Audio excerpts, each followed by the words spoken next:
Let's turn that off for now. Stream.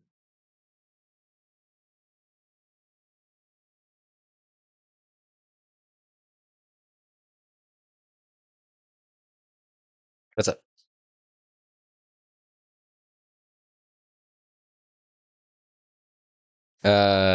Wait, wavelength. Say again.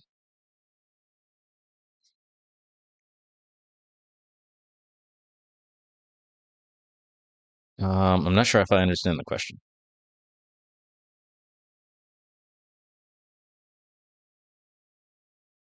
Oh, it's the music. It's the music. Yeah, yeah. It's synced to the music. So I have the music muted right now, but yeah, it does display that.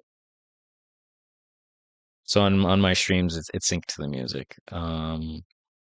So stream together, start streaming together, and then get started. Start shared chat.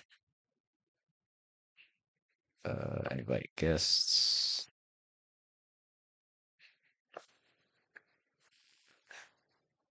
Plus prime.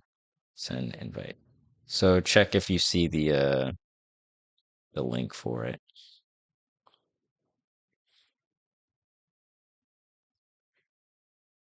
Did my backdrop disappear?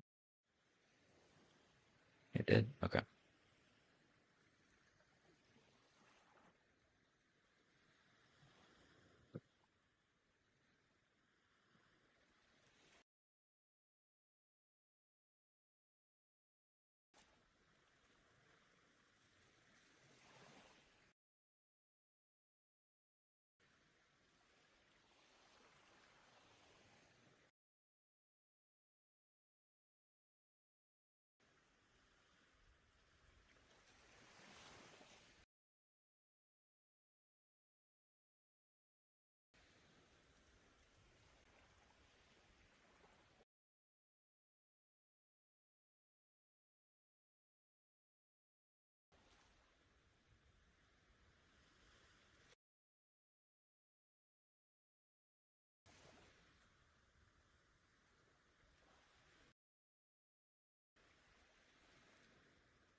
Yeah, I think you joined it. So I have shared chat enabled, so I think that should be good.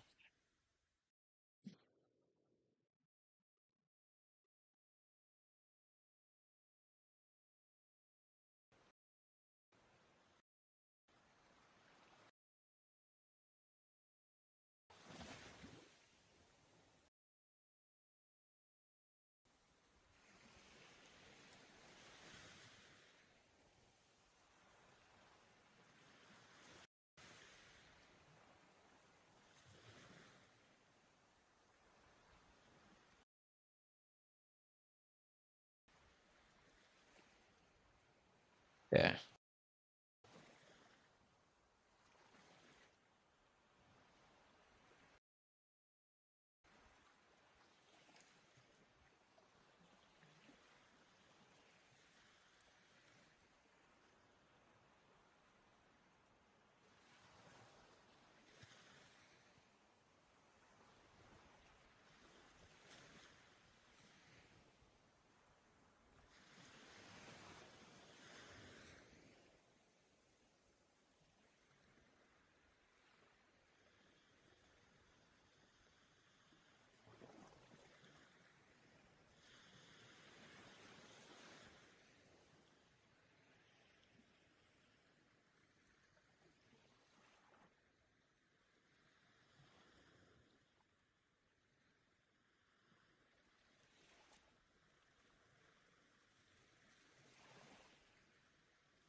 Hey, I'm here. I love it.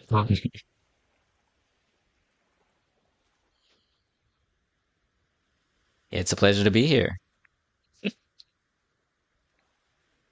How has the week been? Busy. These days it's a lot of meetings, it's a lot of organizing things, school, and of course, trying to have fun playing the game.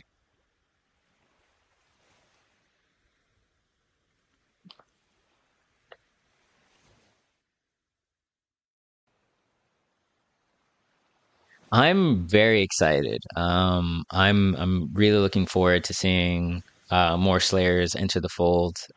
With every Slayer that comes into the game, that's more opportunities for team shells and more opportunity for new tech, and everything. Uh, t- t- t- t-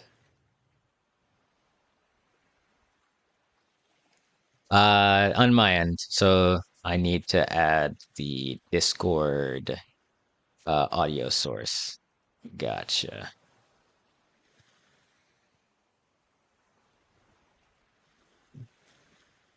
Thanks for the heads up. So that is fixed. Can they hear me now? Yes, they can hear you now. Okay. Hey, Hoodie Poke, welcome in. Well, no, I wasn't sure if it was even going to happen today, and that's why since we had time now, and I didn't have to do anything for like the next few hours until cooking came up for Thanksgiving, I went ahead and just settled into it now while I have them here. Hmm? If you, depending upon where we go in, if we go into the PvP section, if you like, then yeah, I can have you invited in here. That way, if you want, you can chime in while we're going through, because it'll be a good minute until we get to that section in the interview. If you need the invite in here, just let me know. Or just do exclamation Discord, and you should have the invite for Tech City. But the documentation through a lot of Demon Slayer has been a very educational ride and unique roller coaster for the most part. So I'm glad I had a chance to sit and meet you next in the journey here and see as we delve into a lot of what it is that you know about the first game and the second game, and we see how they compare and contrast. Mm. Yeah, X, anything you'd like to know, and I'll do my best. I have been playing the game for a long time, so and I can offer a unique perspective. So just let me know. Okay. So the first thing I want to delve into is I guess we'll delve into the community overture, and then we can also go into layer two, and then delve into your own personal trials and tribulations going through the community from when you started to the present. Mm. Um, So to start sh- off the table of contents, I guess I would say is like, hmm? what was the community's origin like when it first founded? This could be the first game or the second game. Well, I would of course go back to the first game. W- Demon Slayer coming out was and then, for the most part, I'd probably start with my perspective. I got into the Naruto Storm series um, really heavily while I was in college. Something that me and my friends would play all the time in the activity center. My first major arena fighter. I was big into Street Fighter. I was big into other fighting games, but the arena fighter as well. Like it felt like a new avenue where I could be competitive, and try a bunch of different characters because arena fighters have a lot of characters a lot of the time, especially the Storm series. But got really into it, got big into note taking on it.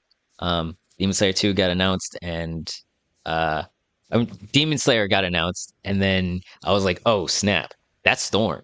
Like it looked like mechanically they took the foundation of Storm and they was doing something new. And when I got into Demon Slayer, I found something I honestly began to enjoy even more than I did the Storm series. So uh the community's origins, you're gonna hear asking that question to everybody. You're gonna get a lot of different avenues and pathways. That was around the COVID era. A lot of people were looking for something to get into to pass the time, things to escape some of the stressors that were going on. For me, when I got into the DS community, uh, it was the Demon Slayer official server, and at the time, it was known as the Slayer House. Two servers that had leaderboards and different activities going on for getting into the game. Um, I was a like in all the games that I play, I tend to try and uh, play Murata. So I might be yammering a little bit too much off the topic of the thing, but I was a Murata main Yeah. entering into a game that I didn't know the community all that well, but I was hungry to show that as in every game that I love, I pick a low tier or the character that I love, and Murata was it. It was like, oh, that's this character is in the game. This is my main. Day one, Murata Sakanji. I took him into leaderboards. I started challenging people for their seats. I climbed the ranks, and along the way, I was meeting wonderful people in different stages of the competitive grind, um, namely the Xbox community, because I was on Xbox at the time. But that's where my avenue started. From there, it would lead me to joining uh, a clan, meeting wonderful people, some which are I've been with ever since, and uh, that's where my origin was. Hopefully, I Okay. didn't. It's so much for me to try and condense. I'm excited. Yeah.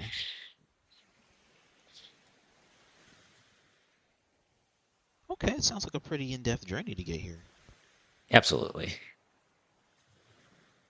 Um, plenty of names to like. So like Mr. Perfect Record was earlier on in that he was a Marauder main too.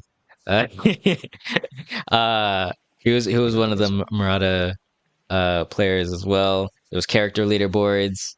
I was repping the Murata for that character leaderboard, and I was climbing the ranks, and um, that's where the journey began. I got introduced to different clans, and I eventually joined one, and that evolved into everything that is here today. Okay. What was your first experience or battle in the game, or the first event that you visited? Let's see. First experience, first battle in the game. So, like I said, the character leaderboards that were in the Slayer house, the sister server to the official server. So Mr. Perfect was one of the main people leading that. Um, Funny enough, and interesting shout out here for some history. Uh, One of the first people that I ended up challenging on those leaderboards was Devo, Demolisher, Damn. as you guys know her today. Uh, and Yeah, we had our fight. I think she was playing at that time that I was getting into it with the leaderboards. She was playing Akaza. So Akaza had come out by then. But that was one of the first notable fights that I can think of as far as like interacting with the person that I was challenging. So that's there. Um there was Xbox events that would start happening. People like Darkness, my guy was hosting Xbox events. Um, then more history and more history. I would have to go way back. I'd have to look at my challenge records to even find some of this stuff. Although I probably can. But yeah. That's one of the first things that comes to mind. Okay. And that was like back in the first game when you first met Demo, or is that or this in the second game? So Demon Slayer 2 is still quite early on. Demon Slayer 2 is came out in August this year. So this is back what 4 years ago. In Demon Slayer 1. Oh, okay, okay. Oh, damn! I thought Demon Slayer. Oh, damn! This thing is a newborn. Yes, Number two. sir. Number 2 is quite early. So yeah. And secondary shout out to Demo. One of the first events in my challenge records is one of Demo's events. Um and an offshoot of the Wanted series that Demo was hosting. So there's there. So shout out to Demo once again. Okay. When you first met her back then, were you guys both competitors in those years? Depends on how you describe a competitor. We're both on the leaderboard, so I mean, yeah, that was there. Of Oh, course, leaderboard for me, areas. and you'd probably have to ask her about like where her competitive description, like if she considered herself competitive or not. But she was on the leaderboard, and it was a good fight that we had. We were both like, game was early on. Don't know what the exact like levels to everything was. Me, I was just trying to figure out if I could make it with Murata and Sakanji. Right. 'Cause like in those days, like now, like when a game is early on, like the way I would define competitor is like in the early stages of like you want to invest with a character, so you don't really want to take it casually all the time. You do want to try and invest a little bit of competitive appetite to it. That way you can see how far the character can go Mhm. while you're applying the character or getting a feel for understanding the character and the buttons and mechanics, apps, people. Yeah, for sure. For me, and my I spent a lot more time in training mode than I ever did competing, but that was a part of the fun for me. Where because I was so interested in Murata, who widely considered to be a low tier character. Some people will give him points because as an assist he's amazing, but as a point character, which I would play him point, um, he was level one dash speed, uh, not very high damage character. But I was looking for the routes. I was looking for um, a way to utilize the cheer tech, which replenished the support gauge. So he didn't have a traditional BP or reversal, but he had a water wheel and he had a surface slash. So he didn't have a whole lot of hits to his. Oh, okay, let me not yammer. Uh, he didn't Oh, no, do you're a whole good. lot of damage, but he was good at scaling. Um, he was he had a higher than average damage multiplier, so he has higher defense. He could take more damage than a lot of other characters. Um, in Demon Slayer 1, Murata, Water Tanjiro, Nezuko, and Gyu were the ones with 1.00 damage multipliers. And everyone in the cast had worse defense than that, except for Sakanji. Sakanji was the only exception who had 0.95 damage multiplier. So Murata was on the upper end of like, hey, he can get hit and not die.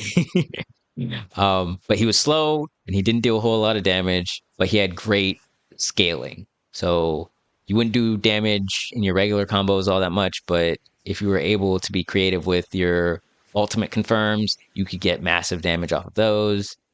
If you could get a very low scaling thing like a heavy attack into 3 water surface slashes, that was amazing. Like you could TOD Okaza with that, which it was a feat. It was cool stuff. Hmm, okay. Next question. What was your greatest achievement in and with the community? Greatest achievement. The thing I'm most proud of, being a part of the community is being the leader of TCO. My clan, and being uh, helping make TCO what it is. Other notable accolades that I'm really happy about competitively. I did get top 3 in opening burst for the Project P mod, which was a community rebalancing mod that was featured in that opening burst. Uh, I got top 3, and then in ultimate burst of that year, I did get top 8. So I did play on day one, making it to top 8, and then I didn't make it to day 2, but I was a commentator. So I mean, it worked out. I got to I got to play in one of the biggest tournaments in Demon Slayer history with 86 players. And I made top 8, and then I got to commentate the next day. It was great. That's godlike. It's amazing. It's an amazing feeling. In DS2, I got 7th place out of 68 players in the final selection. Um, and that was wild as well. So those are up there. But I mean, being able to work on commentary for Ultimate Burst, being able to work production for that, being a collaborator for Blood Moon Brawl, which was the $1,000 event hosted by Daddy Silver FGC. Um, just in general, being uh, somebody who helps support the community. That's what I'm most proud of. Okay.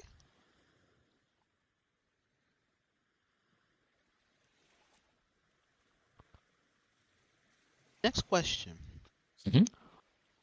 How does the ability to play and compete in Demon Slayer influence you or give value to you?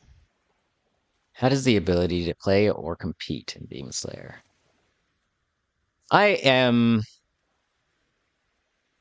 even though I'm a lab rat, I do enjoy competition, and that lab work is meant to be able to, okay, once I get on that battlefield, I'm showing up with a character that you ain't never seen before. Um, and you're like, all right, this is gonna be an easy fight. I'm fighting Murata. What are you doing? I'm fighting Yuichi Type Zero. What are you doing? And then that character proceeds to cook them. Like it's an amazing feeling, you know? So being able to defy the odds with interesting characters is what I love to do. Um, I also like to win, but I like to balance the two. So either playing a character that people don't routinely see or trying to play a character people do routinely see in a unique way. Um, just trying to express the way that I play the game. Gotcha. Hey, welcome in Vanguard of Destiny. Almost no one's played that. We're getting there. We're going to be cooking that egg soon. Don't worry about that. I'm gonna bring that back up in that thesis.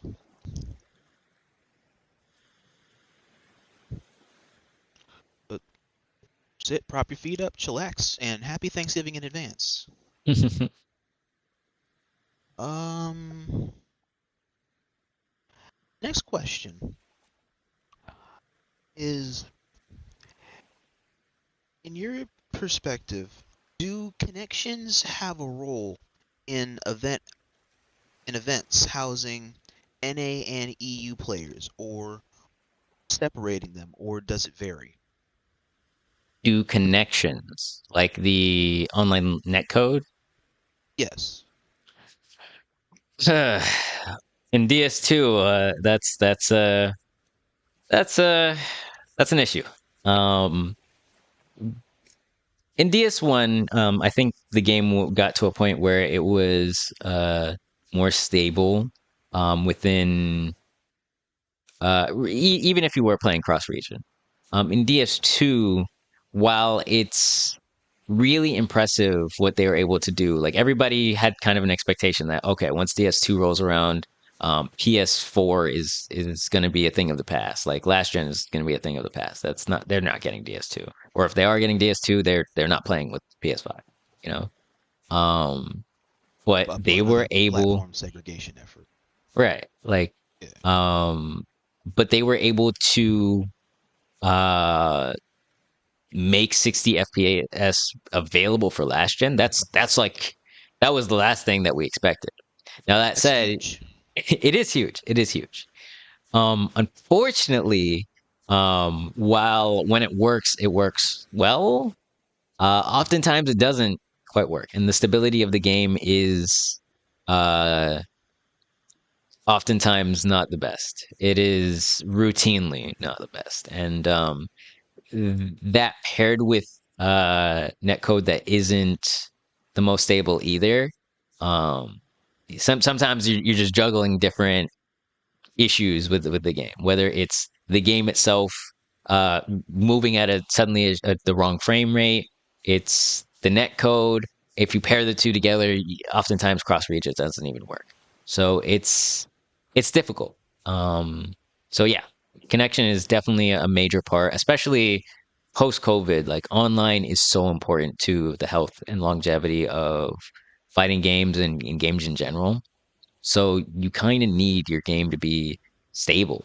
And in the case of Demon Slayer 2 in particular, um, the connection, the stability, even more so, has been an issue. So oftentimes events get restricted to one region at a time, and cross region events do still happen, but it's at your own risk if you're a TO or a player because sometimes things get pretty wonky.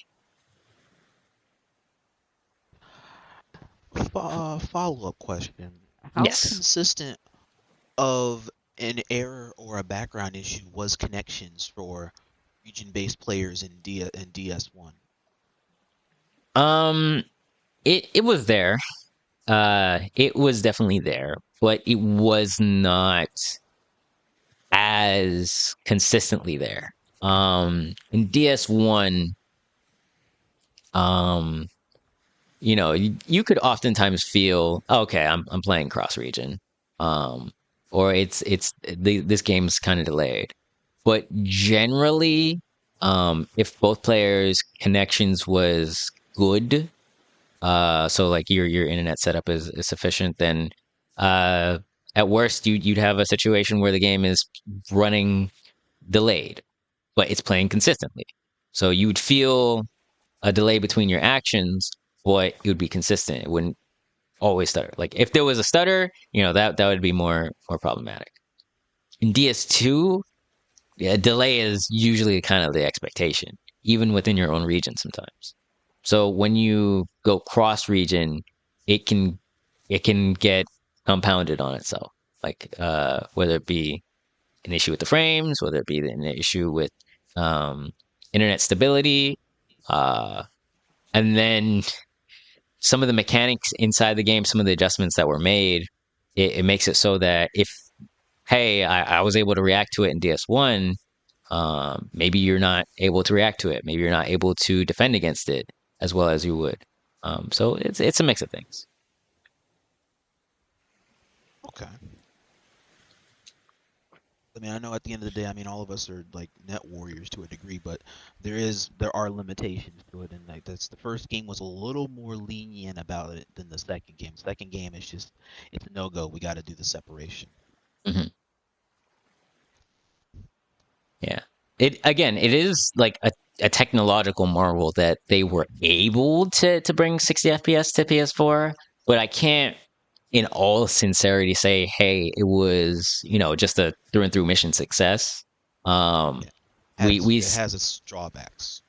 yeah, and we're still like hoping that like some type of patch, some type of update increases the level of stability. Okay. Let me see what you said. Misfit Senju. On Xbox, if you sneeze on the menu button during mid-match and it disconnects the entire lobby.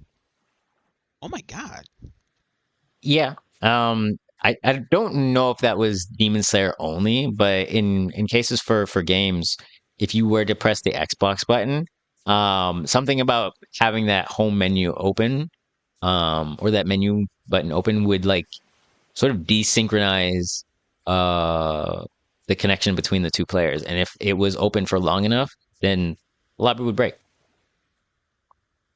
Damn. Game one's valley are game two's peaks. Interesting. Let me see here. Next analysis is going into the state of play and updates or patch notes and DLC changing the sandbox. Vanguard, that's a very interesting question. That's exactly the premise of my thesis. I'm about to exit my mouth right now and pause chat. But that is exactly what we're getting ready to delve into next, which is state of play, updates, pending patch notes, and the DLC that's changing the landscape for this game. And since I just found out that the Demon Slayer game is a 2025 release game, I thought this was a last year release game, but this is a this year release game. Yeah, This Demon is Slayer 2, so 2025. yeah, yeah, Demon Slayer 2. So Demon Slayer 2 is still a newborn. There's still a whole landscape ahead of it to still make more of an impression with its audience as it goes on. And yeah. And so you guys are now two DLC characters in, because the last one was what this Thunder dude. Yeah, Kaigaku, yes. Yeah, Kaigaku. So you're still on his era right now. We're getting ready to move into your third DLC characters patch whenever that comes out, which I'm guessing is probably a December or a January assessment. Yes, we're looking at Zenitsu in December. I believe December 1st. I could be, I believe it's December 1st that Zenitsu's Infinity Castle version is coming out. Okay. Was the question finished, or should I talk about balance patches?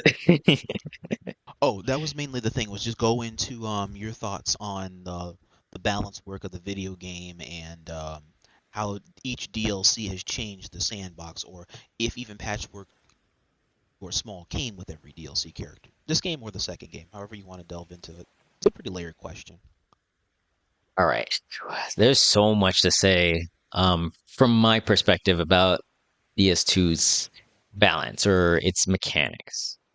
Because a lot has changed from uh, DS1 to DS2. And a lot of it I love, a lot of it I'm not so sure how to feel about. Um, for me, I dislike the changes that they made to push block and parry. Um, some of the concepts were probably good, but eh, over adjustments, you know, um, where the parry mechanic is a yellow combo. Time you have to convert off of a parry is very limited. The area of effect for a parry seems questionable at times. There'd be times where you know exactly when a move is going to come out. You go to parry it and you'll miss, or you will parry the move and you still get punished for a successful parry.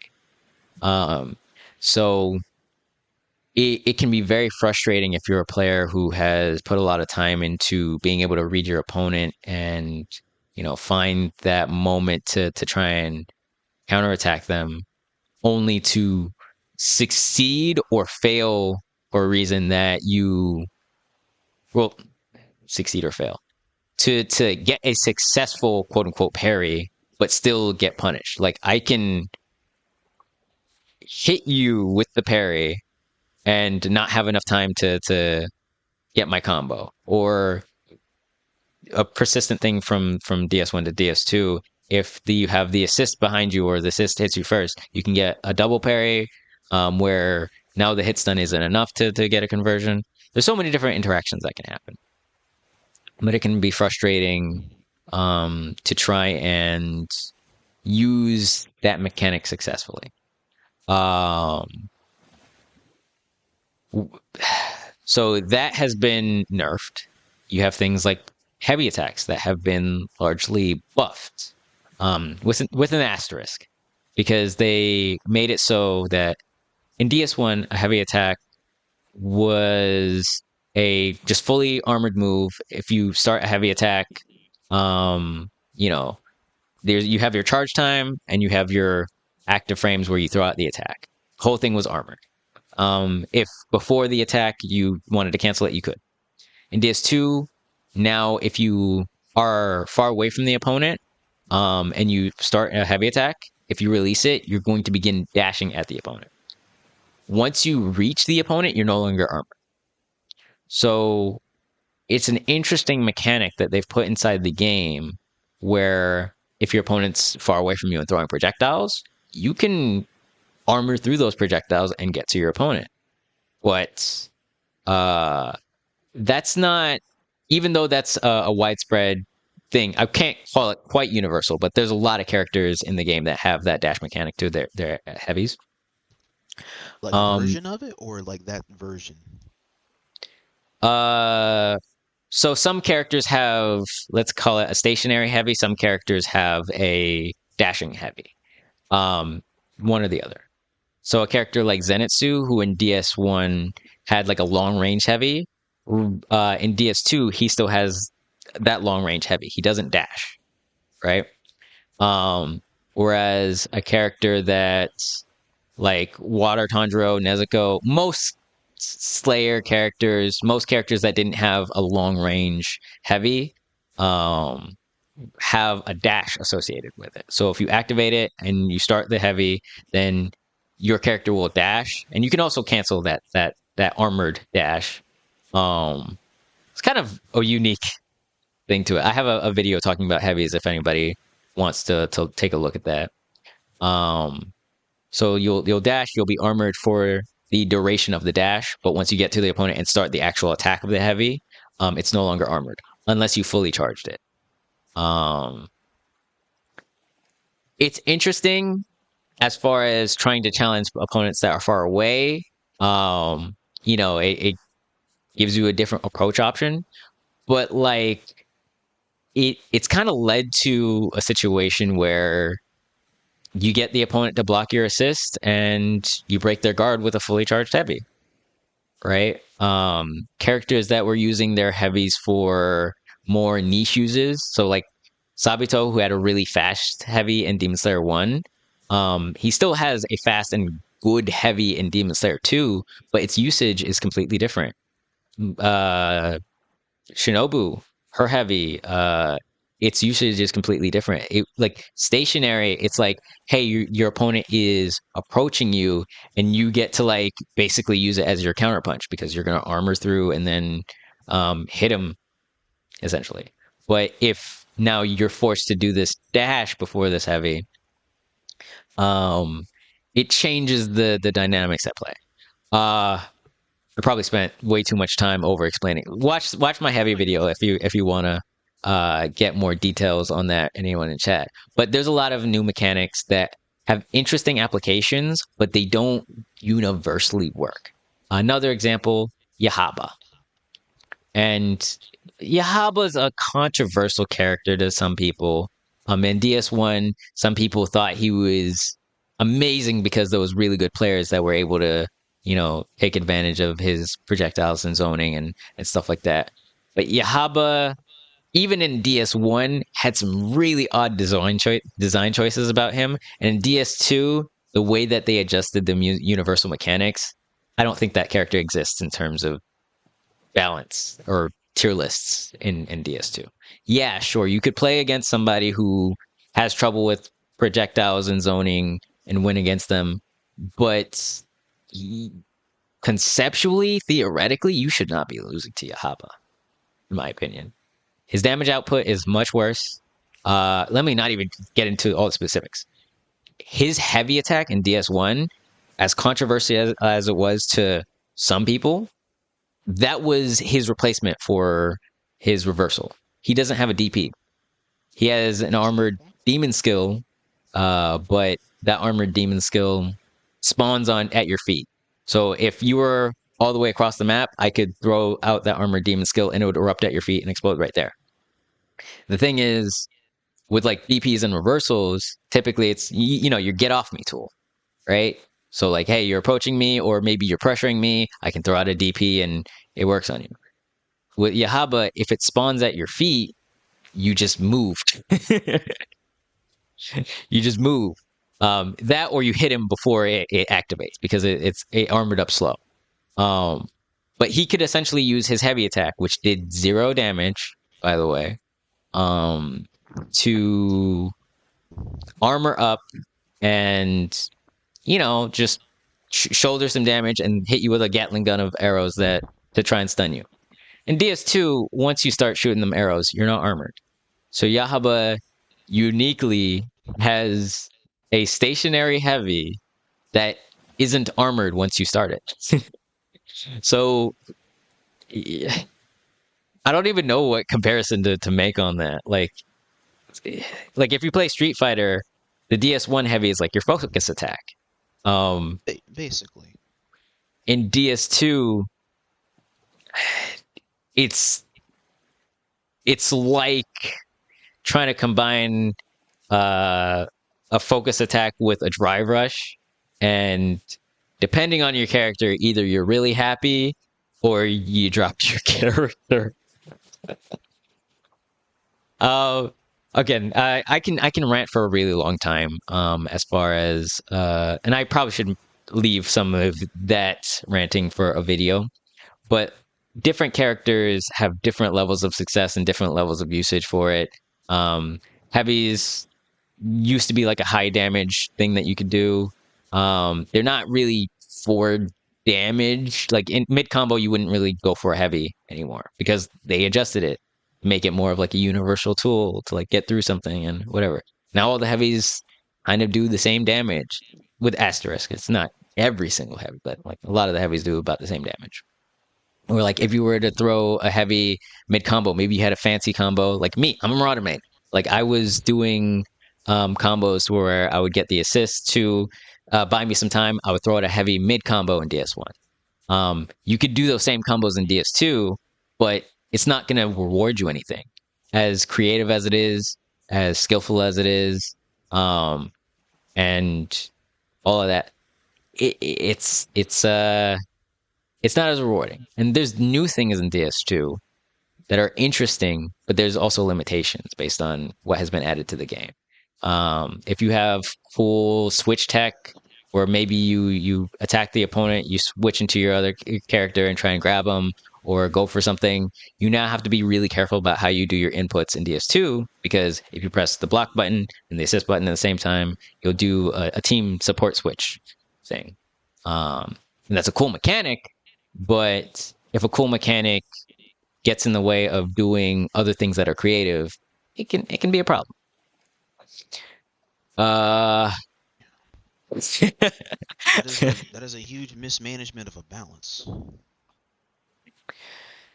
well, that wasn't even bad. That's just like the mechanics, you know? Like it doesn't get into like that's the starting point for like, okay, now how does the game look balance wise? I will say when it comes to the balance of DS2, one of the bonuses of it is that most playstyles, most character archetypes have a character that you can counter it with.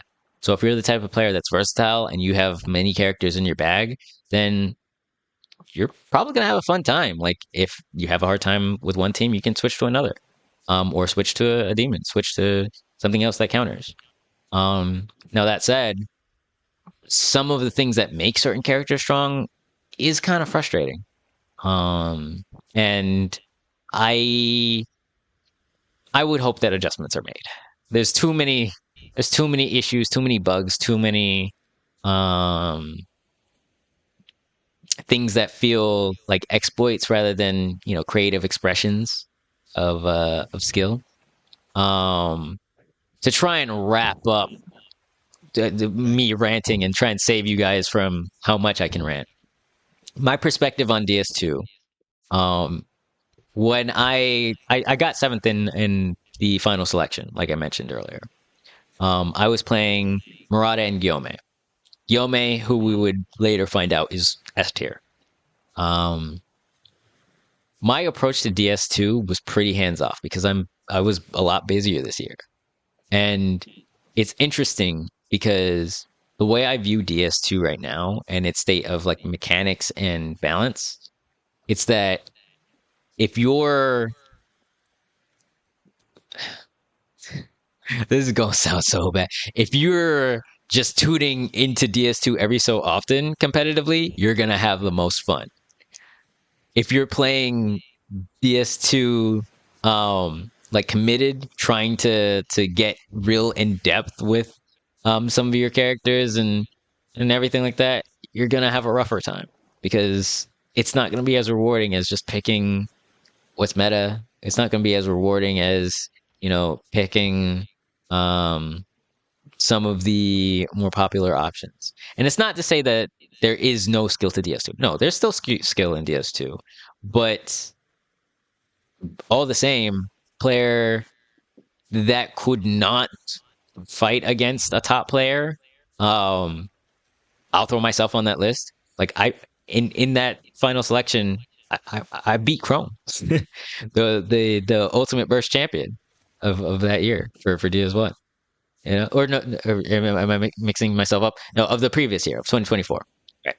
Um, so him playing Enmu, a character that he's been devoted for a long time to, it felt like me on Yome, I was getting away with stuff that did not make sense. You know, um, I still won, but it feels like a hey, it might be because the a level of reward for playing this character is a lot greater than it should be. Whether that be, hey, Yome is overpowered in some areas, or it be it's a lot harder to defend against stuff that you would have been easier to defend against in DS1, right? Right. Every time So that I try and sorry, I'll wrap up. you Um, good? e- every time that I think about what they can do to balance the game, I come back to we need to adjust push block and parry first. It doesn't have to be the exact same as DS1, but it's over nerfed in DS2, in my opinion. So like Right. To where you there's like a get blunt difference with how characters should be playing. right, you get put in block stun in DS2 and your guard might break and you might lose your life for it, you know? Whereas in DS1, push block actually worked, right? In DS2, if you're push blocking, you're either you mistimed your push block and there's no wiggle room to like get out of this pressure, or the opponent expected that push block and they grabbed you for it. And a grab in DS2 can do 20% or more, Ugh, that does just with sound the like a single pretty grab. good chunk. And the grabs are recover a lot faster. The big risk moves that were big risk moves in DS1 aren't as big risk. So it's like you gotta go. Like DS2 incentivizes just offense, rush at the opponent, break their guard, and all that. And yeah, people are in a certain sense, it's still more fun to watch. But if you're an active player, if you're a player that's trying to like commit to the craft and you know uh go in and out, like hey, I want to set up crazy resets, I want to do all this, it feels weird to be in a position where, like I said, because I was playing DS2 while busy, I have a whole bunch of other stuff. I just pick Yome, I pick Murata, and then I call it a day. And I'm winning, right? Versus, I'm gonna lab out Yorichi type zero, find all the mix ups, find all the this, find all of that. You work so hard and then you still lose to a Gyome. You still lose to um an ED Zen. You still lose to whatever has proper things of the mechanics, you know? So I like the concepts that are introduced, but I do think adjustments need to be made. My fault. Yeah. I can be long winded. No, that's okay. In this instance, it's good to give examples because examples allow like a direct mental picture of like the exact mechanic lack or abuse there is that is exactly why that needs to be looked at. And I do like what Pay Knights said. Like I'm not gonna blanket agree and say that's the solution, but it's like it's a give and take thing where it's not just that one thing is overpowered. Like for me, before I want anybody to be touched or readjusted in terms of uh like their balance, like I think the push block and the parry, like that changes a lot. There's some characters that get away with putting you in block stun a lot more than they probably should.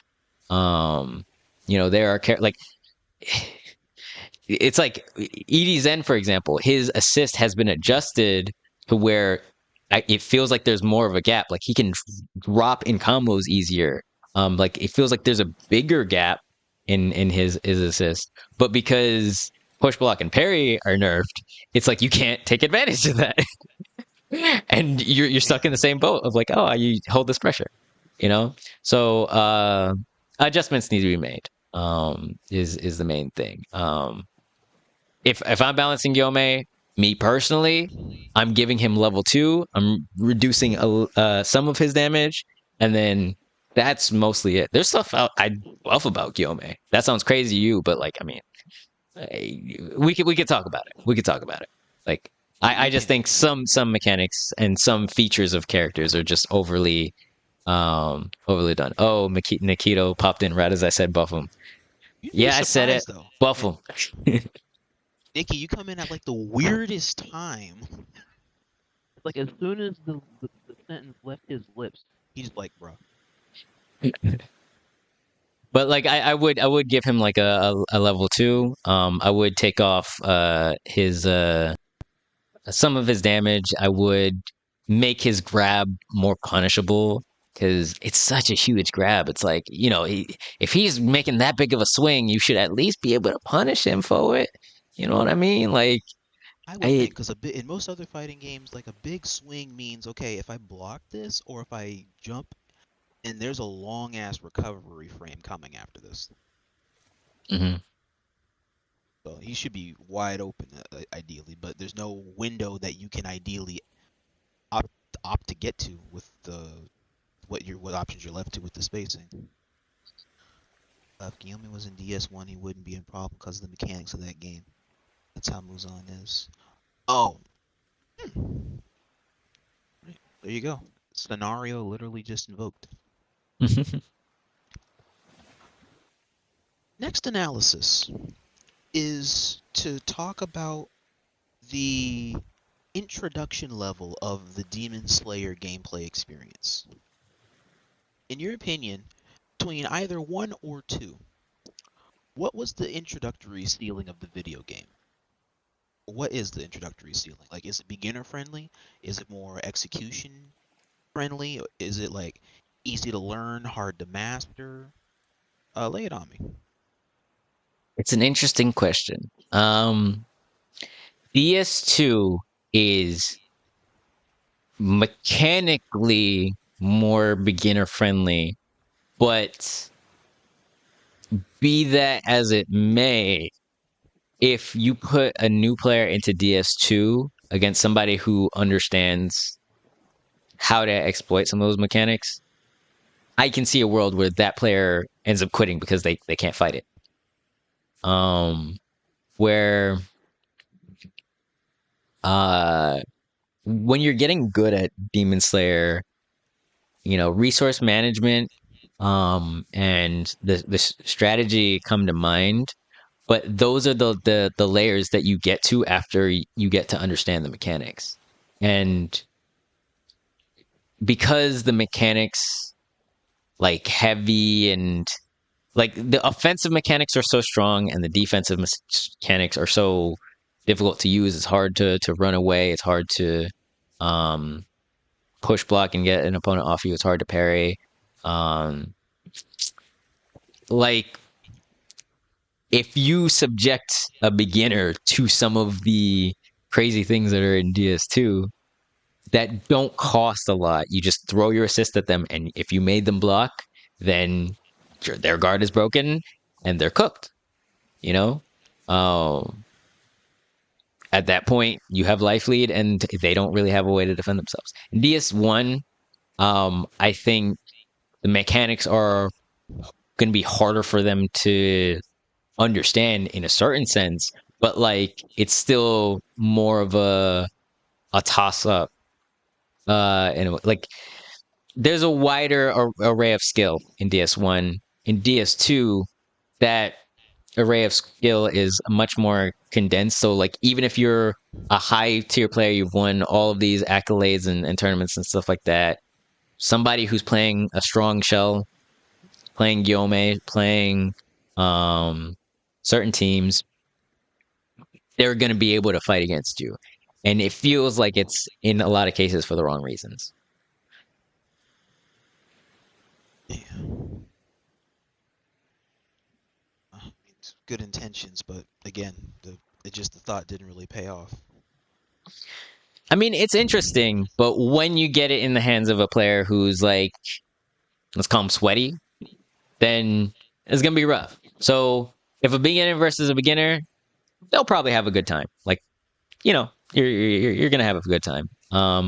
But once, and it doesn't take that much time. You go up to that beginner and you say, "Hey, throw your assist at him real quick," and then hold your heavy attack, or something of that vein, or pick these certain characters, then you can put them in a position where they're winning now, and it feels like they're not winning because they took the time to really practice something more um expressive or more individualistic or more like it feels like certain things are more rewarding with certain characters than others. In DS2, even playing the demons, even though they regenerate, generally uh weaker. An asterisk because like, hey, you're gonna go, okay, no, there's strong demons, but there's weak ones too, right? A solo Yahaba does not exist. You're not winning with solo Haba, right? I would love to be the solo Haba that's winning, but you go beat for beat what they changed on that character. And it's interesting because even with the characters that I'll look at and say they're at the bottom of the barrel as far as how you can play them, this is the best version of their character in a certain sense, right? Like as mechanically. Let me not rant forever. Yahaba can do a lot of things that he could not do in DS1, but he can't do a lot of the things that he could do in DS1. Oh Uh, man, so he's a shadow of his former self by mechanics. yeah. Murata, um, he's he's just the best version of himself, but he's overshadowed by everyone else who can execute on the mechanics a lot better. Right? He has a cheer that replenishes his assist gauge, but in a game where it's so much more rewarding to do this team combo switch, why would you use that? Like if you get rewarded for like dashing at your opponent, you're building special meter. If you were to do a cheer to replenish your assist, you're losing out on like even just putting Murata on the field. It's like you're losing out on the rewards of like playing a faster character or a character that can approach easier. Like if I'm playing Genya from across the map and I shoot you and I tag you, then I can now use that support switch to go across the map, right? So it's a thing where the new mechanics uh just widen the gap. If you did not have a level of privilege with a character, then that character isn't really gonna work all that well. um, so it's really hard to play. It was hard to play Murata Point in DS1, granted, but you kind of just can't do it in DS2. It was it took skill to play Yahaba in DS1. People will argue against that. People don't like projectiles, but skill issue. In DS2, the projectiles have been nerfed. We can armor through them with these dashes. We can parry the projectiles themselves. We couldn't used to do that. Um, and Susahaba, that's a decent enough team. Generally regarded as strong, but it's not as strong as a lot of these Slayers, those teams are. And I think I'm gonna get into the weeds. I'm gonna get myself into trouble. But the solo characters can be struggling. Yurichi Type Zero, he's struggling. He's missing things. It feels like he has a level 1 dash speed. He can't approach you.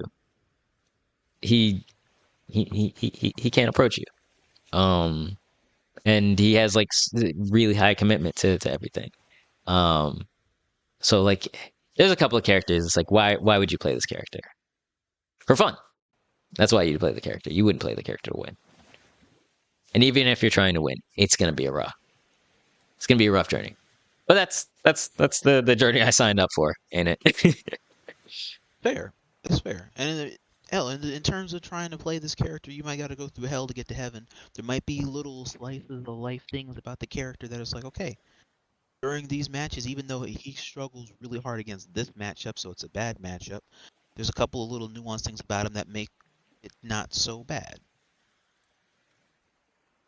Yes, it is bad, but it is not. end of the world. This is like there's these little reprieve moments where oh, he gets a little reward here, or he can still follow up here. So layering. One day I will make Shinobu work. And another thing, my fault.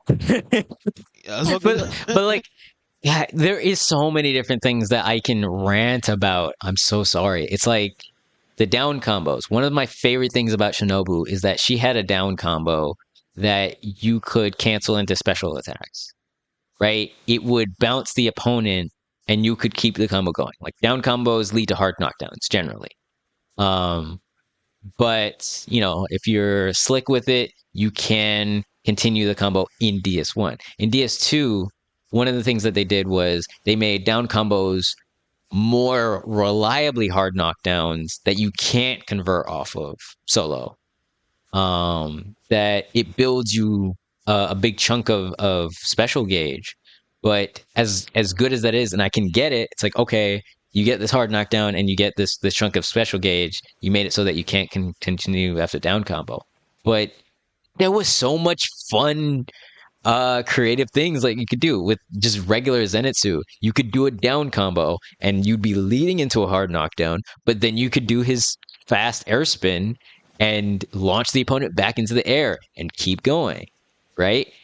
That wasn't necessarily optimal or whatever the case is, but it was cool. It was creative and it gave plenty of opportunities. And in DS2, it feels like, all right, if I'm going to get this chunk of meter build, I want to be able to uh, do my down combo multiple times in a single combo and build a bunch of meter. That'd be really cool. But unless you're doing like this weird team switch thing, or you have a down combo that's launching into the air first and then you can go into an assist, then you can't do that, right? And even if you do that, then it's like maybe you're not using your assist in your combos anymore because it's so much more rewarding to extend your combo timer with the team switch. So there's so many things that just like yeah, I get it. Yeah, this has cool functionality, but it makes certain aspects that were cool in DS1 obsolete. It makes certain creative things that you'd want to be able to do in DS2 ineffective. Understandable, and that's why I can see why your urge for the mechanic alteration. That way, it can still not nerf characters of the now, but it doesn't have to phase out characters of the present. Hmm. I Ah, also characters of the past. I also really dislike the new Zenitsu. Like they completely changed the functionality of his TCFs. Um, so like you could do two hits, jump backwards, and go into a TCF prime. You'd land on the ground, and then you could loop that, right? And you can still sort of do loops, but you have to go for stranger routes. The timing feels wonky, and it just doesn't feel as fun. It doesn't feel as expressive. That's not the case for every single character, but for EDZen, I mean not EDZen, for base Zen, um, it feels like I can see why you did this, but it doesn't feel as fun. If I had my way, I would take the uh entire character of the DS2 Zenitsu and I'd put him on Academy Zenitsu and then I would bring OG Zen back or vice versa. I'd put OG Zen from DS1 on Academy Zenitsu and we make him level 2 and Academy Zenitsu would have a field day. It would be amazing. Damn. It would just like update all of his base kit without needing to add new specials. Yeah, like just bring back the way that the kit worked in DS1. Um because like the if you didn't know the academy characters have slight variations to begin with and in DS2 the slight variations aren't that impactful in Academy Zen's case he takes a little bit less damage like he takes zero point zero 0.05 less damage and then he's a level 1 dash beat character rather than a level 2 dash beat character which is that's just a nerf It's just the worst Zenitsu. Okay.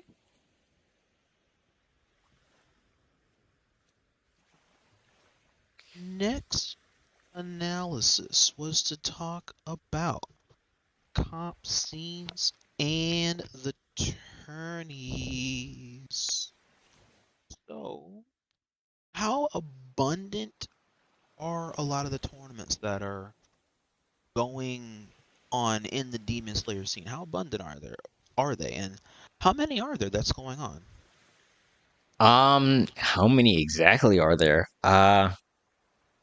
So I know primarily we have gotten to another period of events are primarily on PlayStation. Um, I would say weekly, like you're getting uh two to three events per week, depending on the week. Sometimes that's less. Um, But between people like Silver, people like Demo, um, Biscuit will, especially when a new character is coming out, he'll host events or group matches.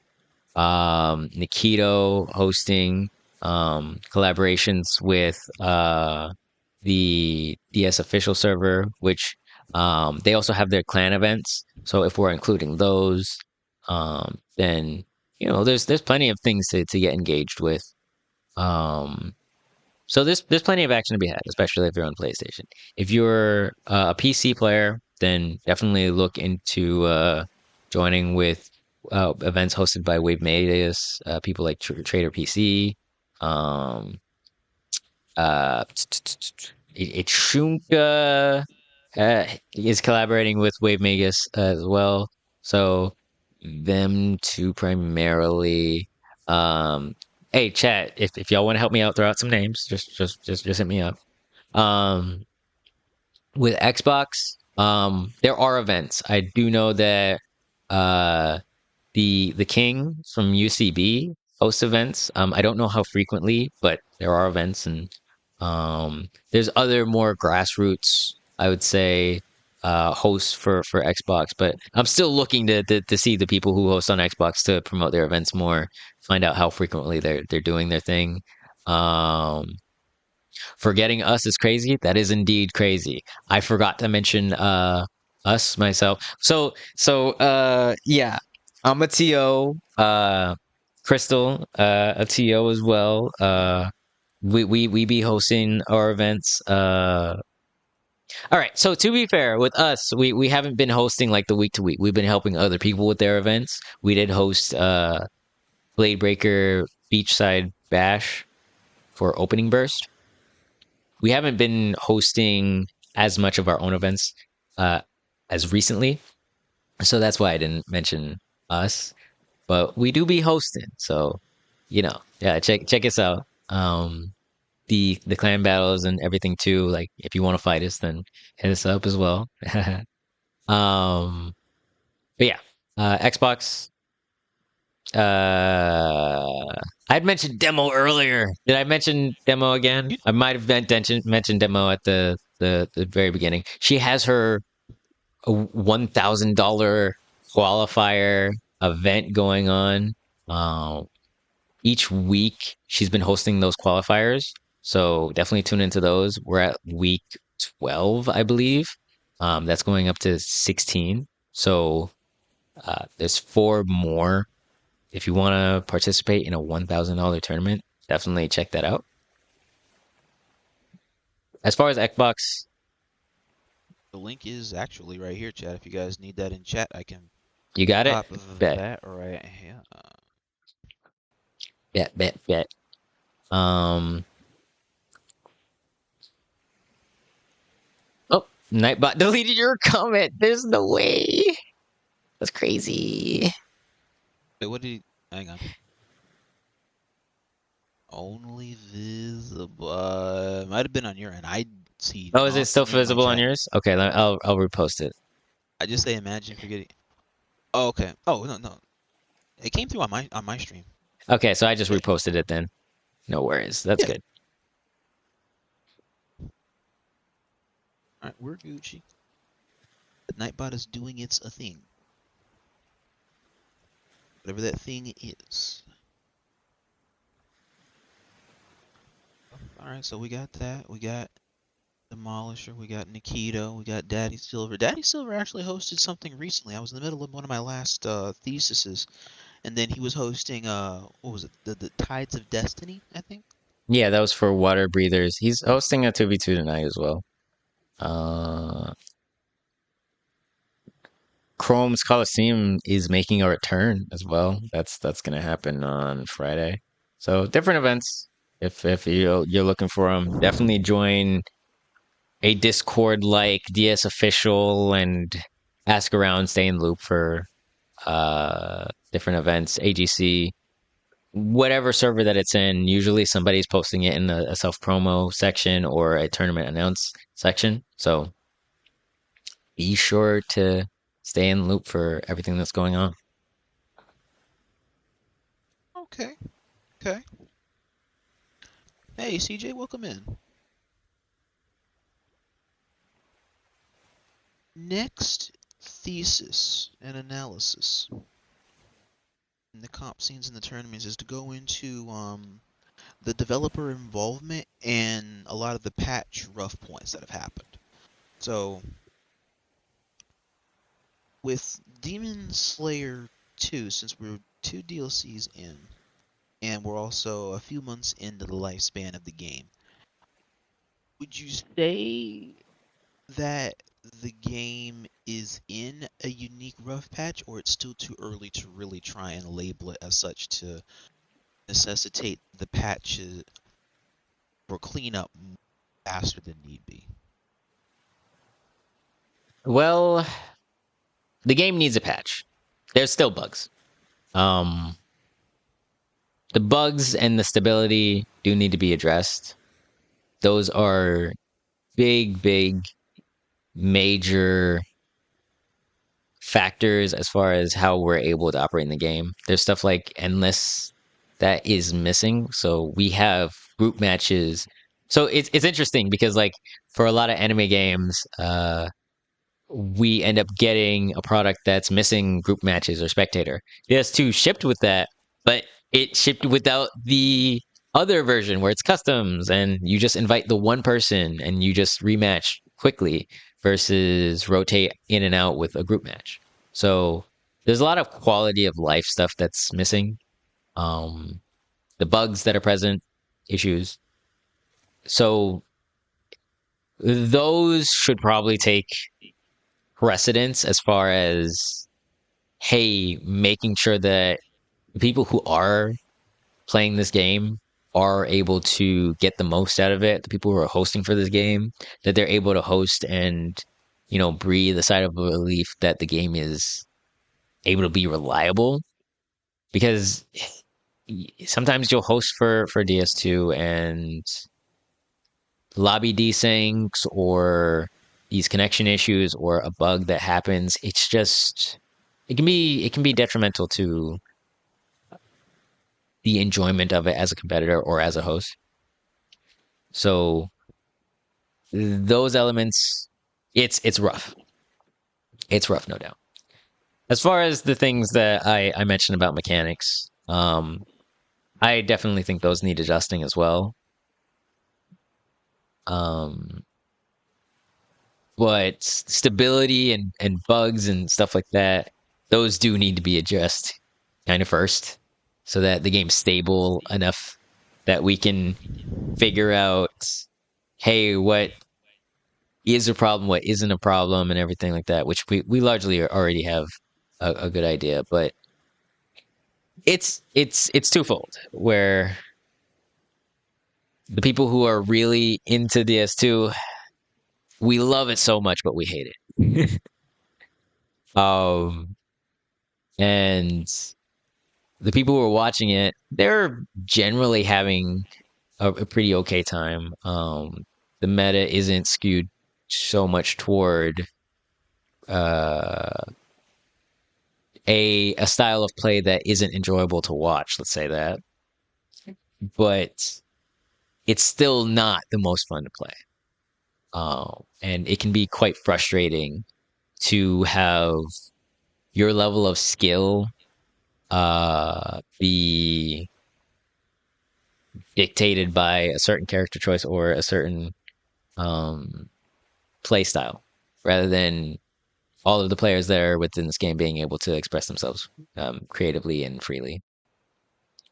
So it's rough in some areas, but it's still good in other areas. It's still a game that, upon a first glance and with the expectation of like, hey, we're going to get a patch, this is an amazing game.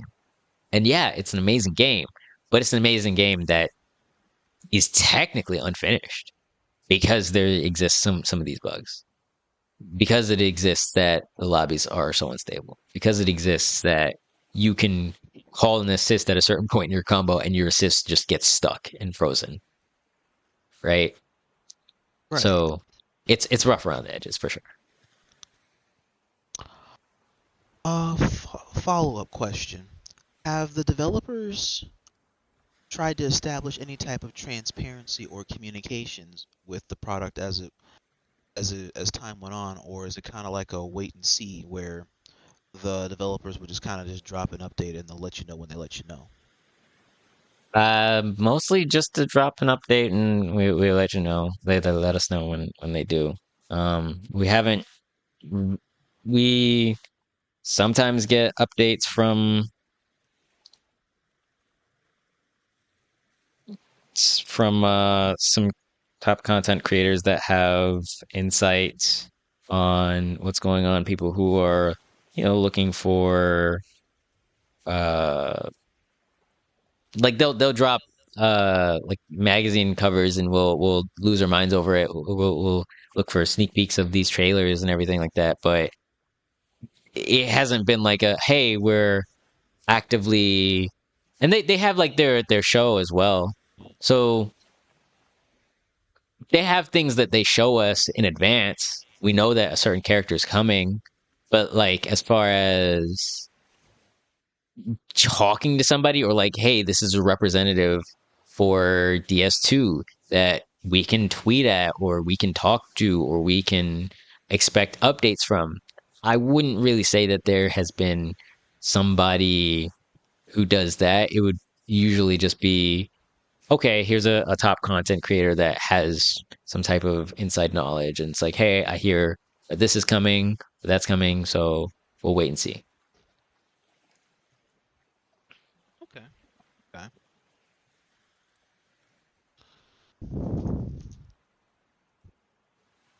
Let's see. Did I have any other developer involvement, patch rough points? Oh, that actually did go. Okay, I did. I covered all three of them. Next analysis was to talk about the community growth and community hard points.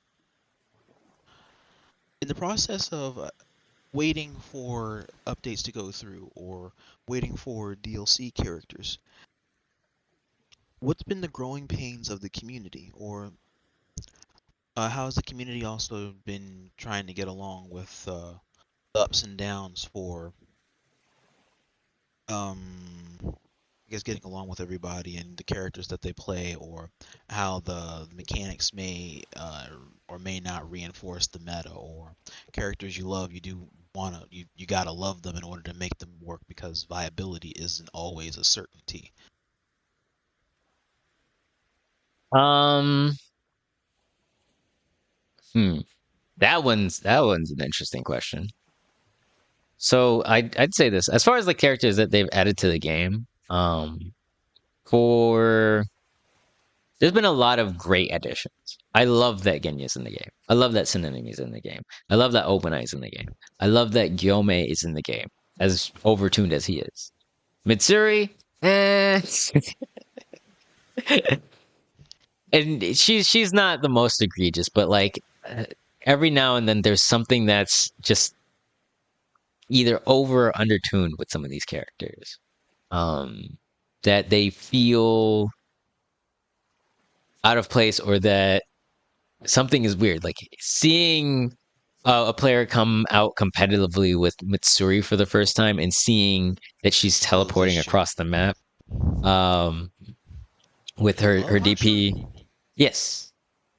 Seeing her teleport across the map, uh, flying above your head with the invincible DP that even if she didn't hit you with it, she still has like maneuvering options. Like it feels Sounds like she's a lot of bullshit. and it Respectfully speaking.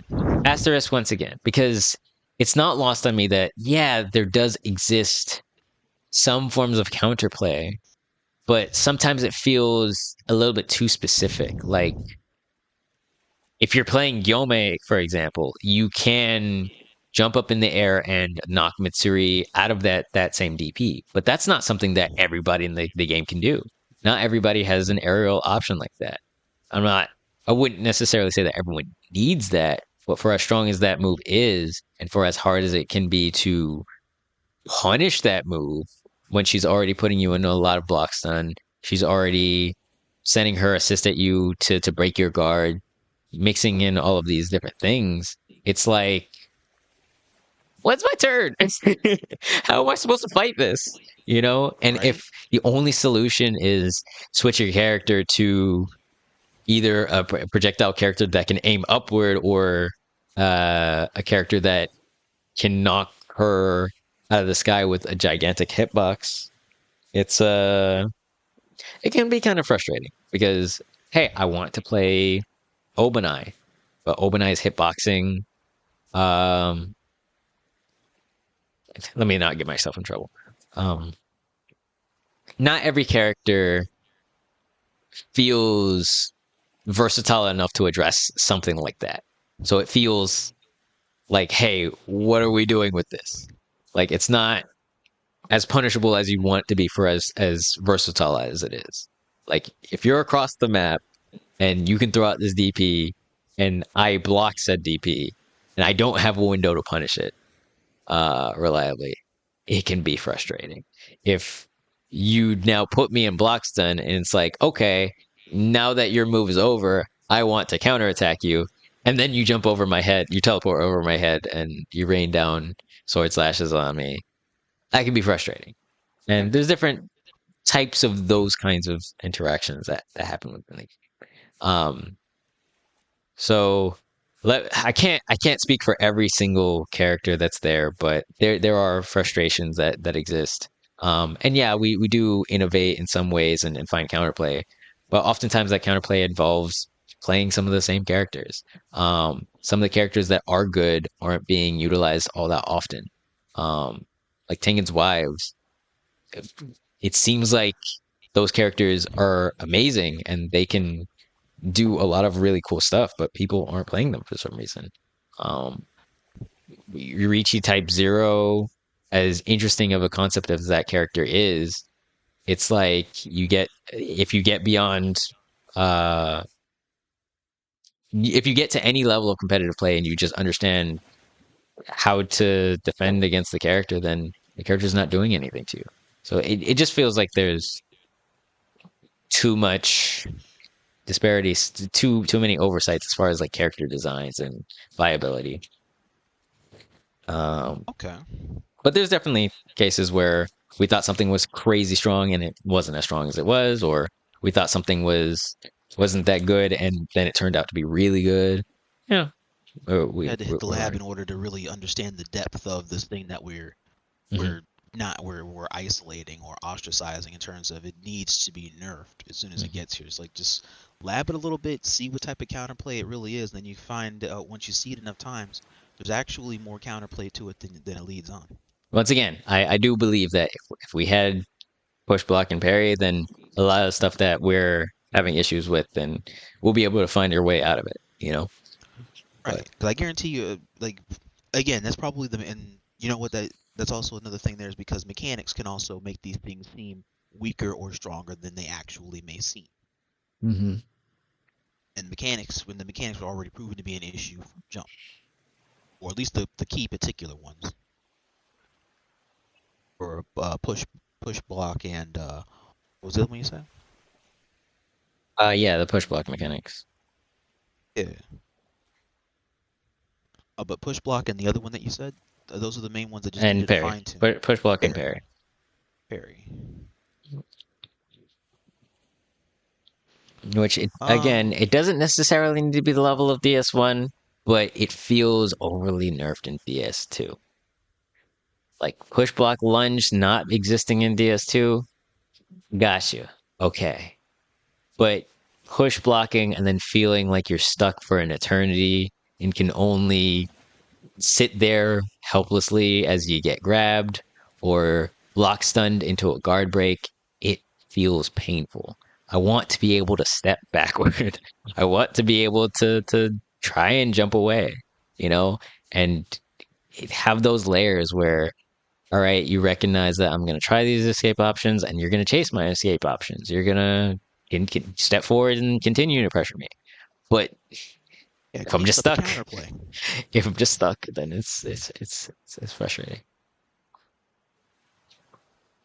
It kind of cleans up the counterplay, cleans up the Mm-hmm. movement options. That way, you don't always got to be on the oppressive. You can also be defensive, or you can turtle through some things in order to step from there. Whereas, like, I have an option for a button, I just won't take it. I can get it in the next RNG situation. Instead of just forcibly standing stagnant. Because it's interesting because DS2 is an arena fighter, and when it comes to arena fighters, like anyone who's coming from the FTC is like, how does this work? There's no high low. Like, how do you mix anybody up? You know? But in a game like DS2, there's strike, throw, there's guard break, right? Um, and there's movement, right? So even with those simple options, DS1 felt like there was so many ways that you could defend yourself, you know? Like even when you did lose something, it felt like with these heavy guard breaks, for example, because this heavy works from across the map, it dashes at you. It changes the dynamic completely. Whereas in DS1, you had to walk up to your opponent to hold this heavy attack to break their guard, right? I'm not saying that I don't like the concept of the dash. It's that it changed the dynamic of play so much that if in DS1 you got me to block and assist, you'd still have to be in range to try and break my guard this way. Versus in DS2, once I start blocking, I'm cooked. You just throw that heavy out as long as you have a sufficient heavy for it. So um, if it took that prerequisite situation where you're getting close, it's like there's so much more of me being able to stay out of that range in DS1. So much more of me being able to reduce the likelihood that you can go for that option, right? But in DS2, it's a lot simpler and a lot easier to just go for it and then you go for the heavy. And yeah, you can try and parry. Yeah, you can try and counter heavy. Yeah, you can try and do all these things, but it feels like you're not as rewarded for careful movement. You're not as rewarded for um, other creative options. Okay, that explains why in tournaments it feels like a lot of players are more like fundamentally reliant on just neutral before anything else. Mm. Like, uh, yeah, neutral skips are a thing in DS. And even I've with seen a that, few. like it's like you have the counterplay to it. Like, uh, let's say Edie Tanjiro. The If he were to do a tilt skill, that tilt skill does a lot of block stun to you. But upon blocking that final second hit, assuming the assist isn't in this interaction, then you need to push block so that you can either avoid whatever's coming next as far as the assist, or being able to get in that case a push block lunge. I think that was one of the cases where a push block lunge is fine. That works. Um, because when you push block, you negate the block stun that's there. In DS2, because there's just so much recovery on that push block, it's like you push block it and then you get put right back into the block stun. or you push blocked it only to get grabbed because you couldn't move after push blocking. Um, assuming that like it doesn't get more complicated than that. There's so many other things that could have happened, but it Tengen same way. So You'd block a tilt skill, you'd push block, you could step forward and parry the last hit of Tengen's tilt skill. Now instead of that, they have it where Tengen's tilt skill is just worse at tracking and worse at hitting. So like you can still try and push block it, but you're not getting that same kind of interaction. You're not getting that, hey, I know how to punish this. Like for certain characters, you block a Akaza compass needle. I play Yaha, right? So I have to like know how slow some of my moves are and what I can punish with, right? So I could get the easy punish with a light attack, or I could get a good punish with a push block and a skill. Like I could push block into ult too. Now they just made Akaza's compass needle uh punishable on block.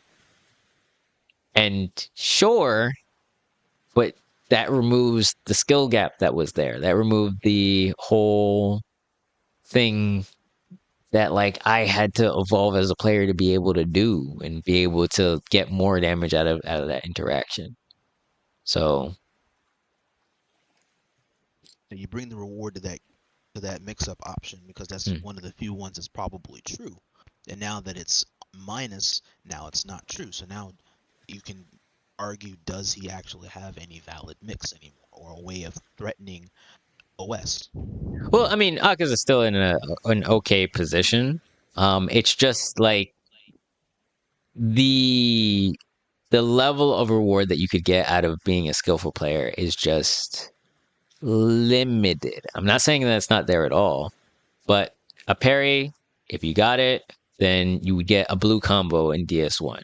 You had a decent amount of time to get this combo. So you could parry, you could jump up and with an aerial starter, um, go for this blue combo, right? In DS2, the window after a parry is so much smaller. The window after a guard break is so much smaller. So it's like making the tool easier to use and then reducing the um, reward of that tool, or in other cases the opposite. So it's harder to get a parry and it's harder to get a reward off of it. It's easier to get a guard break, but you can't do a whole lot special off of a guard break. Like if you broke somebody with certain moves and is when like you had a lot of time that they were staggered off of that to again jump into the air, do a crazy starter that you couldn't do otherwise, go for a TOD, you know. Um, and I'm not saying all the adjustments are bad, but it feels like it doesn't help the skill gap. It it makes the skill gap smaller where all right, everybody's gonna get a light attack off of this. If you're Yahaba and you get a guard break, you might not even get your light attack. But that's another story. Again, I'm sorry. I can rant about these things for a long time. I Oh no, love you're Demon good. Slayer. I might be making it sound There's a like lot of depth with it. making it sound like, oh man, this game is horrible. There's so many problems. We love this game regardless. I'm gonna be playing this game for like I love this game and I want the best for it. And I hope that adjustments can be made so that everybody can enjoy it as much as possible. Hmm. No, I can tell by going in depth on a lot of stuff. It's just like you really love the game. A lot of people really love the game because they either know a lot of these instances or have been in a few of their own in other matchups yet to be seen or to be determined.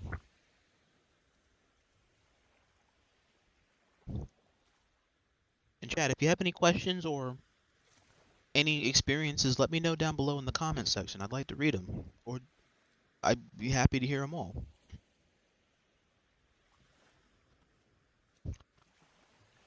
Next analysis is what was the highest comp presentation of the Demon Slayer community? This could be one or two or both. So, what is the highest comp presentation? Ah, so I do have to skew toward DS1 here because again, that skill gap has been largely reduced, and it's not to say that there aren't good players in DS2. There are good players in DS2. There are players who have been able to push through and retain um their status as top players, whether that be through sheer determination, a character adjustment. There's been new faces, new players, new play styles, new skill sets. Um, but I do skew toward DS1 because, again, from my experience, like I've been busier when it comes to DS2, and that feels like it helps me in a certain sense for as far as like not getting frustrated with the game. Like I had for stuff like the final selection, I came through with Gyome, and other tournaments after that. I came through with Gyome and Murata, and lo and behold, I'm seeing that kind of team played at the highest heights of Ultimateverse that just passed around recently. You know, uh, so it's it's interesting because DS1 had its own set of problems. I can't like skirt past that, and that might end up being what it starts to sound like. DS1 definitely had its own set of balancing issues, its own set of odd balancing. Susa getting buffed towards the last patch of the game, where she could cancel her piercing kick, and her being as dominant as she was for such a long time, even leading to bans for that character. Whether you thought she was broken or not, large part of the community just didn't enjoy watching her play. Um, and in DS2, there's it can still be a better viewer experience in DS2. Um, but as a player, there are some characters that you can't really play. There's some tactics that aren't as effective anymore. There's some creative options that you wouldn't do because it's not viable. So in a certain sense, yeah, I'd still skew towards DS1, but what DS2 is trying to be is nothing to sneeze at either. There's a different kind of uh competitive skill set for DS2 that deserves its own uh appreciation. Like I I'm not trying to say, hey, just DS1 objectively better. DS1 objectively more stable, but not DS1 objectively better. DS2 does fix some problems, but it creates new ones. You know, DS2 has its own uh, issues. Um, but technically, I would skew to saying uh, the skill level is higher in DS1, but just because you could enter DS2 with a more moderate ability as a player and still see success because of the way that the mechanics are set up, but you can still climb to the top of the ranks, and set yourself apart by being the better player in DS2. Okay. So the highest comp presentation was more or less Demon Slayer 1 over Demon Slayer 2 by default of mechanics and how execution and movement and pressure and character viability and versatility all work there. more cohesively and consistently than Demon Slayer 2. In a lot of ways, yes. It's still it's still interesting because DS2 again has more of the character variety and more ability to counterpick um tactics. Uh, but DS1 generally took a higher level of skill to get somewhere. DS2 you can start running a lot faster uh in some ways that are positive and some ways that are kind of like, all right, this was a little bit too easy. I didn't really have to earn it, you know? But yeah, DS2 is still unique in its competitive identity. It's a lot of fun to watch. It's a lot of fun to see all the counter picks that come out. Um, that is an aspect that it does have over DS1, character variety. But DS2, there are some characters that still are kind of in the shadow realm, or you don't see because the mechanics don't favor them. Gotcha. Okay.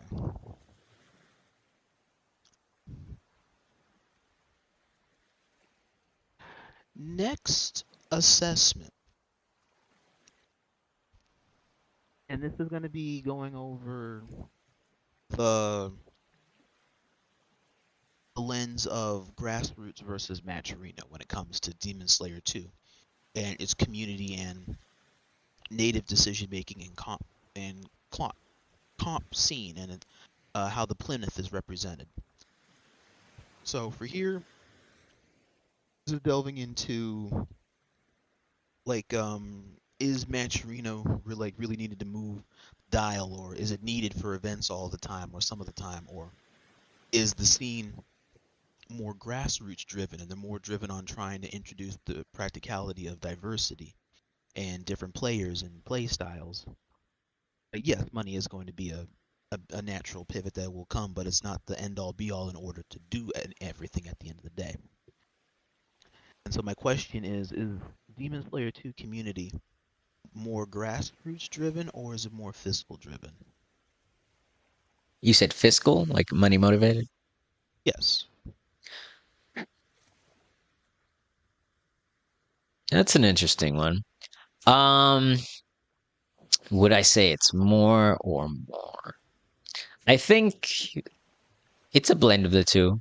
The community is home to all sorts of players with different motivations.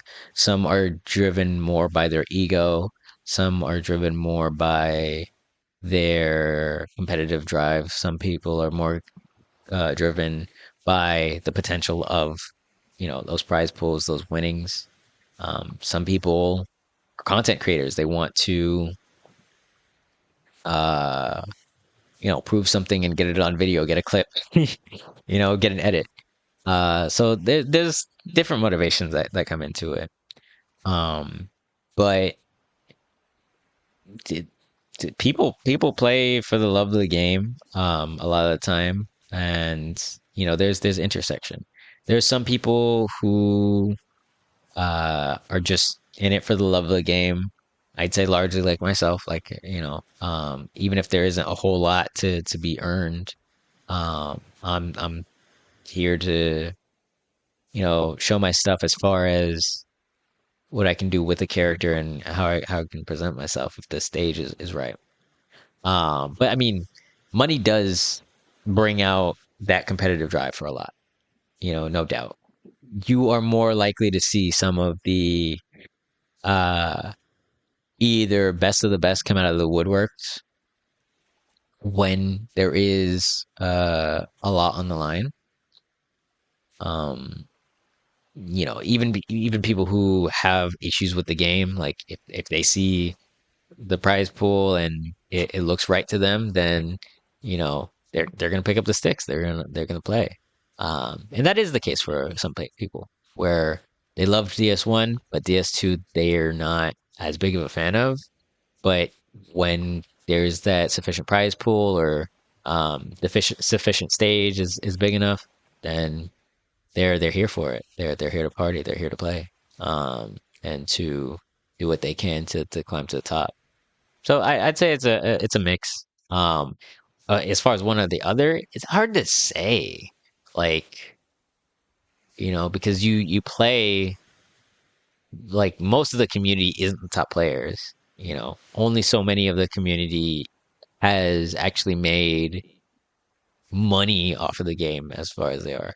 So, like, you would think that that part of the community is, even if they don't think that they're at the level that they win yet, they're still pushing themselves to keep going. They're still um pushing themselves to be better than they were the day before, to get a little bit further in an event than they did before. So I'd say it's a blend. But that financial incentive definitely gets people really motivated, or gets people to, like, mark their calendar, and make sure that they show up for an event.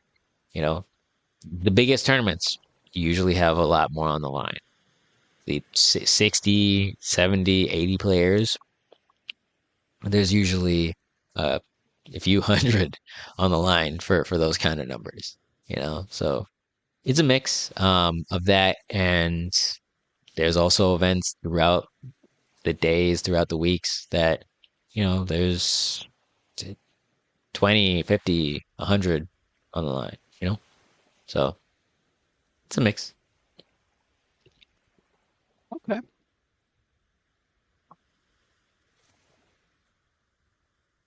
Right. Let's see. That ends thesis one. As we go ahead, bookmark it here. We're going to get ready to start into thesis two. We're going to begin a gradual deep dive into the competitive scene and its layerings a bit more in depthly here, with scenes or the founding of the first people on the land, the first events, and the pantheon of champions, so to speak, and a lot of the character specialists that are, and even the ones to be. Let's see here. Do you mind if we bring in a guest? We did have one that did request for this particular portion. Is that Hoodie or That's the one. okay? All right. Hoodie, if you're out there, I can go ahead and I can bring you in over here to my table over here in Tac City. Let me know if you got the invite. Hoodarius, get in here.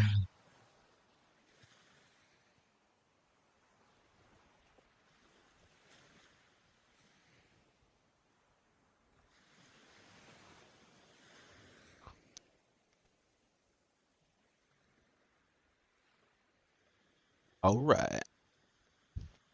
Hey, welcome in. Hey, All right, so chat, going here in the next session here for the Sorry Man podcast, I want to introduce to another one of my guests here. He's one of the current Demon Slayer champions in the scene for demo and for TCO. I want to introduce you to Hoodie Folk. that is low-key glitz. I'm not that prominent, I'll be Be, honest. be that as it may, but you were able to get the job done. Uh, in some cases. But regardless, I'm glad to be here and answer. Okay. Hey, Wave Magus, welcome in. Hey, and you came in at a good time. We're about to get ready to delve into the origin of another layering for the Demon Slayer community. Yeah, I see you guys. You guys been waiting, I see. If I'm quiet, it's just because I'm making a lot of noise. I got you. So, question one in this area here. And this is split between the two. You guys are free to bounce ideas off of each other or weigh in on your own experiences as we go. So, what's the timeline of the PvP community for Demon Slayer? Timeline of the PvP community for Demon Slayer. Like Um, here's an example of a template. Like, mhm. was it leaderboards before tournaments, or did tournaments happen that pushed more people playing, and then that's how we led to leaderboard players.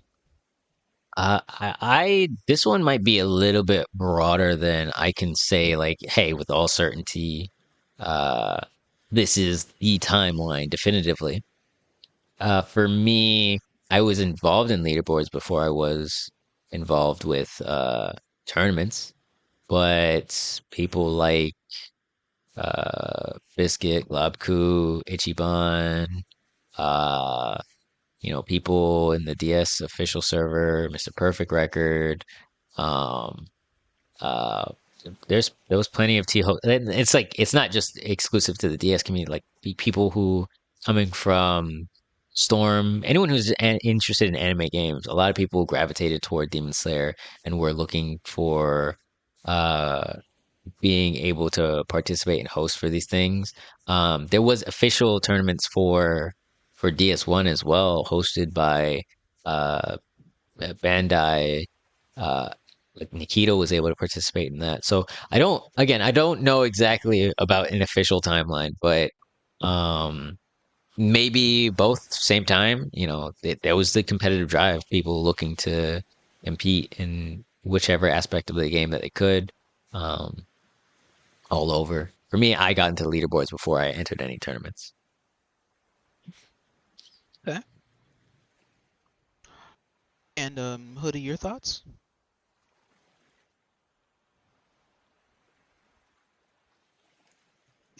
Like I said, I was real late, so I can't say anything about the comp scene for DS1 and for DS2. I mean, I think it's been self-explanatory. Okay.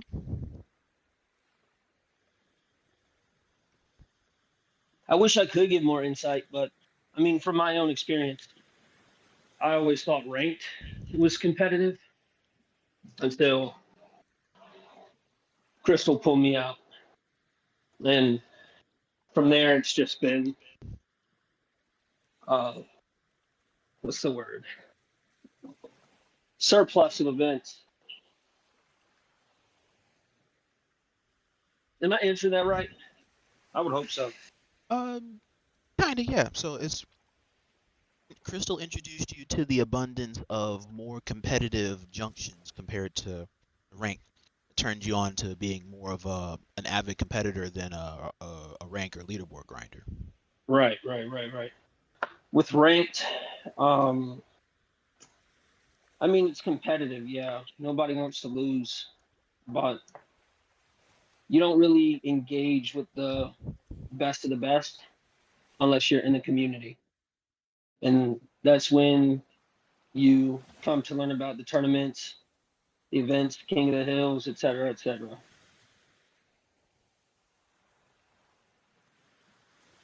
Okay. But prior, yeah, I'm not sure about. I would dub it competitive, like truly competitive.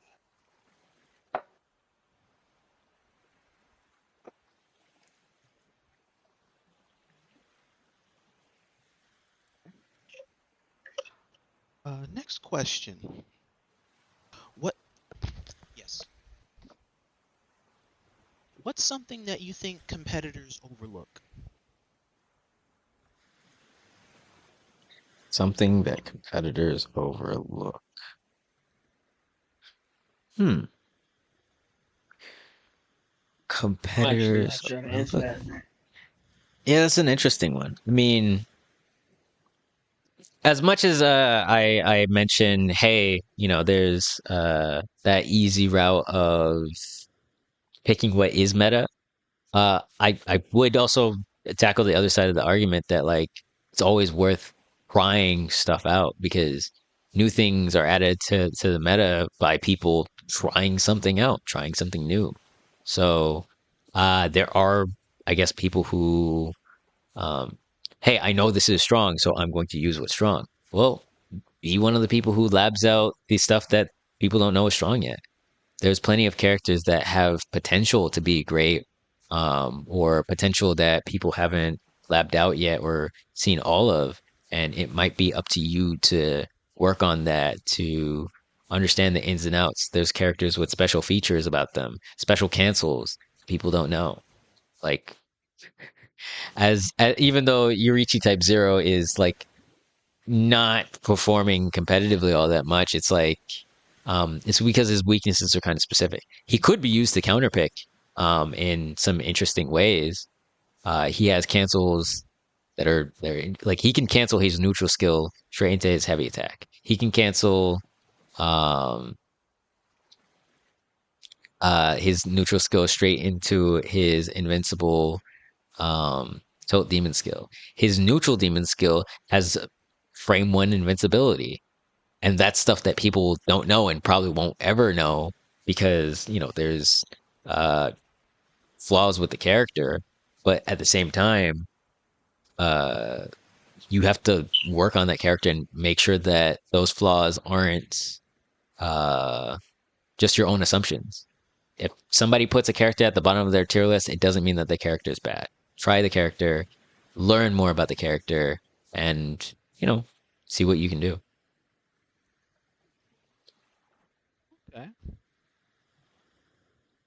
Uh, I think I think competitively, one thing that's overlooked, or I guess I want to say forgotten about, is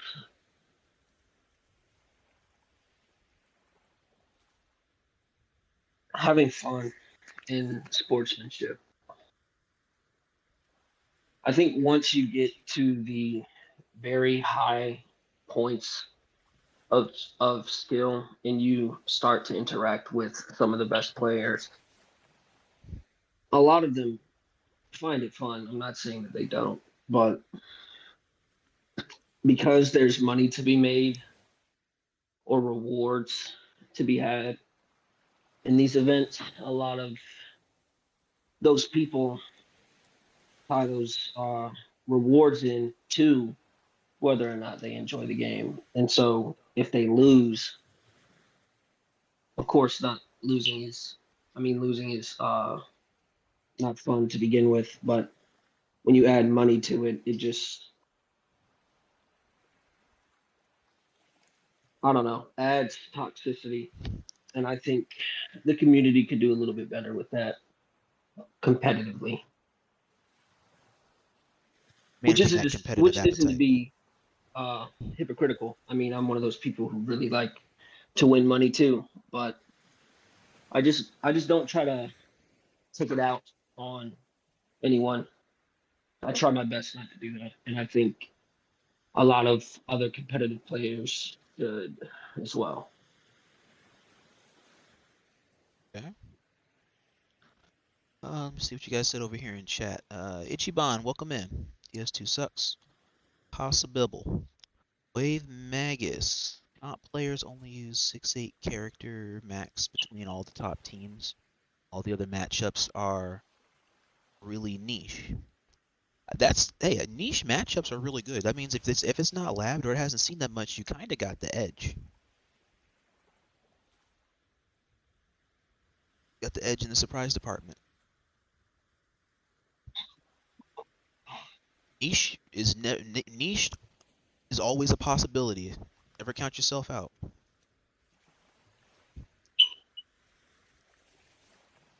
Let me see. Uh, for Ichiban, he said DST sucks. I mean, I kind of agree because of like some of the things that Sorry Man said earlier with the mechanics changing, closing the gap in skill, and just overall making like the variation in how the game is played. That's been greatly diminished. Like you'll see a lot of people using the same characters now, like on a way bigger scale than it was on DS1. Um, a lot of play styles look the exact same. It's just it's got a lot of flaws. I think it's definitely improved in terms of like fun, and I think it's added a lot of mix options, but uh, with the net codes and with the way that the mechanics just kind of make defense terrible, I can kind of agree to an extent. Okay. Next analysis and question.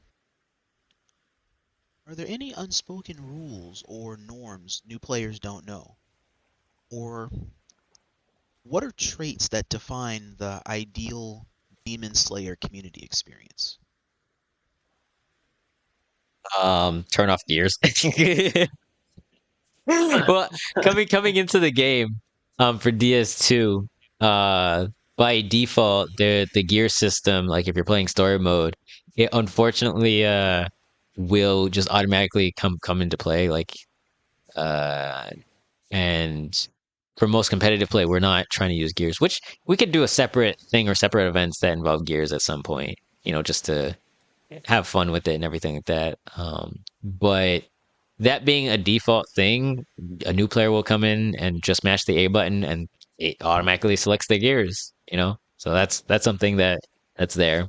As far as unspoken rules or things that they're not aware of, I mean, it can depend. People who are familiar with tournaments and playing sets, have usually don't explain the rule sets every time that they play a set. Like, so in a tournament set, you would only have the winner be able to switch characters. No, excuse me. The winner would keep their character and the loser would be able to switch their character or stage, depending on the rule set. In some communities and some sections, it feels weird. Like, it feels completely foreign to me to be playing a set with somebody and they win a match and they switch character, because it doesn't give you the opportunity to adjust, and you just keep switching every time. So that's something that I guess not everybody, who isn't a tournament player, is familiar with right from the get-go. But as you play, then you learn. Right? I think I agree. I really couldn't think of anything else. And I did see Wave in the chat say trash talk, and I think that is another unspoken rule. But I also think that's for every game. I think that's just competitive. That it is. You'd be surprised. There's one or two communities I've been in where they actually have the option of doing this all the time, but don't do it. I think it depends on The atmosphere. the person. Well, Oh, yeah, that too. But like, I mean, at the same time, there's trash talk can be disrespectful or playful. It just like I said earlier, depends on the person. But I think across all games, for me, I've trash talk. Even if I'm not good, I'll do it just because it's fun to do. okay.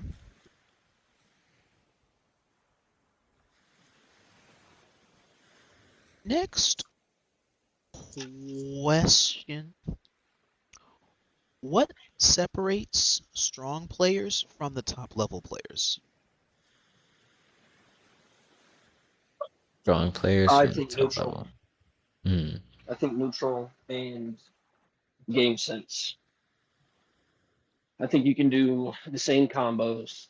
You can have the same uh, technique, but IQ matters a lot. So being able to learn, adapting faster than they can, all of that would make a difference. And since I like to try to train some people in the game, one thing I have noticed is some people have habits. And so when they get into situations, they'll automatically do one thing, and that makes them readable. And sometimes the habits are bad, so it's not even optimal in the moment that they're in. I do also know that some players don't have the competitive drive. One thing I've noticed across the top players and the lower players is, well, some lower players have the same drive. Not all of them do. For example, if you see Mask lose, he's going to rage. If you see Silent lose, he's going to rage. If you see Ricky lose, he's going to rage. You see, who have I not named? Chrome, he's going to rage. Any of those players who take a loss that badly tend to be the ones who are at the top. And I think that's just because they're the most driven. Okay. With that with that being said, again, some players who are great aren't the best because of their IQ. And I think like 99% of the players all have a rhythm. They have this blueprint that they follow. They don't just see the game and react based on that. They have this list of things they can do. And if you can get around that on a opponent standpoint, you'll be better than them.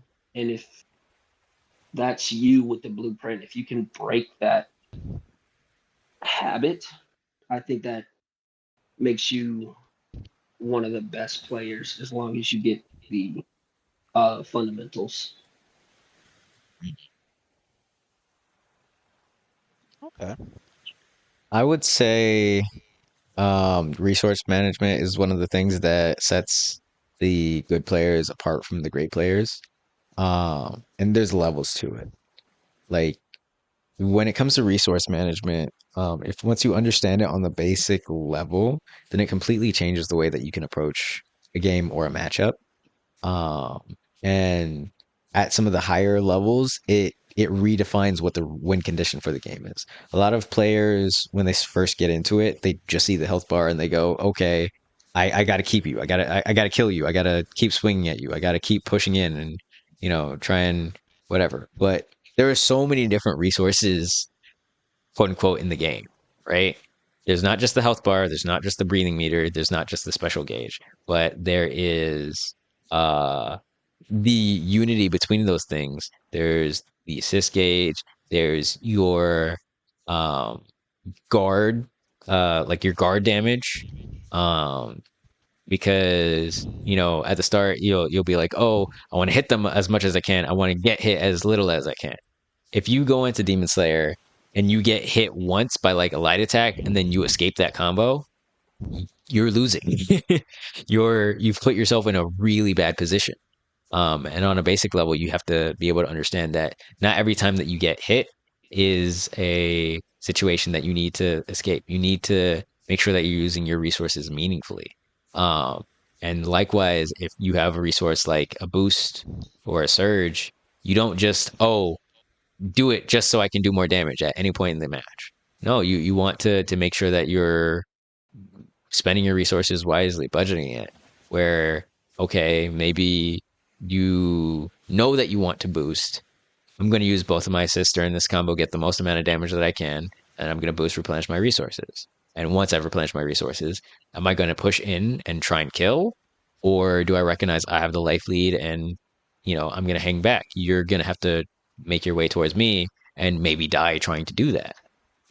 So it redefines the way that you can approach a matchup. It redefines when you're going to go on the offensive or the defensive.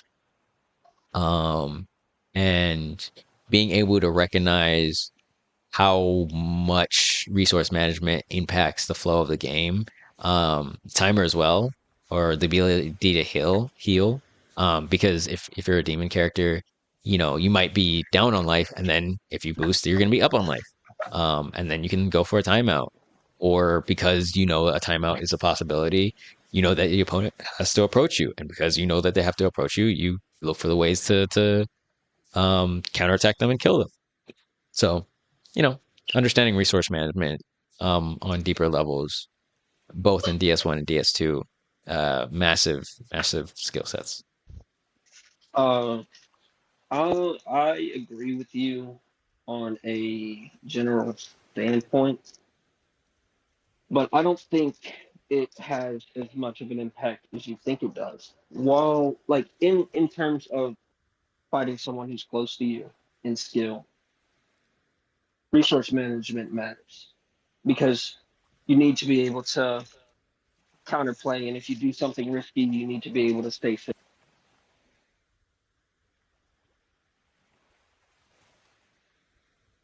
But I think if the skill gap is there, or as I said earlier,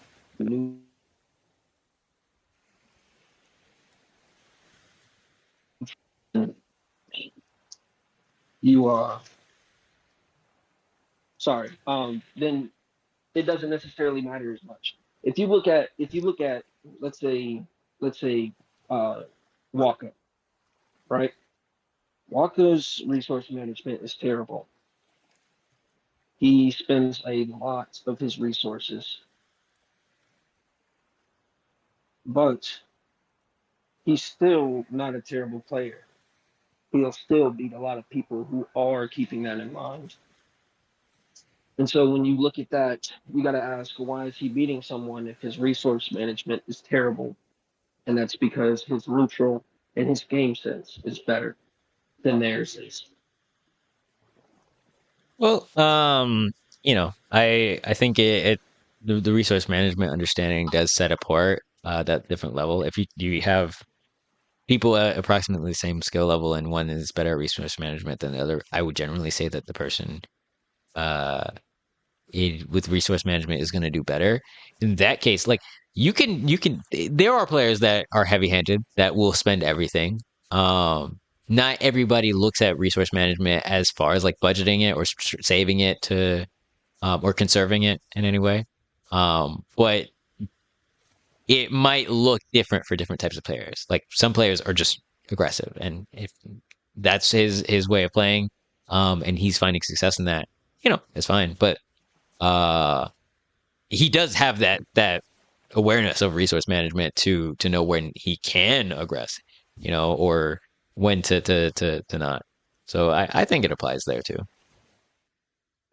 Right. I wasn't disagreeing that it's important.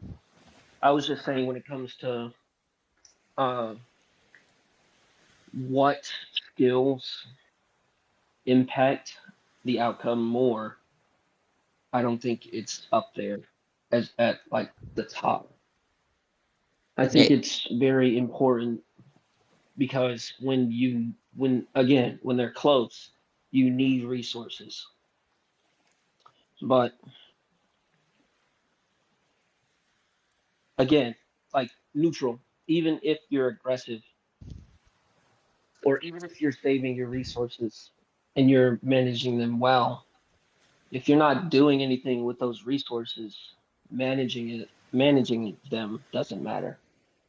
oh yeah, all of the different facets of the game come into in combination. So like if you manage your resources well and you don't find a way to use them, then yeah, it's useless to you. If you're winning neutral but you don't have any resources once you've won neutral, then it's useless. So it all comes together. So that's a Right, good right, point. right. Okay. Both are balancing principles in terms of playing the neutral, making sure your character has the neutral in which to play, and then securing your reward should you win it.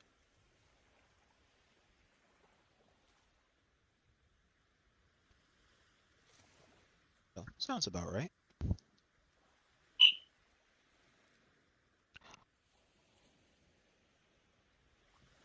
Next question. What players have the most underrated lore about them and why? Underrated lore on a player. That is a deep cut. Hold on. Underrated lore on a player. Chat, you may have to help us out on this one. Yeah. Me? Wait, what underrated lore, Bunny Pop? And welcome in, my dear. You came in at a good time during our Demon Slayer thing. Rio, Rio already got his podcast.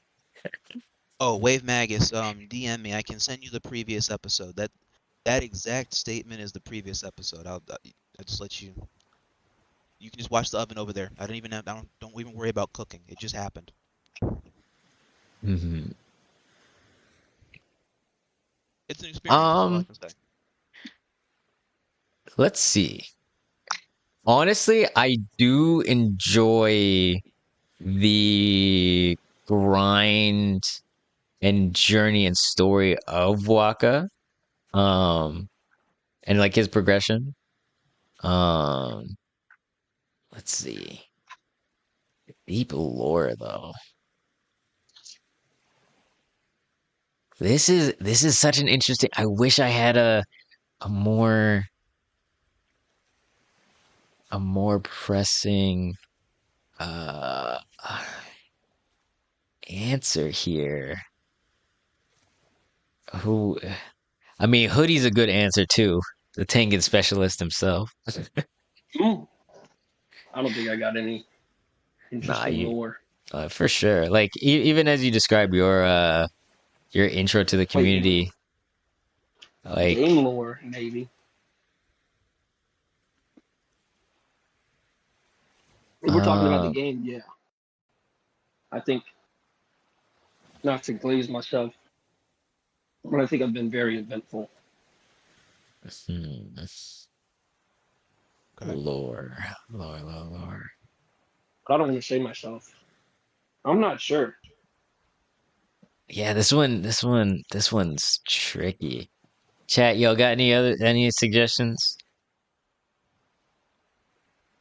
Yeah, chat. Weigh in as you will. So keep it open for another few minutes. So Magus. So here, food.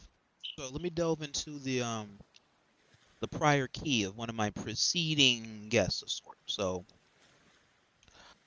uh, re say Voldemort for the betterment of not really enticing the English 12K boys.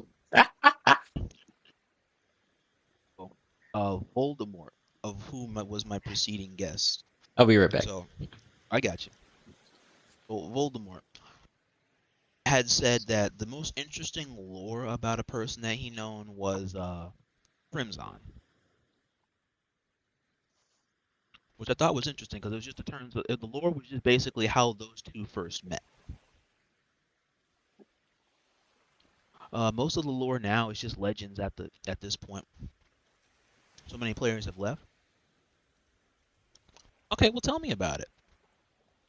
Like players leave coming and going. Like if the game is in a state where it's an open revolving door, then as a counter statement to subjection, that means that players can still come and go. So the loop can either be capped off like a career, or it can always be opened back and forth, kind of like a vault.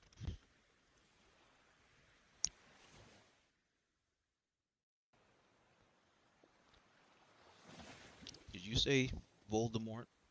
My friend here doesn't seek to say himself, but probably knows the people that probably have interesting atmospheres about them and the way they carried themselves for years. And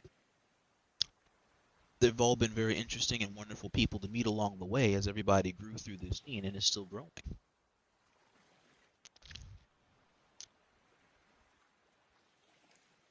If I had to guess, here, as a newbie who's like, I'm totally green to this scene, if I had to pick one dude that stood out to me was, what was this guy's, hang on. was actually recently. I was watching this guy's name. Jari. Yeah, this guy is like I wanted to study the lore on this guy. His name is called Hiliaster. Because I was watching all of this recent event that came up out of nowhere. Last week before. It was called Ultimate Burst that Sorry Man was talking about earlier. And I thought just this one dude is the only dude in the whole bracket. That was like a bracket of like 180, 190 people. That's the most I've ever fucking heard of on an anime video game this year. That's the most I've ever fucking heard. And this thing hit it out of the park of every other thing combined, and then some. I look on the ticket, right? I see this guy. Everybody has teams of two, and teams of two. This dude is the only dude on the bracket that has just one character. Like it's him versus the world. And one by one, this dude is putting people in the ground.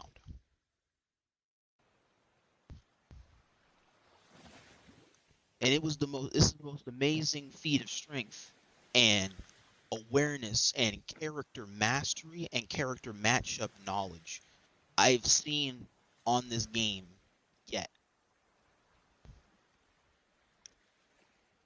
This game is like this guy is totally outmatched every single round and every single opponent, logically speaking. And he's taking it to the competition. This guy, it's one of the most amazing feats I've ever seen. If I had the chance to meet this guy, the main question I would ask him is, why don't you have an assist? That's the only thing I would ask him. He carries himself with like the most respectable and respecting atmosphere of like demon energy. Like usually like you use demon energy like a metaphor, but this dude is like the literal personification of demon energy. And just the fact that he's even playing a demon and a famous one at that is just icing on the cake, like some creme de la creme. And this dude just puts hands on people. Like he's one of the most amazing players I've ever seen, and it's just what got me to stay watching how action-packed this game was watching this guy play, and then watching a lot of his friends play, which is how I got to meet and see other North American players like what Nikito and Hoodie and Sorry Man were talking to me about. Hylia is the most decorated champion in Demon Slayer history. He's the only person in the world that SJB Demon One Slayer player ever genuinely respected. Oh, so this guy's been around since. Oh, this guy is like one of the founding players. Then he's been around since DS1. So this guy is an OG for the Demon Yeah. Slayer continuity. Hylia is like that. Hylia is like that for sure. He's the equivalent of Sukuna in DS history. Man, I hope one day I get to meet this guy. I'd like to shake his hand. It's like, dude, this watching him play is just like such a historical treat to the art of like anime FGC. Hey, maybe you can have him on the podcast someday. That would be nice. Gotta see if he has a Discord. He does. That's where all the events are.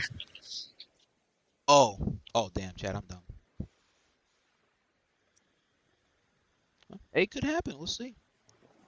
Weirder things have happened. I didn't think I would be able to interview and meet people with my connections, and it just happens. It can always happen. But for my take, though, to the question, if I had to see like what players have the most underrated lore about them, I don't know if for Hilly Aster if it's underrated or not, but from what it is I've known so far about a lot of characters and people that play through a lot of these scenes, his is the most fascinating to me on how a player that's like a master gamer can put himself at an illogical disadvantage logically and come out on top against all odds, even against the meta and and the mechanics or just the bracket arrangements working against him, and he literally pulls top eights and top threes. Like it's just godlike work.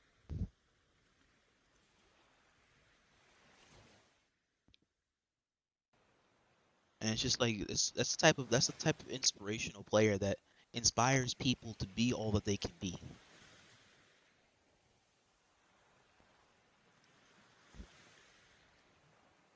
But that's all. That's mainly my contribution to that question.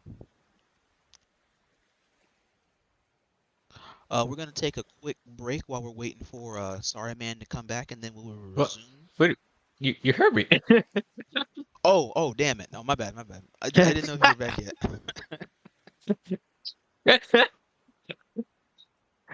Maybe we can Oh, have my bad. Haley on the podcast someday. Yeah, yeah, maybe. All right. That's a quick waiting outside. I thought that was Was you that it? said that for a Oh. second. No, I'm here. Okay, okay, all right. Next question. As we're gonna delving into like the founding players on the first recognized, delving into founding players or like the first recognized players and character specialists. So, who won the first big Demon Slayer 2 tournament? Or who or what group do you feel set the stage for a lot of the competitive scene? Then there's a follow up to either or of those questions, but once we get there. Um, this is where sorry might get a little bit biased. Now hold on. All good. Right. So let me take a look at as far This as doesn't the have to be first. totally, just whatever it is that you can remember. So for DS2, the first big tournament, um, I would say was the final selection, um, because they did what 500 on two events, I think. So 1,000 in total for an NA side and the EU side. Correct me if I'm wrong, chat. But that was during the pre-release of DS2 or the like if you pre-ordered the game, like the pre-order window, then you got to play the game 5 days early. And during that time they hosted uh that event. The winners for the NA side was well, the winner for the NA side was Mask, TCO's Mask, who probably like he has the most first place wins, and is I think turning but tournament by tournament like top one of DS2. Uh, so Mask is up there. He you know was already a strong and prominent player in DS1 by the amount of wins and performances that he was putting on. And that trend continued, and he shined in DS2 with a variety of different characters, not just with like one shell or one thing. Like he would pop out and be like, "Hey, this character's broken," then you know, show people why. On the EU side of that event, Reaper was the one who won that. So those are two prominent players. A lot of the players that you would see in both of those events. Um, Haley Esther was involved in that EU side. Uh, Blood was up here. Artemis recently won Ultimate Burst. You know, eh, so notable EU players there. NA side, there's Mask. There was, let me look at the standings. Oh, send me that when you can. I'll take a look at it. Okay.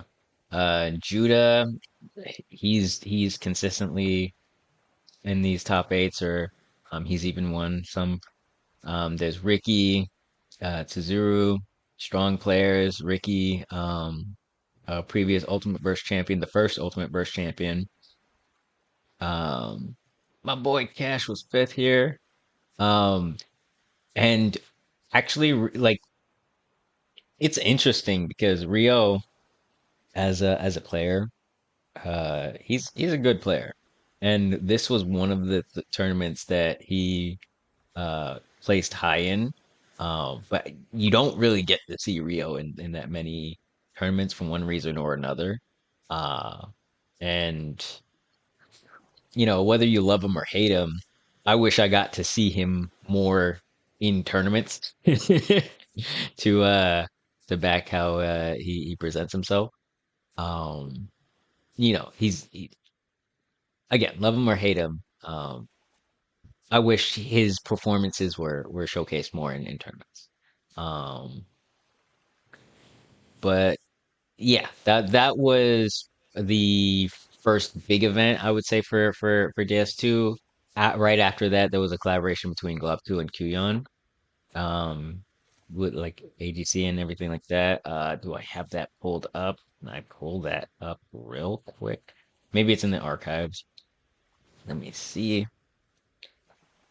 Um,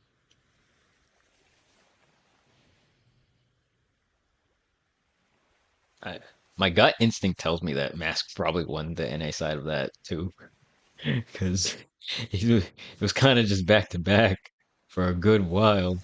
Um, So it's fair to say, in for some NA. assessment, that Mask is among one of the founding champions, or is the founding champion that started the lineage of DS2.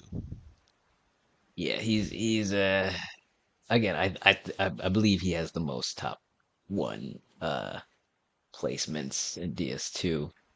Um, yeah, let me see if I can. Oh, let me just click on his name. At this point, let me just look at masks start.gg That's exactly where I profile. was going. That'll tell you exactly how many. Like hell, chat, hell, I poke fun at myself. No matter how many tournaments I've been to hundreds and hundreds. It only shows only one, probably one G. Gotta hold that. Okay, so What was the um, most recent one? Or did he also play at Ultimate Burst? Ultimate Burst this year was EU only. Uh, So before that, on the opening burst circuit, TCO, myself, we hosted the Blade Breaker Beatside Bash, and in that event, uh, who had gotten first? It was Ghoul in first place. It was, I think, Mask in third, and in second, was it? I'd have to double check. Uh. Mask It became was the top Judah. It was player. Judah. So it was Ghoul, Judah, and Mask in the top three for that. Mask gotten first place in the Hashor Rescue Battle that morning for PC. Um, Oh, he's a hybrid let's player. He plays on PC and he plays on console. yeah. Um, all right. Let's see. What'd you say, Wave? Mask became a top player in the tail end of DS1. It was perfect timing. Oh, he had the Luke story.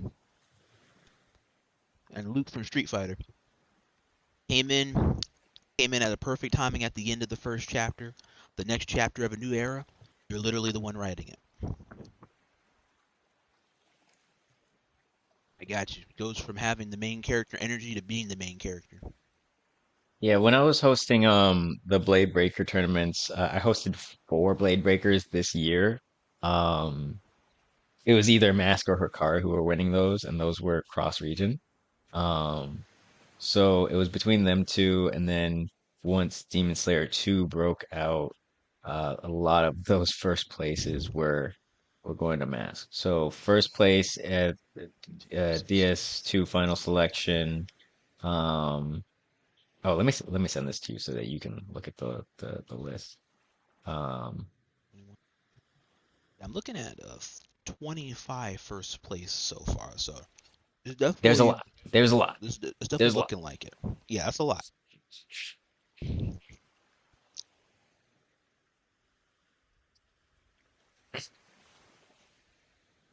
So he's definitely one of the players that has set the tone for um the competitive height, the competitive ceiling. He's the one to beat in a lot of these events. Uh, but yeah, he's a really good player. I see. He's a really good player. Yeah, there's very few instances where he either didn't win or was not in a top three. hmm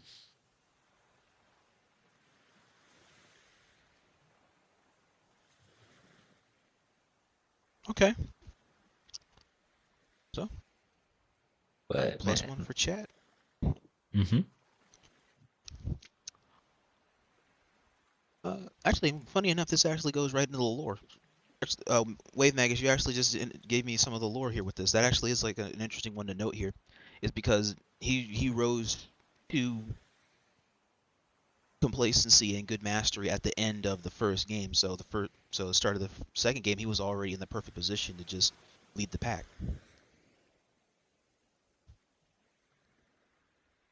you're definitely another player worthy of a podcast if you can get a hold of him. Ah, If he's around, let him know that I'm definitely available through yeah, I can Thanksgiving weekend or through ask the around, holidays. see who's interested. Which, Okay. by the way, I gotta shout out my boy. If y'all not following Mask on his different platforms, then please do. If you were there before DS2 had released, you know what? Backtracking on the prior. No, no, no. I gotta go back. I gotta recover here because when you asked about lore, yeah, you're right. Mask is probably one of the ones to throw in there. Not even just before because of his competitive performances, but he was living in Japan prior to DS2 and for much of DS2's early thing this year. So Oh, word? yeah, like so he was so but before DS2 dropped, he was in Japan and then he moved sometime this year. So he while in Japan was one of the main people who was gathering information, going to pre-release like events for Demon Slayer, trying out the characters, figuring out what these weird mechanics in DS2 were looking like, figuring out what these new characters were built like, you know. So uh it was that kind of grind and that kind of drive before the game even came out. You understand what I'm saying? So he would go to these events, wait in lines, go loop back around in these lines several times, record as much footage as he could, get this info to the community, and he had like that head start as far as like, oh, I understand how this game works, you know? And he didn't just have that head start and then everybody just overtake him or whatever. He kept it going. He kept building his competitive you know level and experimented a lot with all sorts of characters. He's a lab rat. Some people don't know that much. But like he's a lab rat on the back end asking questions about, how some of the weird things in the game are, you know. Uh, so he's definitely one of those players that's had an interesting journey, not just in DS2, but before DS2, pre DS2, and post DS2. And that grind has definitely paid off as far as his results. Okay. Hey, Kakashi. Yes, it is W Glaze. That's why I need to know exactly how the donut was even made. That's crazy. It's a good donut though. This is the type of stuff that you definitely got to have more of. It's a backstory. It's a backstory where not a lot of background stories like this are really replicated like this. Mm.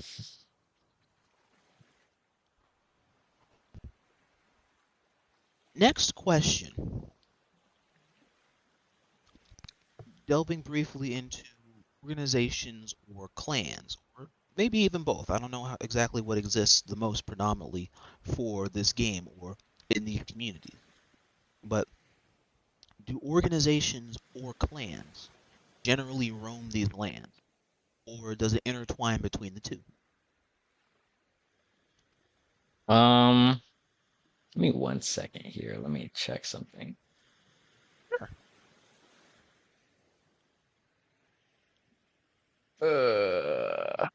Cash, I don't think we signed up. Me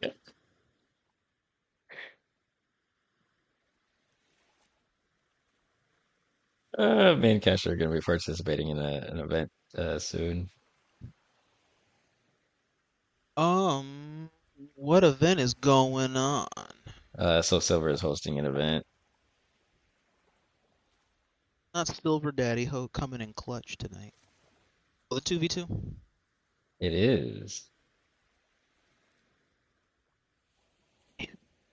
Okay, we're gonna. All right, you know what? If my mods are lurking, bookmark Silver Daddy. We're gonna go back and we gotta try and look at a couple of his streams also with somebody. That way we can take a look on the NA lay of the land.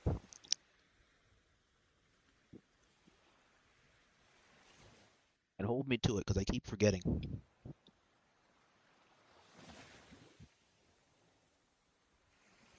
All right, but while he's sorting that out, Hmm. and we're waiting on Hoodie to do his thing, I'm going to do it now. What now? Oh, Mark. I mean, I could do it tonight, but then I'm missing Overwatch and Fortnite grinding time before the season ends. I got 3 days to make it do what it do on one.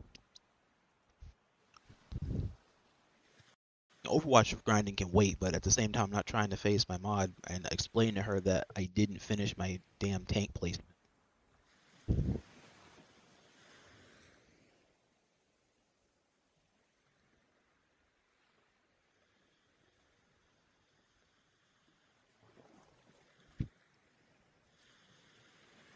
Oh, do this. Oh, my bad, my bad, my bad.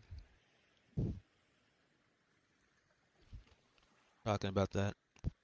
You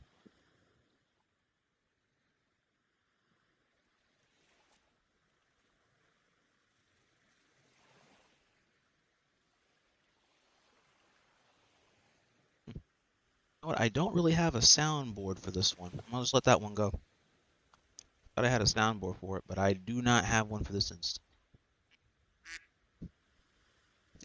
At a duck zone. Mhm.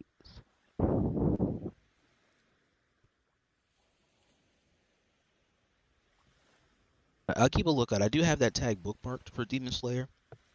So if it goes on sale, if if I feel convinced, I'd probably go on ahead and I'll pick it up and just try it out a little bit and see what I can like about the game.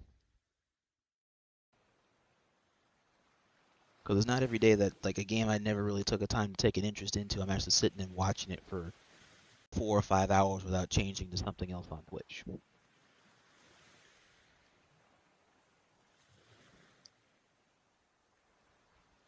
Like Bleach, kind of, sort of, because I didn't want to be spoiled.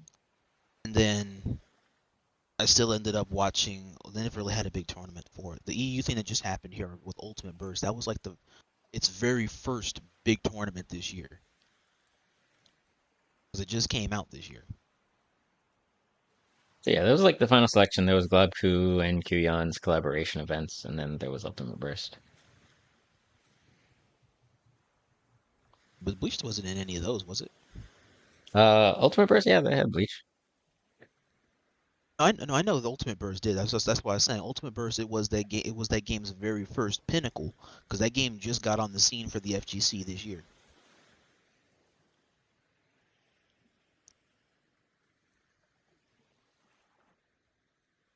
Actually, we're probably in the Bleach Soul Resonance of Souls community on Twitter.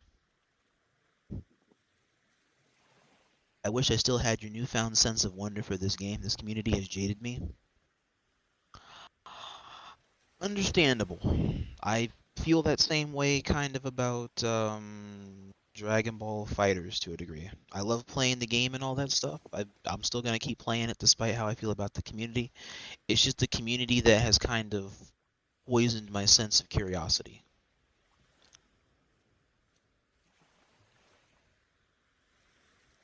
I understand why it feels like there's like a natural conflict of interest sometimes, or it's just like I just want to be around who I know that I kind of chill with and that I can vibe with, and we're good to go. Where'd Sorry Man go? Sorry Man's doing is checking his sign up stuff here real quick. Need to know if I gotta need to know if I gotta do the sign up real quick. Sorry Man, you there? I'm here. Kakash Brain, Almighty Kosh was saying it was wanted to know if you needed to check in on his end. I think it bugged, like the system bugged, so I sent Silver a DM to sort it out. Okay.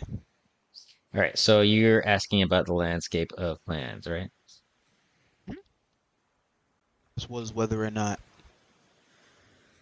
do organizations or clans roam, or does it intertwine between the two? To organ like yeah, I mean, for the most part, clans, that and that system was created and housed in the DS official server. Um, each clan operates in different ways. Some in more like official capacity, like Valhalla, for example, um, has like it's had more like resources and like bracking and branding than some of the other groups. Uh, what?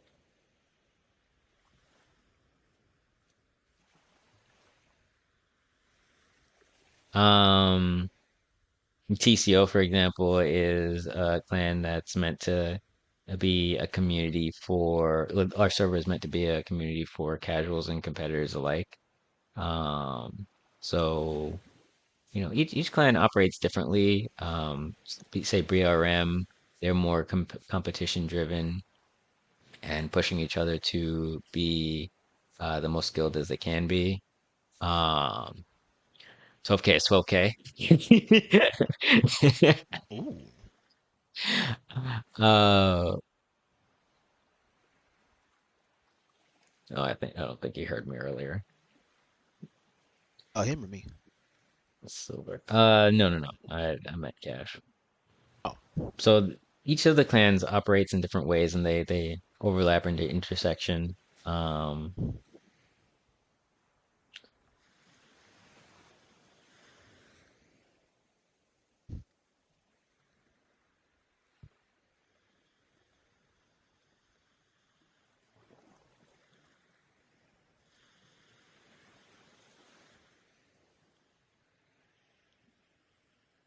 did I answer? Oh yes. The follow up to that question was how many clans or organizations are there or were there? Oh, that's a big one. I and there's probably more than are officially established in uh the server. What? 'Cause I'm aware of TCO. I'm aware of was it the NG people? I'm aware of AGC. I bet that's its own thing.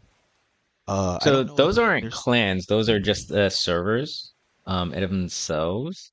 So like that wouldn't be classified as a clan. That would be just independent servers that have their different functions. So DS Official is a server that has like the infrastructure for the clans. Like you register, you add members and everything like that.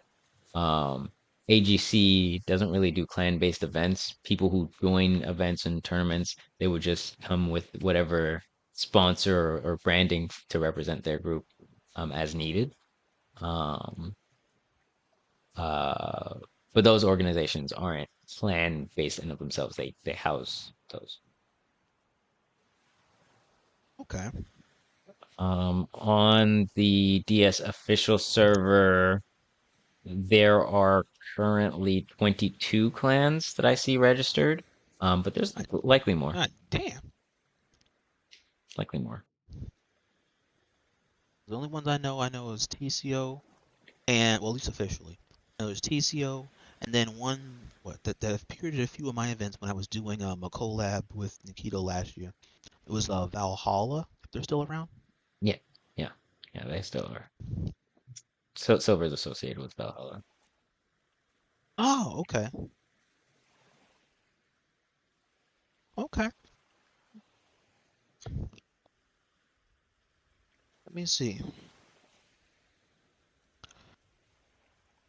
Next, a question.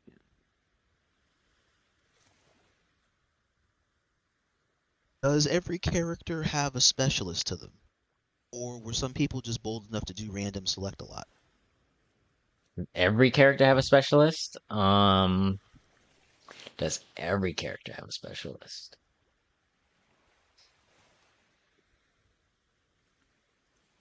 I don't know if I'd say that there's any specialist for like say water Tanjiro. There might be, but I don't know if that's the case. There are some uh s- like Nezuko and DS1, for example. Or like there's some teams that are more based on the show than it is about the individual character.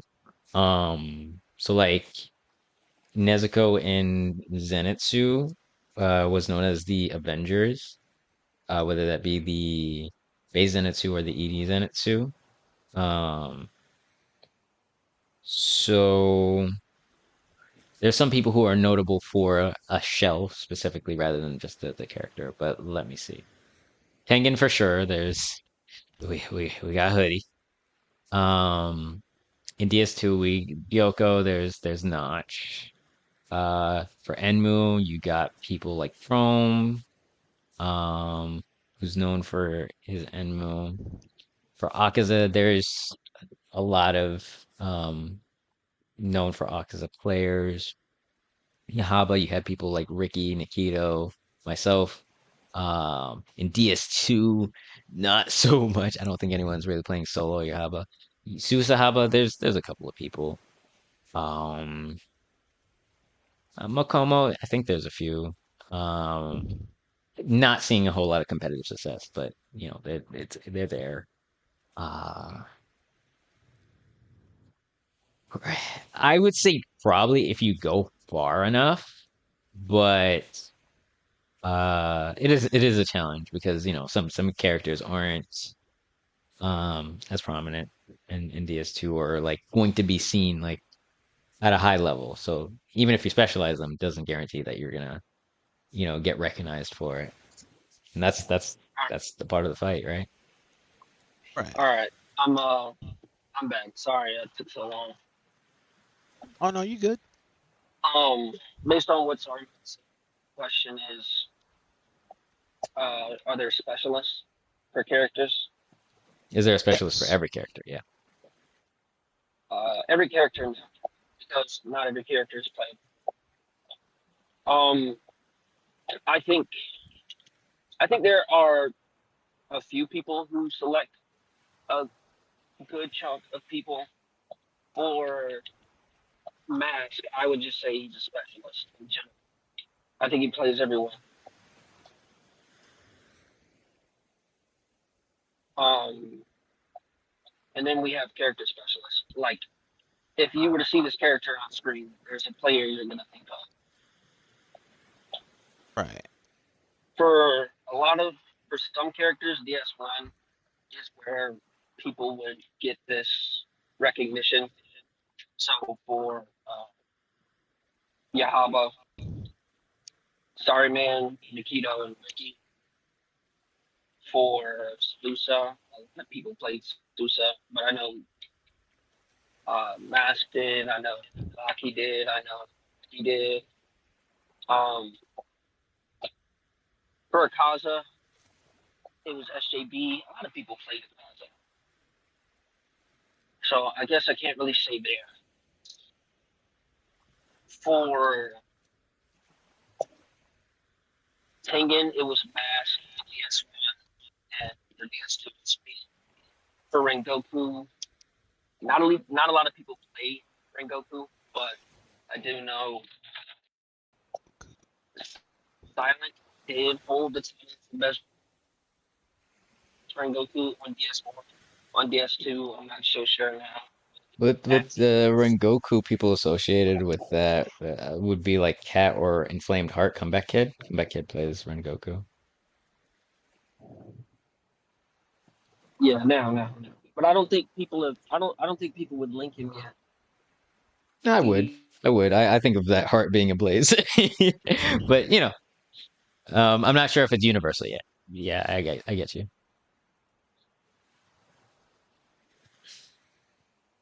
Oh, did you have to mute up?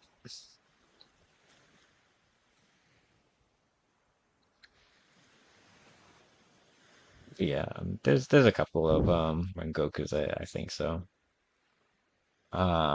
Judah and his well, what's that guy's name? Zohakutin. Um Ruin and So Swole with Hakuden. this the Gyus. Um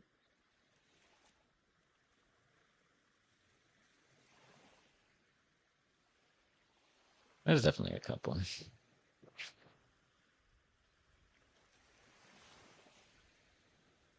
Okay. And Chad, if you want to weigh in, feel free to weigh in as we're going through. There's a character specialist there, and then what is it? The revered or specialist or tech heads in the Demon Slayer community. You kind of went through a couple of those while we were going through. That way, at least the ones that you're aware of that are like prominent or known to you guys right now, even if they're not known in general. These are people that you guys know from the community from them just repping the characters that they love to play. Um, Next question. Um, are higher level players and tech entities in the scene like approachable people? Results may vary. Um would I say that they're approachable people? I mean, uh it depends. Like some players are, you know, friendly. Some players are always on that mindset of uh that competitive drive. And there are people who, if you're not on their level, they won't really be inclined to pay much attention to you. So it depends, but there are definitely friendly people within the community, and some people that it's kind of a mix where um they may come off rough around the edges, but if you ask for help, then they'll help you or give you guidance, or you know maybe it's again rough around the edges, but they'll give you advice or tips to get better. So it all depends.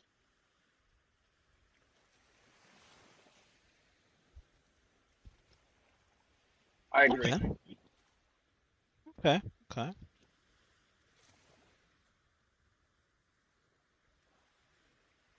Next and closing question to the panel. Are character specialists and known players seen as pioneer players or representatives in the community?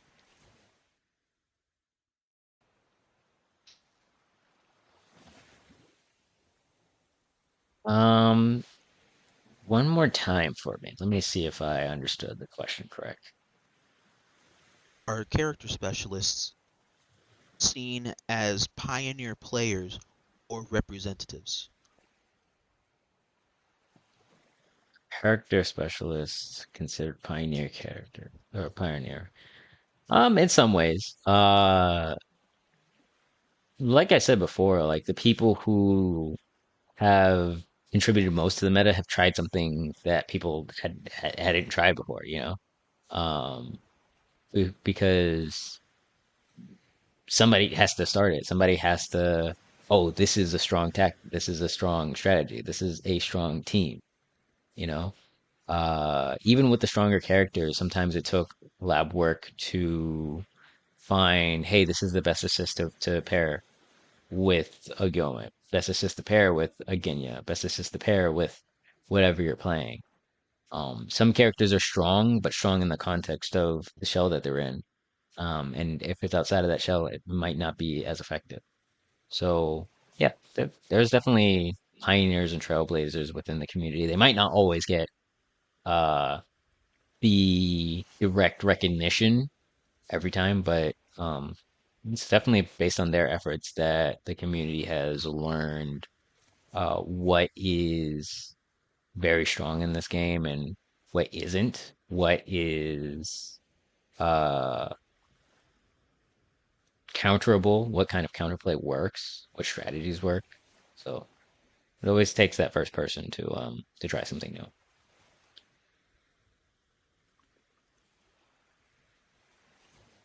Okay.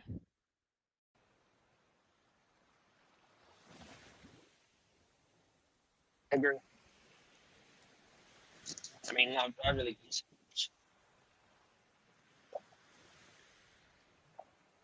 I'll take your time. I don't have any input. Wouldn't be sure. I don't have a necessarily. I mean, I'm a character specialist. It's not here to anything. So Okay. All right. All right. Well, that will conclude the lot of my assessment and my analysis here for the next chapter for Demon Slayer 2. And I want to thank you both for taking the time here tonight in order to come through. Sorry, man, especially to you for being here for both parts and really giving a really in-depth analysis for much of Demon Slayer 1 and 2 both, and like how the community's founding points from the initial game really linked perfectly coming here into the second game, into the sequel. Yeah, it's definitely been a journey, and it's a journey that isn't finished yet. Hopefully, we're on our way up. Hopefully, there is there's no way that Rio has never heard what Hoodie sounds like. There's no way. But hopefully we're on the up and up and that, within one of these character releases there is adjustments, some bug fixes, some balancing. At the end of the day, uh the criticisms that we have for the game is because this is a game that we're really passionate about and that we really truly enjoy and that we want to have as much longevity as possible. And at times game instability, netcode, um, a lack of balance, those can be detrimental to a game's longevity. It can make a player who is like, oh, this looks interesting, but this is broken. But I can't play online reliably. But rage quitting. But all these different things. Like it can lower the experience for somebody who's interested and might have wanted to get into it, but um, you know. So it's it's really important that uh hopefully the devs can hear what the community is feeling about the game. Uh, Understand that a lot has been implemented is really cool and really interesting, but it still needs some fine tuning, still needs some adjustments, and that above all else, that the game does still need some work to be more stable, to be more reliable, so that when we're hosting events, when we're participating together, that we're just worried about beating one of each other up and not about the game beating us or crashing at the hype moments or um desyncing or causing glitches or whatever it is. So it's been a journey and we really love this game and we just want what's best for it. Okay. W closing sentiment. Hoodie, anything you'd like to add to that, or it's all good in agreement? I'm in agreement. I mean, sorry, man. I don't want to say something. I promise I mean no offense. He says a lot. He responds. So he says my answer. Yeah, pretty much. He's pretty thorough on it. I'll be trying to cover all the I agree. bases. I see.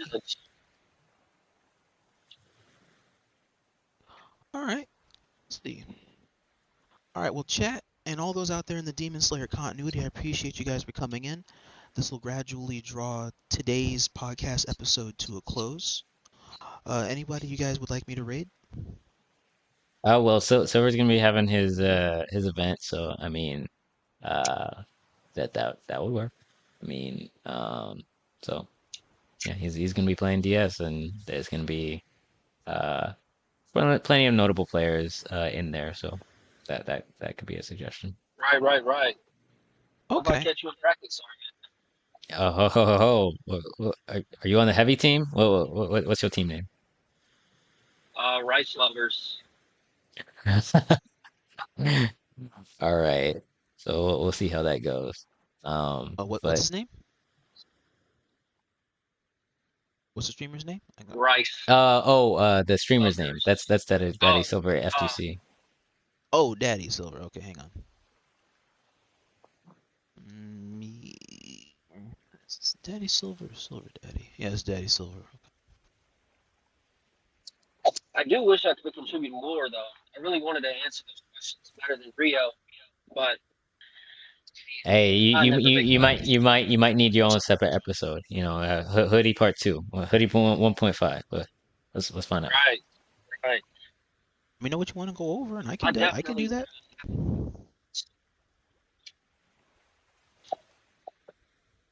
An episode is an episode in order to expand lore or just continue looking at a lens of whatever is pre-existing. I am not even exempt from that because I am literally creating episodes on Demon Slayer, which means that I am also contributing to the lore expansion and creation.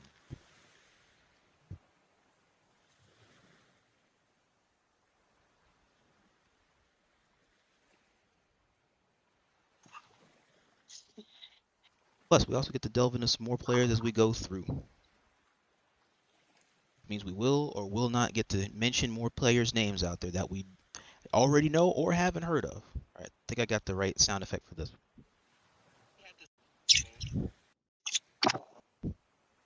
And we go down the line I from might there. have to start glazing. I hope to definitely expand on what I've seen.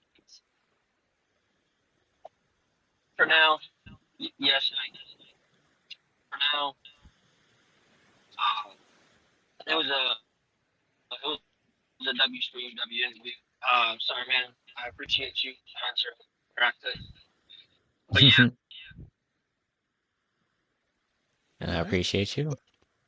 On our way out of the door here, I also want to go on ahead, leave a follow for I don't think I have Hoodie's Twitter here, but for Sorry Man, go on ahead and definitely leave a follow here on the Twitter like so. Or you can also leave a follow on the YouTube, both of the main platforms for Sorry Man here, the respective leaders and front runners for of TCO. So feel free to definitely leave them a follow here if you like. On the channel here, it's a very reputable and a very expansive Demon Slayer uh, channel that goes over everything you need to know about the video game. Twitch, and which is what he's on now, in order to, film our joint collaborative thing here across the Demon Slayer continuity.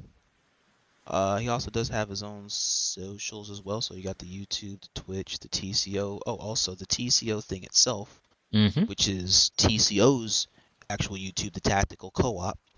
This is their official YouTube channel. If you guys want to, feel free to also leave that a follow as well for him and a lot of the respective fellow clanmates that are there. There's a Blue Sky. I'll probably go ahead and follow that myself because my Blue Sky is where all my podcast episodes are at. Yeah. That, I believe, is everything on the land that I am able to click upon. So we're gonna get ready to raid Daddy Silver. You guys got my emotes. Spam him. Let him know where you come from. Him and his Los Angeles self wearing that hat live on Osaka because Osaka things. They're gonna get ready to have a 2v2 Demon Slayer team tournament with a $100 prize pot out there. So get ready to sit and tune in and see how that's even gonna work. 2v2s in an anime scene are it's common or rare, depends on the game and the makeup. So let's see where that goes out here through the night. I'm gonna go ahead and drop you guys off at stream. You guys take care out there, and like I always say, till all are one.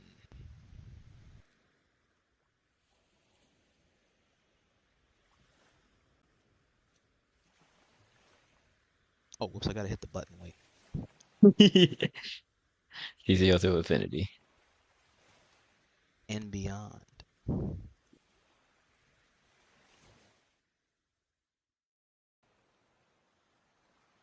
There's the raid. Okay.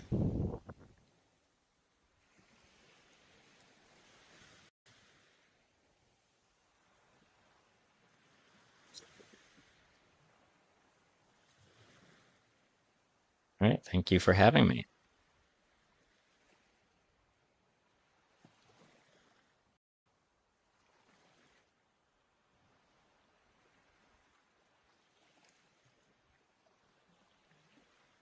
Ooh, Kobani emojis. Okay. I do like me some Chainsaw Man emojis.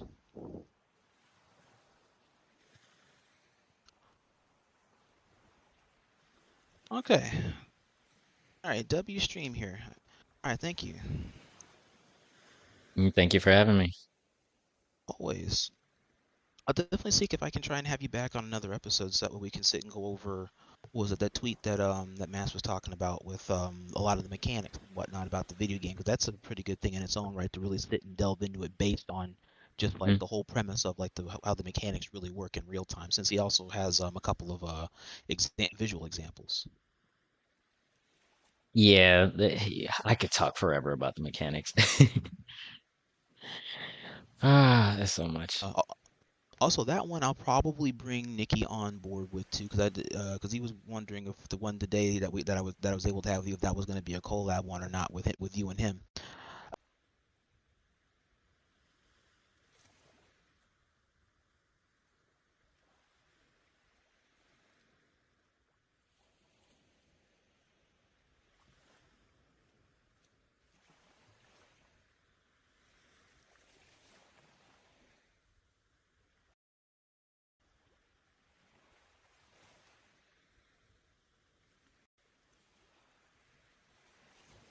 Mhm.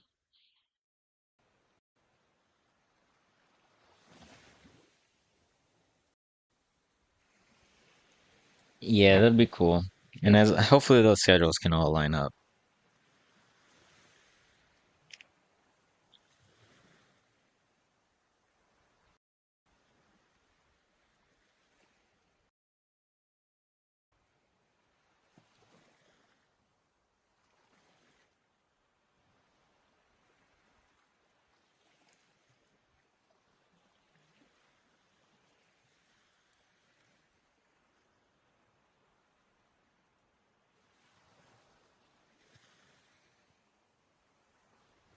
Hmm.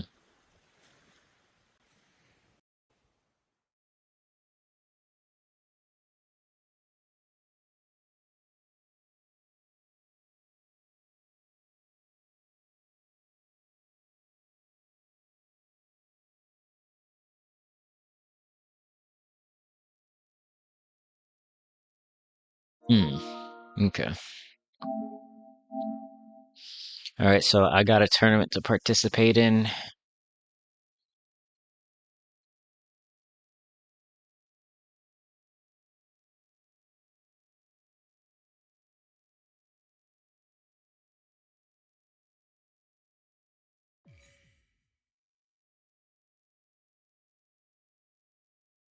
Yeah, I didn't actually know that it was gonna be that like because like usually podcasts would be like an hour, but then I went on yapping and anyway, so it was gonna be long no matter what. Ah. Mhm.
Ah, Yo Mimira. Yo, When does he Mimir. first come in? Yeah. I figured he wouldn't play on Kaza. Makes sense.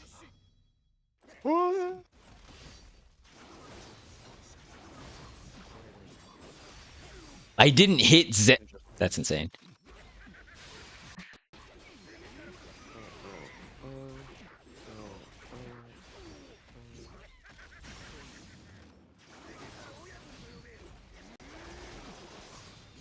Well, that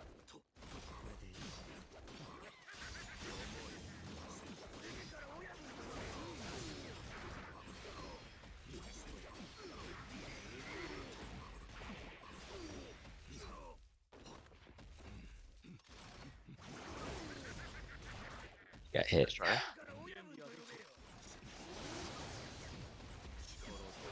Careful not to overplay. You have health lead. Right. Oh, what is this lag? Okay.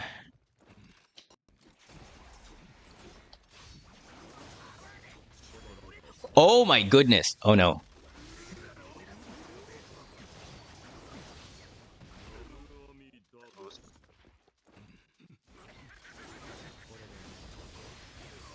What? Thank Nice. goodness. W Inosuke. Is it moving sluggish for you right now? Yeah, it's slow, 30 FPS glitch maybe? I guess.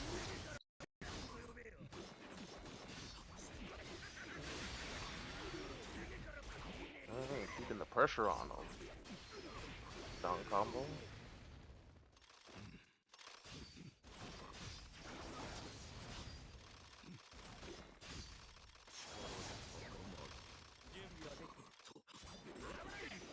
Nice.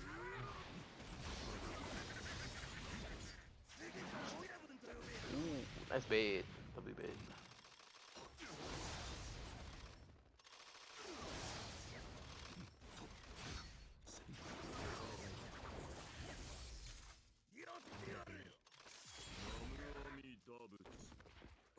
Interesting choice. Ooh, nice.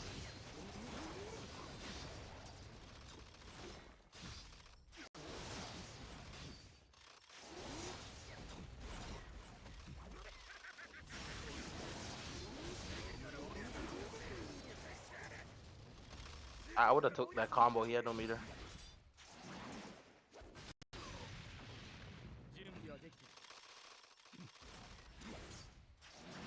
You are a fiend. Good shit, sorry, man. You are a fiend. He just dashes up and grab. He didn't give up. Look, gotta make it work. No, that was nice. Your neutral was amazing.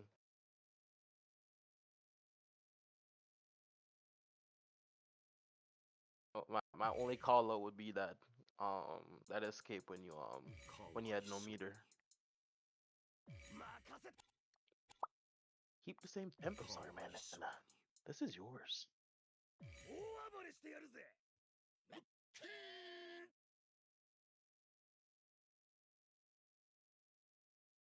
He's gonna switch.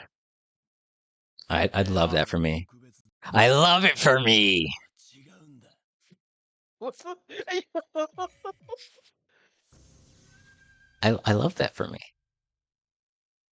I hate that Soul is also gonna play Gyome. I've slowly been growing a disdain for him.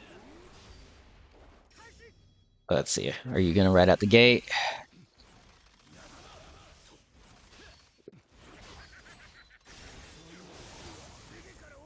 Nice. Ah, you didn't believe.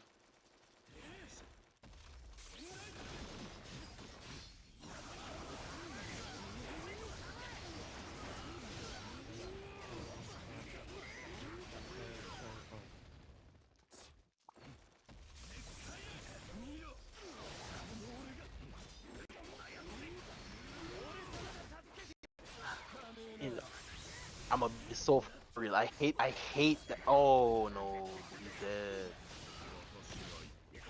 Uh, I hate that Yome can one ball check at the max range, dash, and still catch. Huh? Fault. W match. Make it count. Oos, oos,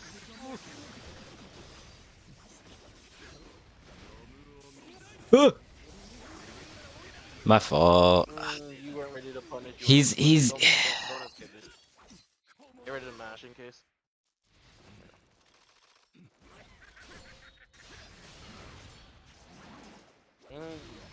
That's fine. That's a nice grab. That was a bad grab. You believed. You believed. not dead yet. Didn't confirm though. That's good for you.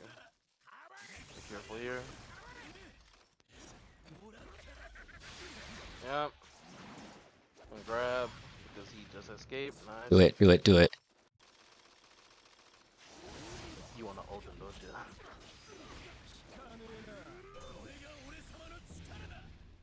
Can you switch off that?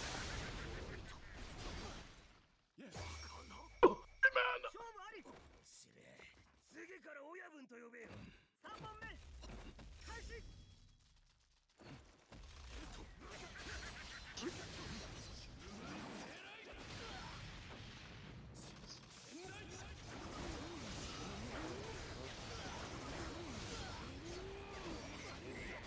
Come on, reset.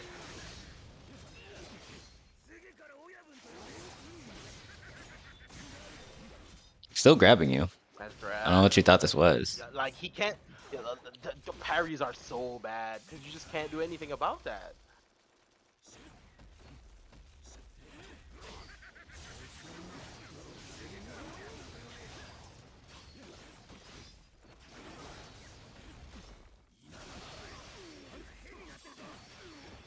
Did he cancel into the? Nah, that was nice. Went for max damage. Respectable. Do not waste your assist if you don't have to.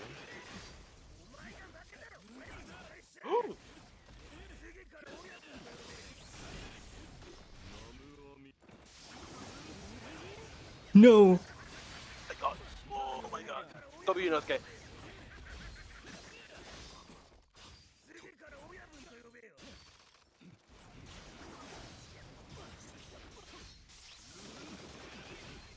That's a punish.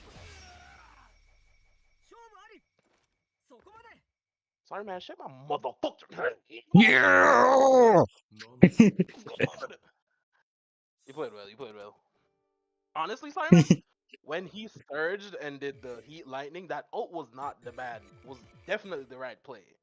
The only problem is you one ball checked before you did it because you probably thought he was gonna go straight into You thought he was gonna go straight into what you call it? Distant Thunder.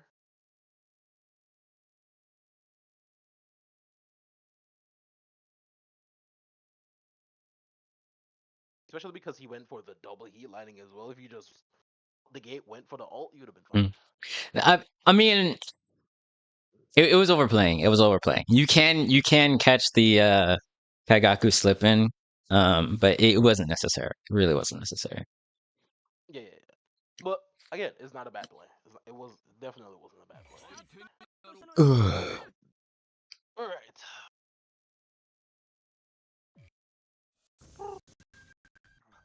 Let the Lord be with me.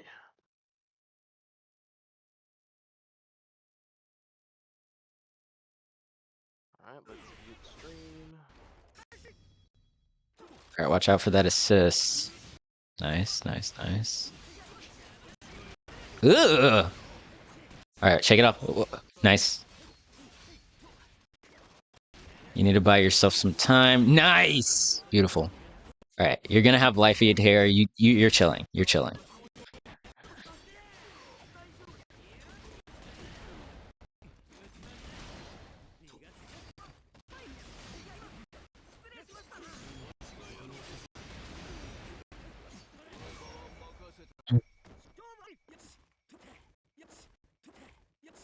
Cooking cash. All right, so keep that energy up.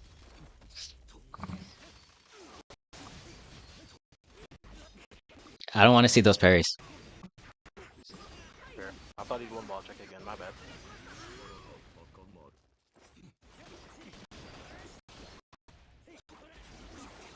Excuse me? All right, you gotta be careful about challenging him up this close. He has that DP in his back pocket too.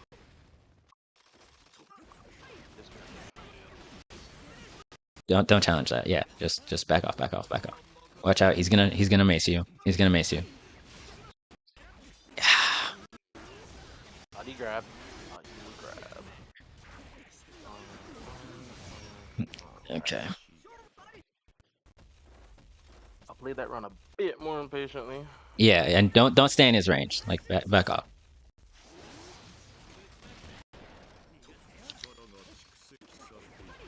Yeah, you can't do that haphazardly. It's level 3. Grab. What? All right, lock in. You're fine. He doesn't have anything. Push. Nice. Beautiful.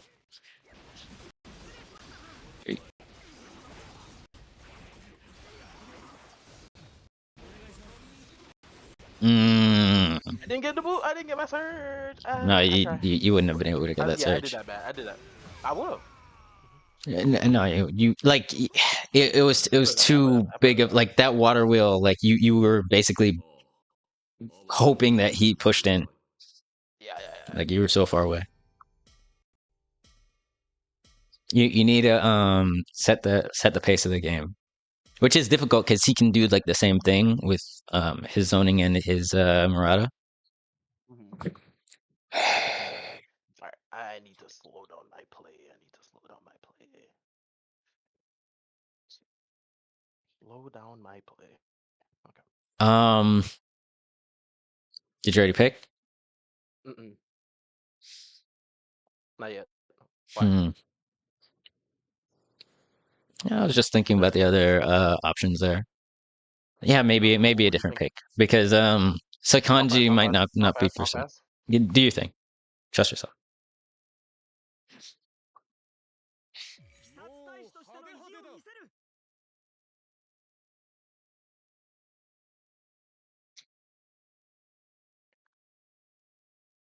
All right, again, I don't want to see those parries.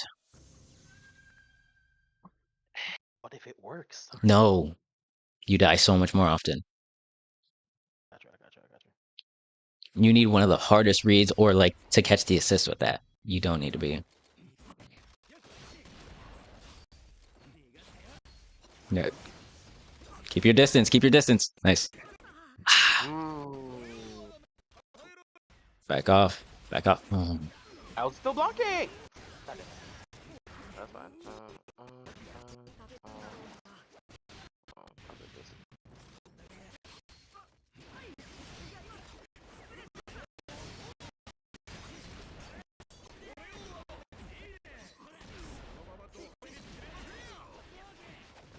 What?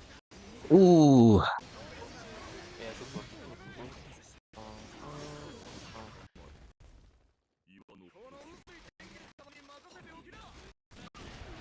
Nice block.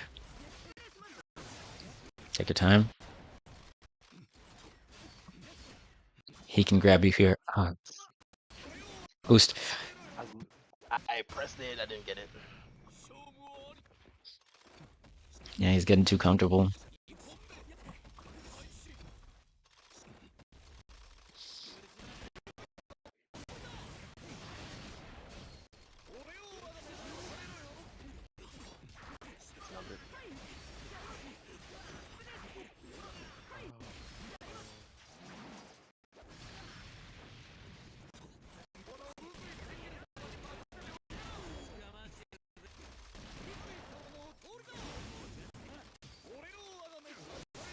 Careful. You might need a boost. Boost.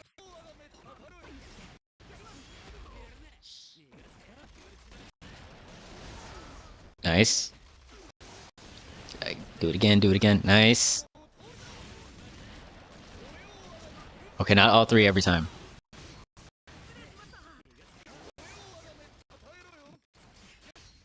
DP that man. Beautiful. You.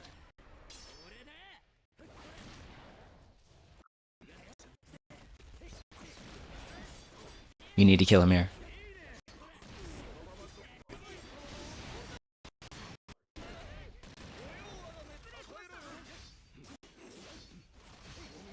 All right, hold the line. Take a grab if you need to. Just block. Just block. Just block. Just block. Just block. Just block. Just block. Just block. Just block. Just block. Just block. Sir, my card was red. Yes, you need to let it break. You sold that. You sold that immensely. Let your guard break and then escape.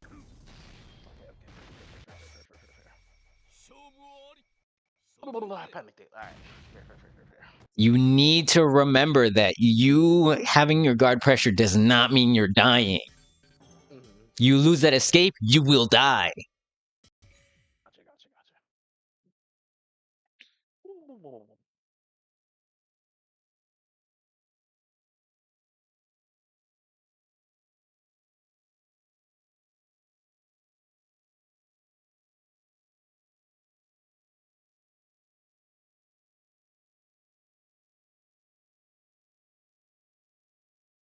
Gotcha. Okay, what do I go against this? He's gonna Swell's Gomez is kind of swole. Swole's Guillaume is kind of swole. Is that what you It just is. It is. You coming down? said? Yeah, sorry. Oh, I did play that so bad. Why did I play that so bad? You had it. You just panicked. I did. That was for short my round.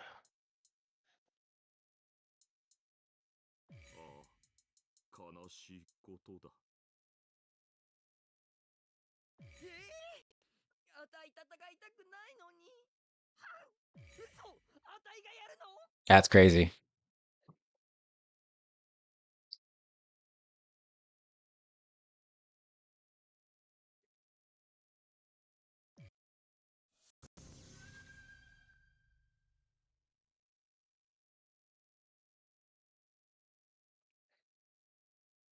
I also did sell that combo as well. I could have killed. I could have killed while I was still in surge.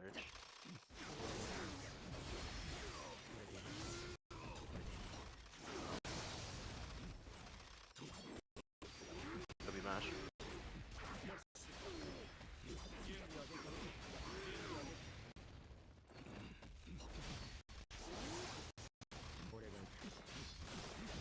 I'll take that.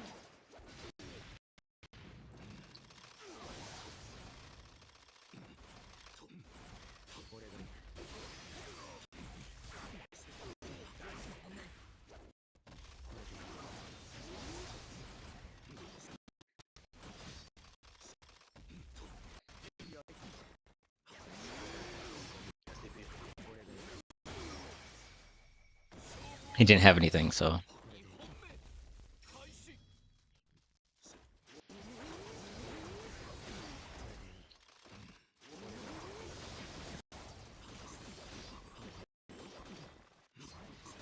TP.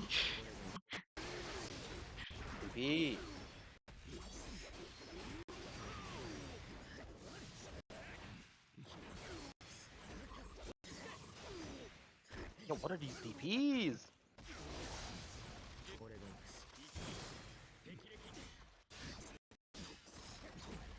Ooh, that was beautiful. That was beautiful. That was beautiful. I'll give you that.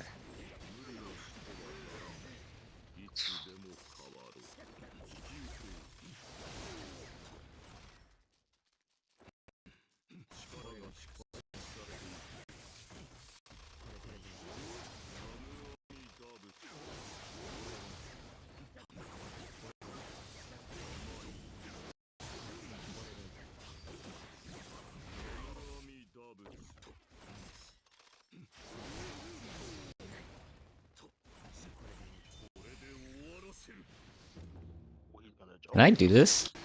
Oh, He dropped.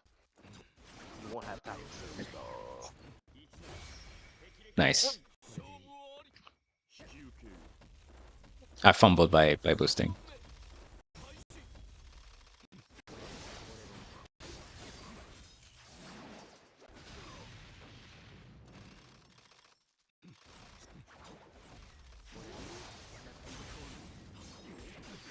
Maybe mash. Keeps ending that combo.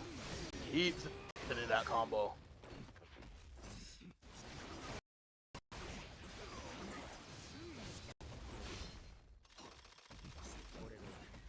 Build more users for happy birthday. Ugh, what a hop.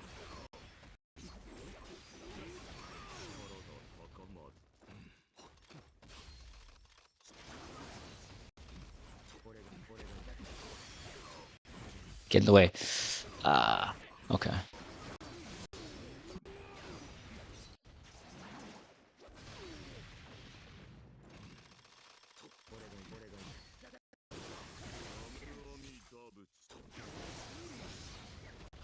What? What happened? I boosted! I boosted, I promise!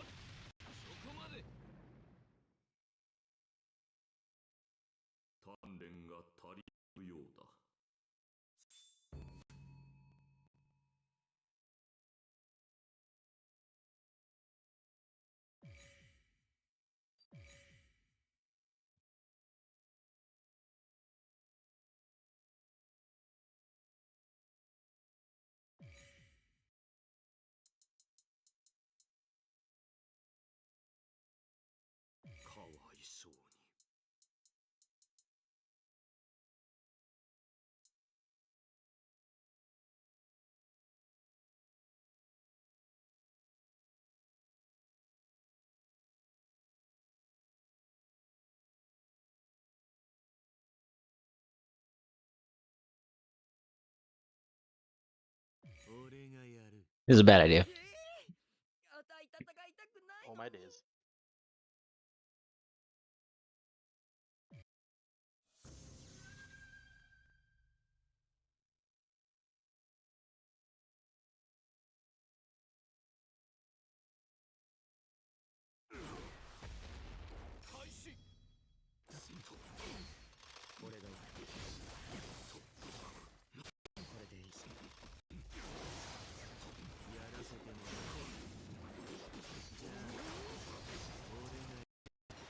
Ugh, what a grab.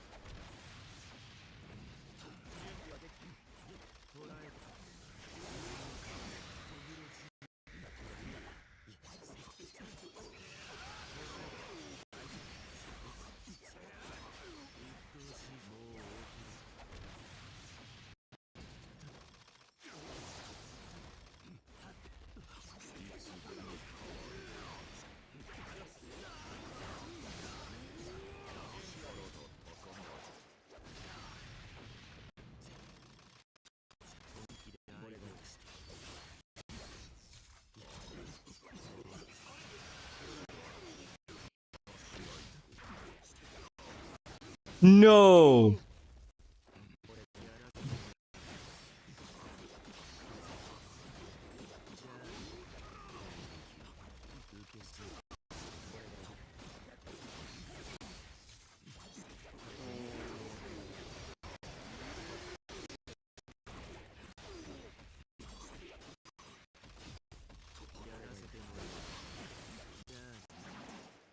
Depends on who.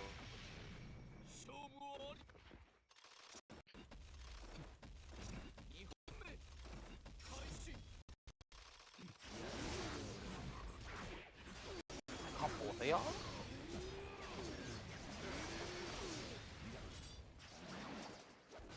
It's framing now. I'm cooked!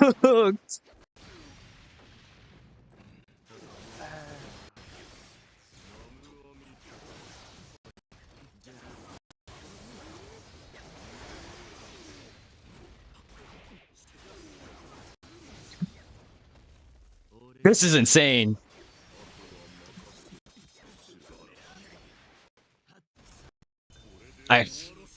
I'm Please, cooked. please, please, please, please, please. Oh. Wait, what? How can he? How can you do that? You banned it, didn't you?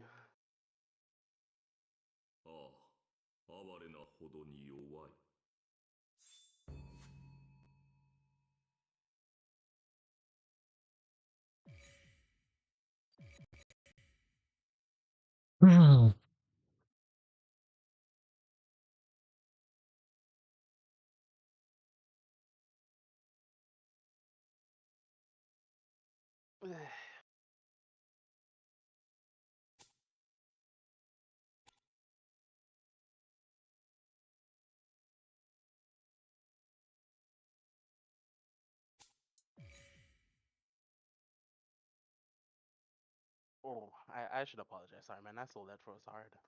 What's that? Said I should apologize. I sold that for us hard. I could have beaten.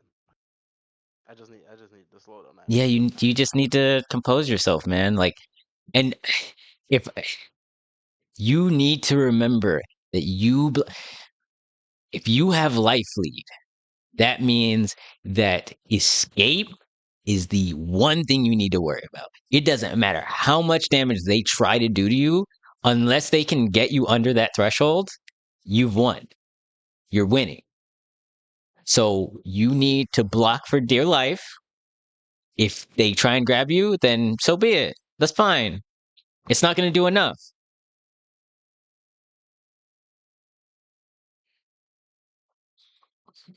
I can't believe that high mace sold me though. That was insane. Yeah, something to look out for and be careful of. Invite me. We can spar until our next match is ready. How how how confident are you in fighting truth? It's a toss up. Cause we're gonna fight depending on truth and demo and Quinn and potato.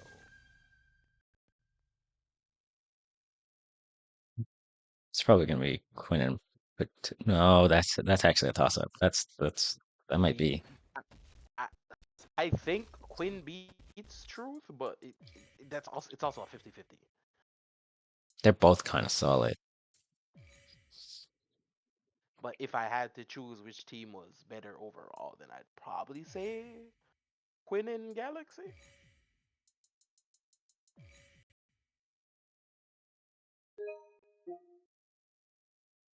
Regardless of which one of us fights Demo, I'm sure either of us can beat Demo.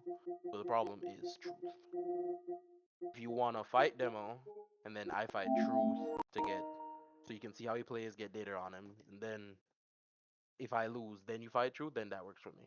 If you want to do that. By the way, you need to be ready to fight Enmo. Yeah, I know that. I am more than ready to time Demo out. Don't worry at all. And recognize that the tracking of the projectiles isn't absolute. If you dodge to the side, then they lose tracking. I also need to realize when to confirm off my shots. But there's times where I'll catch shots and then I just let it drop instead of doing the tech switch.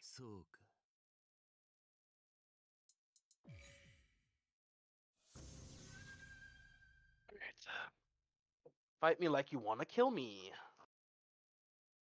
Oh boy, do I. Uh,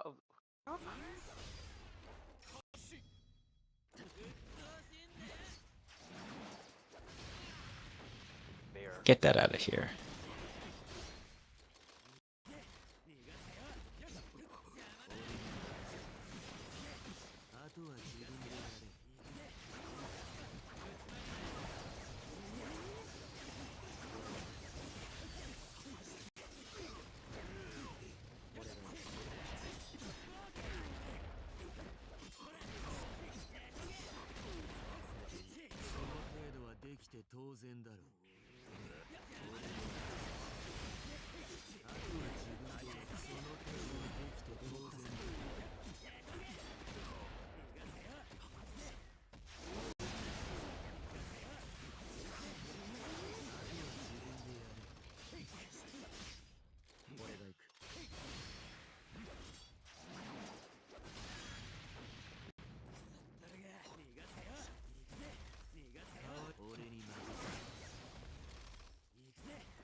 You almost died.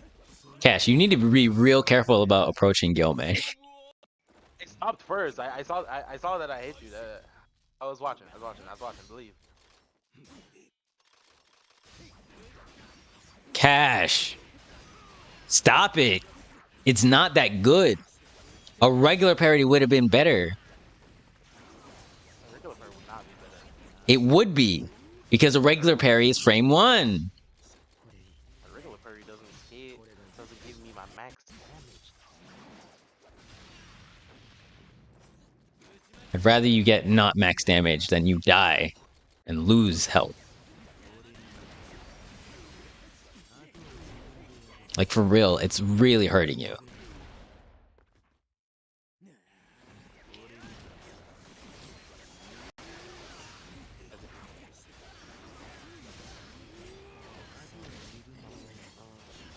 Lightning burst. Ooh, pretty.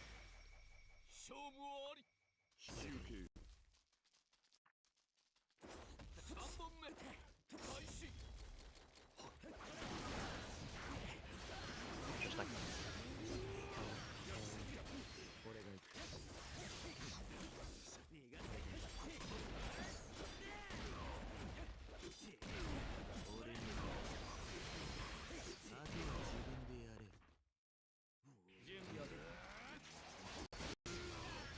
You actually fully charged that. Fair.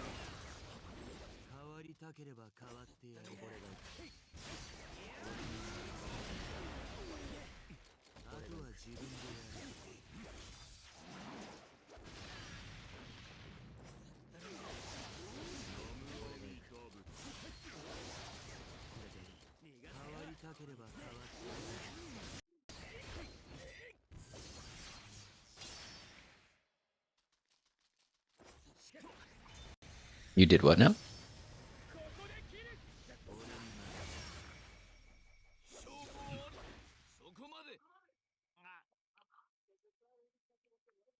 But like, what if I rolled back in the opposite direction I though? was surged. I don't care. Fair.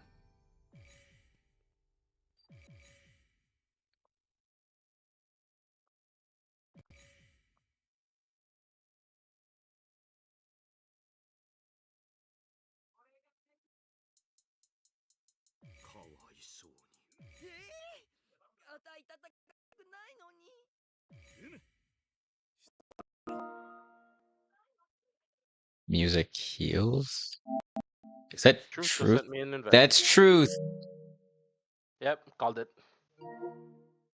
Sorry, man. Are you gonna answer that phone? Cause I fucking got it. Why would I do that? If you called it, then and we're already talking, then Swear to Jesus, bro. The things I would do to you would be considered inhumane and gay. hi chat, hi stream.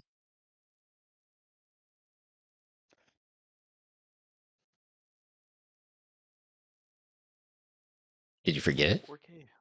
I did forget.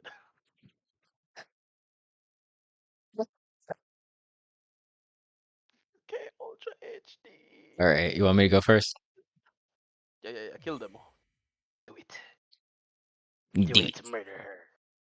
Do it. Murder her. Do it. I know you. Let me not sing to my chat. Do it.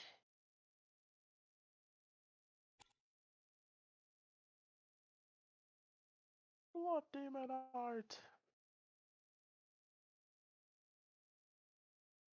Truth wants Cash to go first.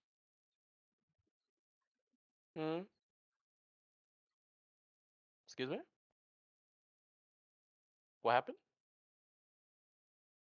The demo said Truth wanted Cash to go first. Y'all ain't slick. Is that a rule thing? Quest?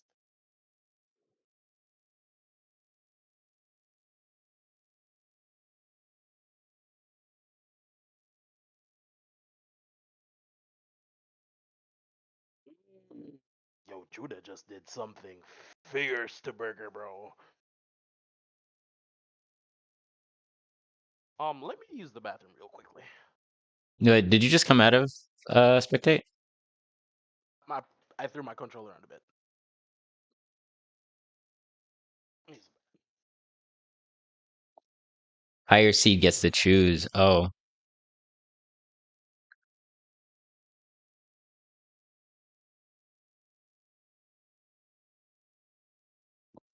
How are they the higher seat though? I mean, we did join later than them, so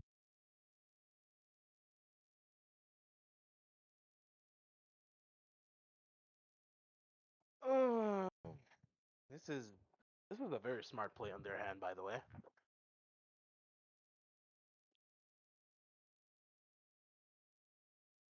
I'm pretty sure they're doing it like this in the off chance that, well, they know I have Enmu skill issues, so me and Demo could be 50-50 in the off chance I beat Demo. If Truth beats you, then it's me versus Truth, and he's confident in beating me. so Cash, you make sure that you're focusing on when she's landing. Like, don't be trying to chase her. Like, Genya can't attack in the air. Like, it's not gonna work. So focus on dispelling the projectiles. Focus on building meter. Um, uh, in the meantime, and target her landings.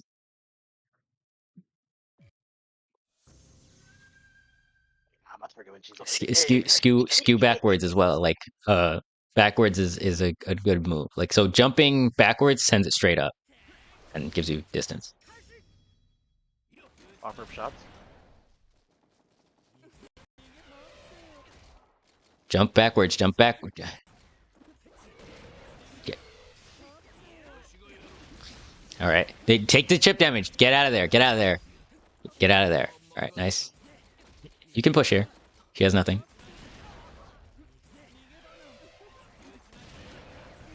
Yeah, don't try and shoot the projectiles. You need to dispel the tracking. Jump dodge or jump back dodge. All right. You can try and shoot her landings. All right. Fall back, fall back, fall back. You need to fall back. Fall back, fall back. You have life lead. Fall back. Nice. Watch her landing. Dodge and then shoot. Nice. On that third one, you can go for a parry. What was that? I wanted to see if I could shoot through it and hit her. No, no, no. All right, you got to watch out for a grab here. Honestly, if she pushes you, just take the grab. She's about to have a life lead. It's fine. There's not a whole lot of time left, so ah.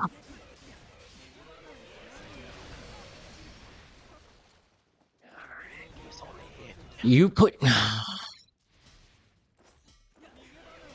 you can't Cash, you can't just shoot willy-nilly. You still have to target something. Yeah. Focus on dispelling the tracking first. And once the tracking is gone, it's just one dodge. Just one dodge destroys the tracking. Dodge once. Dodge once. Thank you. You can't. Okay. I thought you Only when she's landing. She go for a grab. No, stop being big brain. You're not winning by being big brain. You win by just playing it safe. And I got you. all right, dispel the tracking.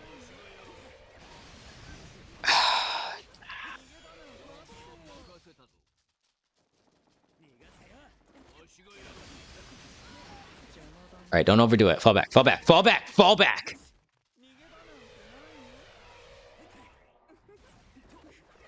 Yep. Okay.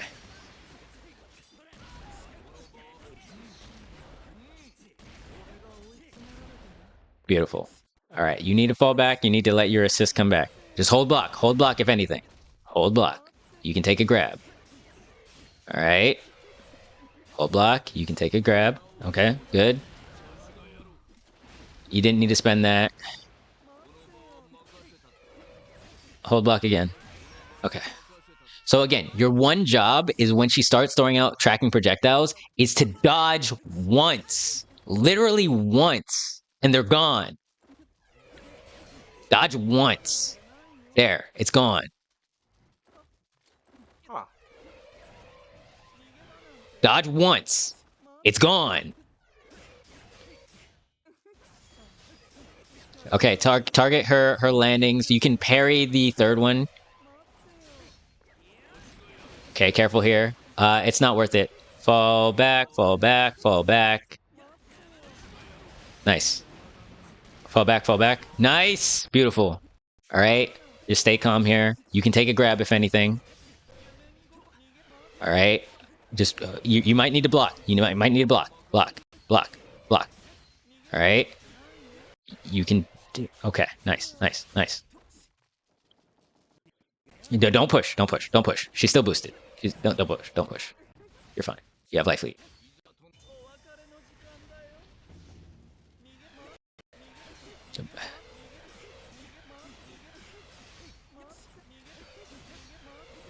All right. Block. Okay. Okay. Slow down. You have life lead. You have life lead. You have life lead. Okay. All right. Do nothing until you can boost. Do nothing until you can boost. You... Okay. I thought you meant like wait till I. All right, just don't get grabbed here. Don't get grabbed. You're losing the life lead. You're losing the life lead. You lost the life lead. You need to shoot her. Shoot. Oh my gosh, Cash. Calm down, sorry man. Calm down, sorry man. Calm down. Calm down, sorry man. You could have gotten counter DP there. I couldn't. My DP's better. All right. So again, you understand it now. I almost shit myself. You understand it now, though. Like you just need to dodge once, right? If you I jump, didn't know. and backward dodge, you get me? If you jump and backward dodge, it's gonna go straight up. Okay. So if she put herself in a position where she like threw one and she's like on the ground, then okay, yeah, be careful. Okay. Oh my god. Okay. So keep in mind if you're dashing at her, then the DP won't hit you. It's gonna go past you, right? Don't try and punish that, but like just be aware of that. Okay. You're gonna need to block a lot in this matchup. Okay. Yeah, try and let her waste her resources, because... Alright, yeah. Nice. Nice. Beautiful. Just be patient.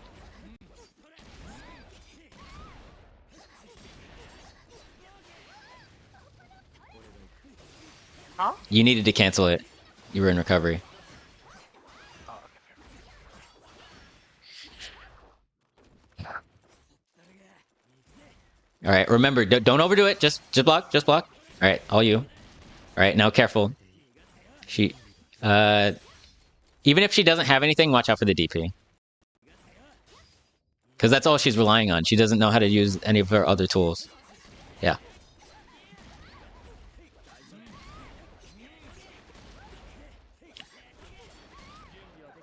Alright, careful. She's gonna... Tried to jump away from it. You're pushing. Why are you pushing? Okay. Fall back. You need to chill. You need to chill. Let her do it. Just let her do it. Boost. No! I tried it. Didn't let me. Fuck. I pressed it. I swear I pressed it. Okay. The moment Edison hit me, I pressed it. Alright. Be ready for it. There it is. She's gonna try and grab. Yep. That's fine. You can need to grab.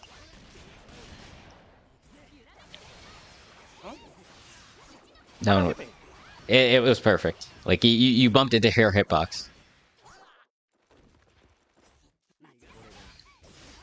Careful. Watch out, the assist is gonna come again. Here it is. Assist is no, she didn't do it. And assist? No? Okay.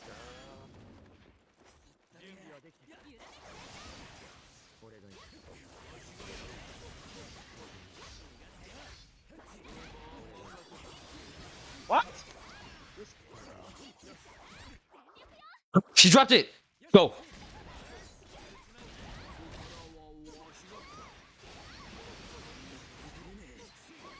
Don't overdo it. Don't overdo it. Be careful. Be ready. Boost! Nice.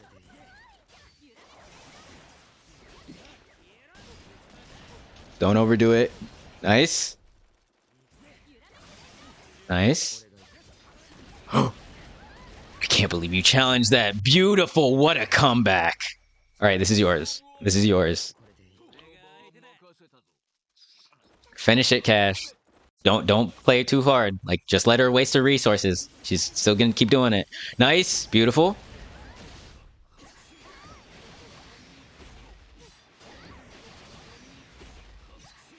Throw a trap at her feet. Throw a trap. Throw a trap. Ah, no. Indeed, she just mad. I also didn't get my Genya call, so. All right, don't overdo it. Don't overdo it. All right, watch out. Watch out. You need to switch. That was supposed to be a switch. It was supposed to be a switch.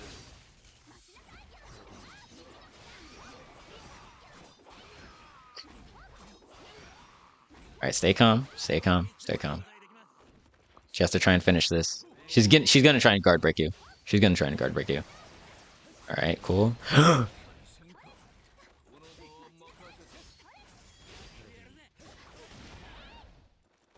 Watch out for the guard break.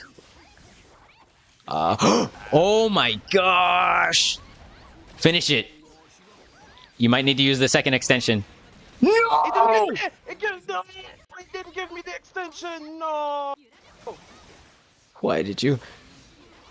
Okay. Okay, just stay calm. No, Cash! You can't. Boost. Block, block, block, block, block, block. Okay. Alright. No! Oh. Block, block. Please. Cash, block. Oh my goodness. The entire scrotum demo. I apologize. Oh, you gave me a heart attack. Oh, I almost shit myself, my nigga. You were giving me a heart attack.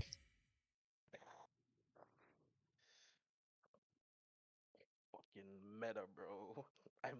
I'm so sick to my stomach. Ooh, I played that well. The reason why I was going for those water wheels, sorry man, risky as they were, I was hoping she would dash and tilt skill because I know his water wheel beats her tilt skill. I had enough health where I know if they clashed or hit, I would have gotten the kill and she would have died because she was 1 HP. Cat, what? I was banking on that. What? I think Demo got confusion going on. She said, "Yo, Cash has to stay." No, that's for the tiebreaker.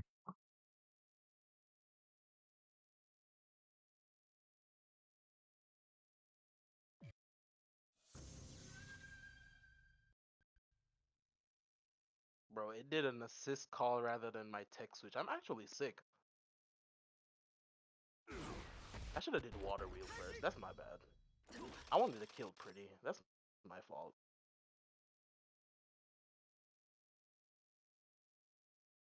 What's happening? Where is she talking to you? Where's this happening? Is it in In the tourney Silver chat. chat?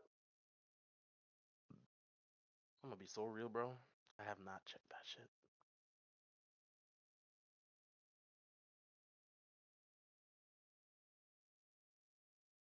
In which tourney chat? Oh, chat. I was looking at the wrong chat.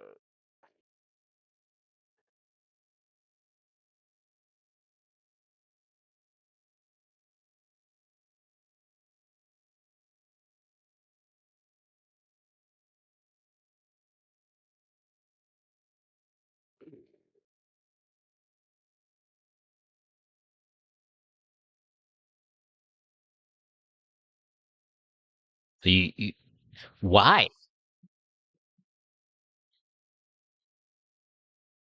I mean, hmm.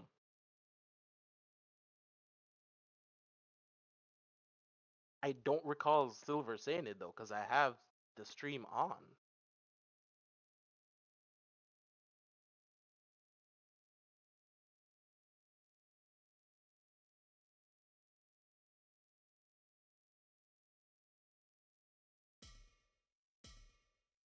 That's fine. It's fine. It's fine. It's fine. I can stay up.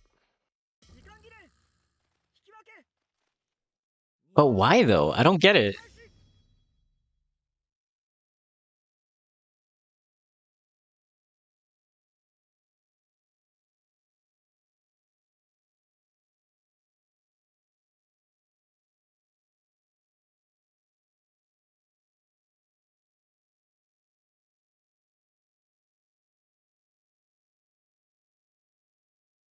That rule does not mention.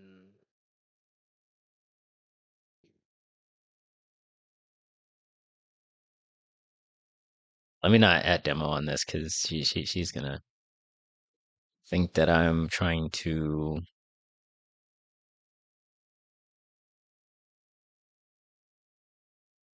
winner.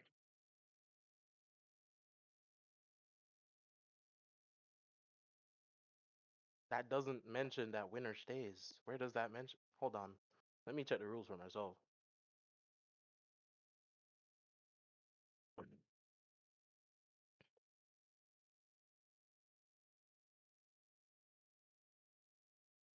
Where are those? Where is she finding those rules? Where are those? I I don't know. Because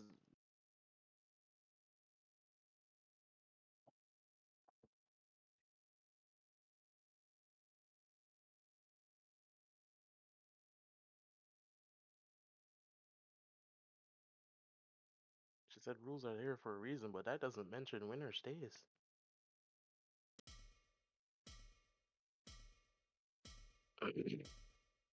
Excuse us for going off regular 2v2 rules where one set plays first, then the other set plays. That's how I know 2v2 works. I'm not going to argue it though. That's too much work.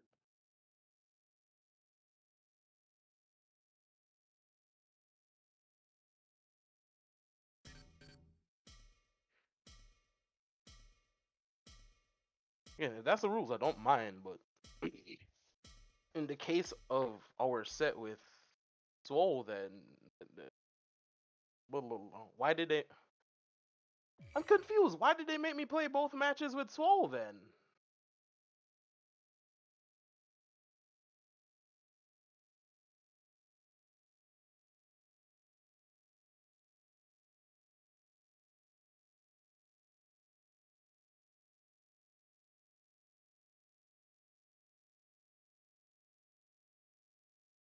Actually confused right now. Brain is literally spinning. I'm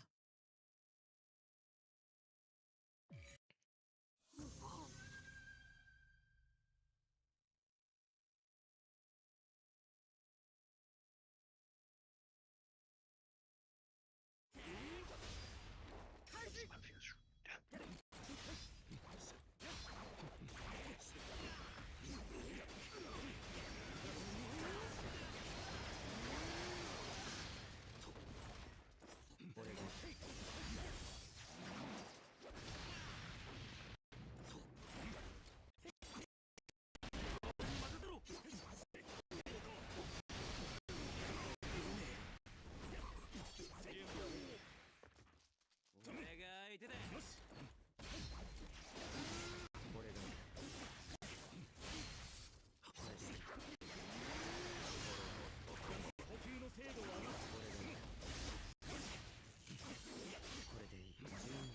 Nice.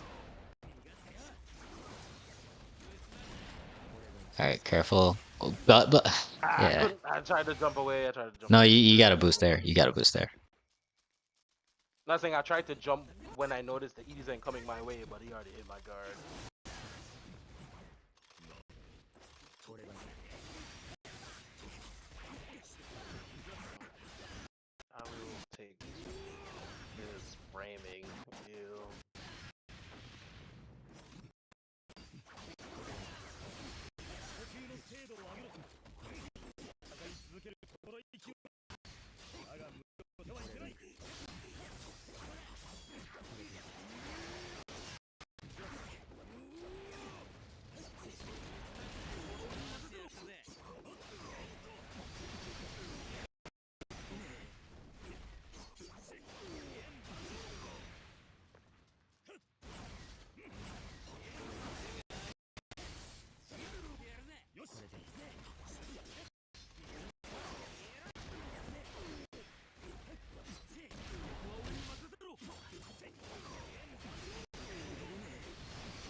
game.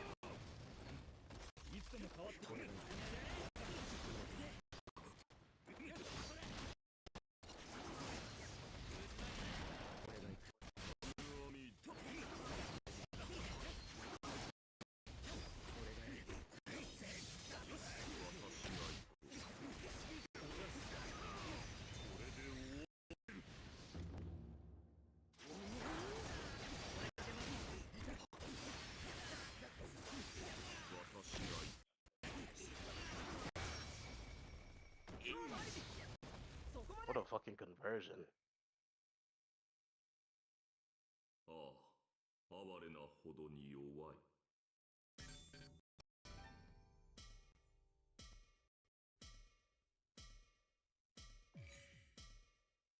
This is a weird rule set.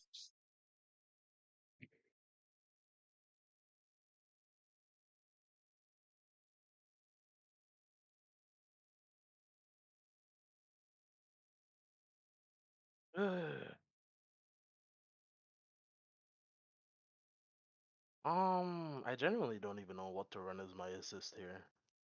I feel odd.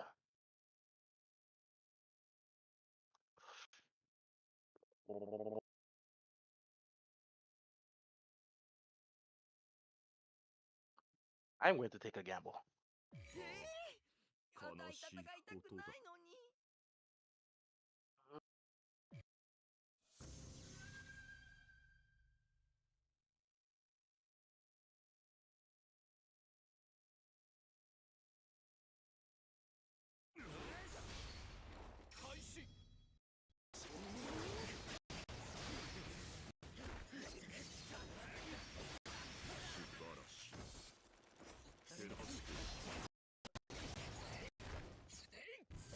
I can't even move. Shit. What?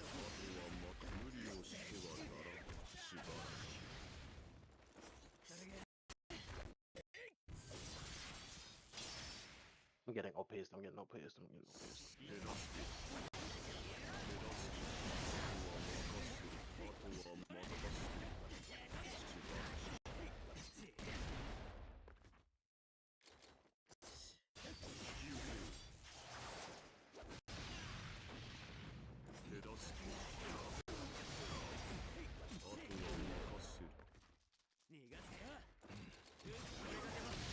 What?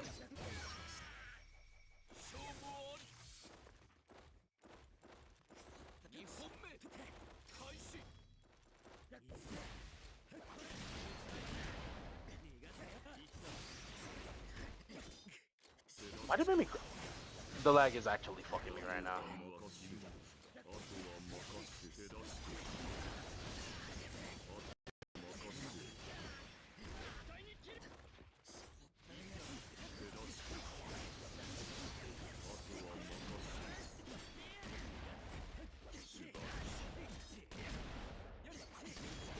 Be sure to cancel it. You have to cancel it. You have to cancel it. Oof. Beautiful.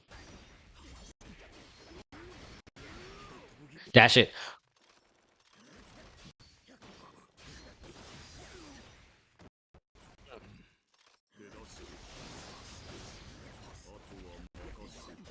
Ah, I didn't get my neutral skill. Lock in, lock in, lock in. You may have to boost here. He might black stun you. Boost. Yep. Beautiful. Yeah, you had that round already. You just didn't dash. I didn't think it'd kill.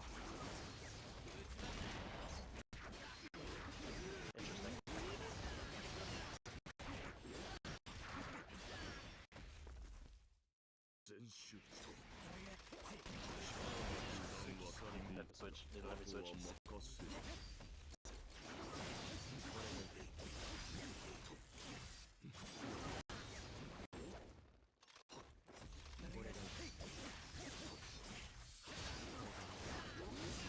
Oh, you can't push this big fucking bitch off me.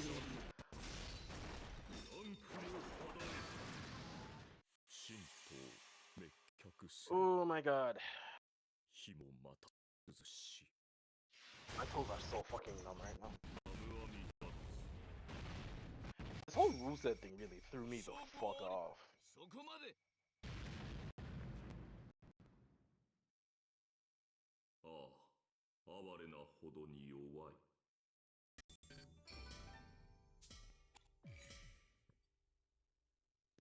I wanna play Yo, man.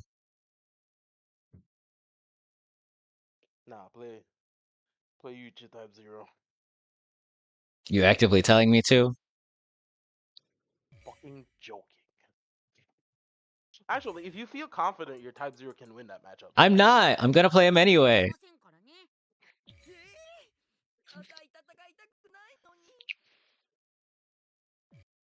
Fuck it, we ball.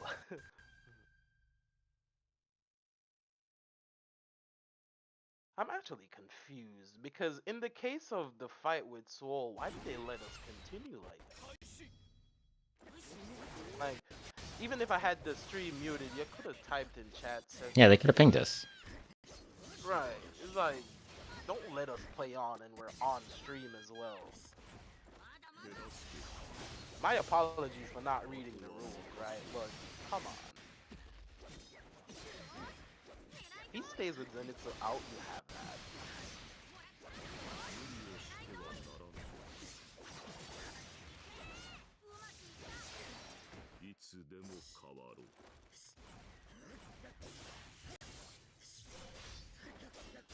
Tornado the moment he calls you assist. What a dog! What a dog! Suck a dick!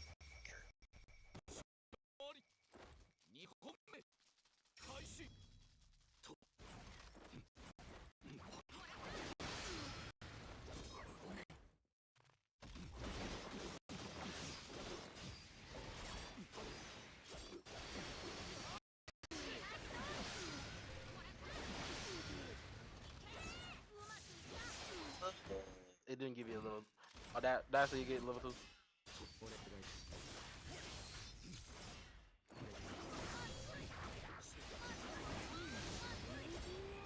This is your game. Can't see. Dash me.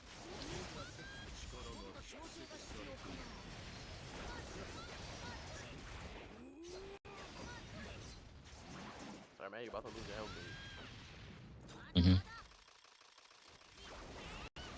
You did what? Do something.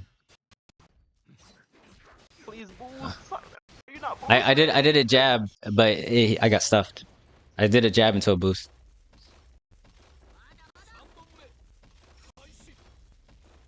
You could have won that, you fucking troll. I'm not trolling. Nice. Interesting.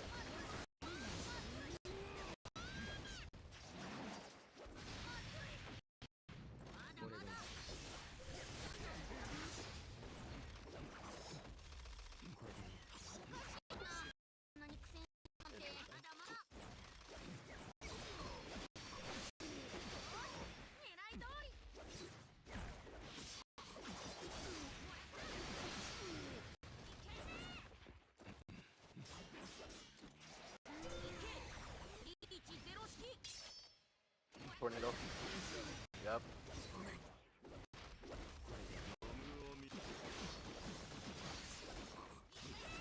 Nice! So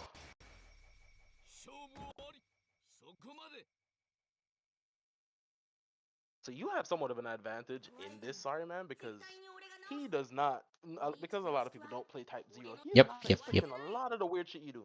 Keep at it. Wonderful switch. Yeah. Also, I know this is probably not the time to drop this ball, and I hope it doesn't like fuck with your game plan, right? I have a girlfriend now. You hear that, chat? My boy is up. W. Up. Hi, Crystal. Crystal. Nani? The bad part is y'all didn't hear me come in the first time around, so We Crystal, you actually fool. did. We heard. We heard. I Wait, didn't hear you Uh-huh. didn't? Oh. You, your ears ain't fine tuned to the. Excuse me, I got a stream in my ear and she's been mad quiet. But yeah, that's not my girlfriend. Come on now. W. Moving on up. Right after getting a girlfriend, I had a pregnancy scare. Come on now. Come on now. Oh, I was about to get hyped. Almost. Be Biggest careful you. downgrade in history. Did you just immediately get? Were you just Do something. Do immediately something. Do something. disappointed, Crystal? Yes. My fault. The disappointment is greatly deserved. He did it. Oh! I just needed him to block it. All right, it's fine. I'm up. I'm up. I'm up. I'm up. I'm up. Again, will say, you see me do the reset once. Be careful when going for it again.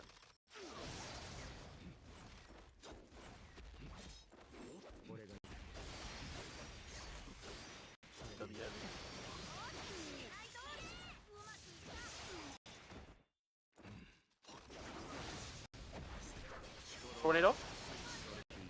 You did the second part, so you can get your cancel. Tornado? Nice!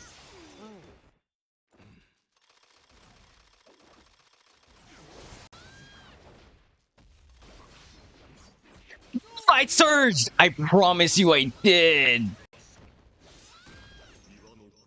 Are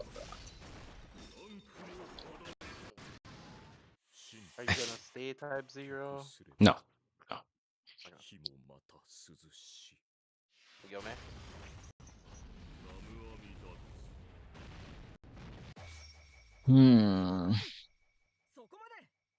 I definitely believe you could have won that matchup with type 0, though. You want me to go for it again? Go for it. No. Don't want to tell you to. Go by your heart.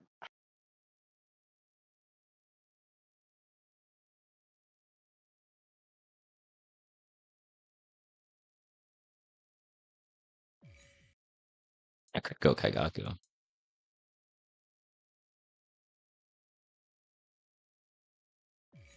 You see, again, this is my problem. Why are you enforcing the rule afterwards? I can see it for myself. You see this odd roll, Crystal? I asked what y'all were doing, and I never got a response, but I see what you're doing now. He picked what?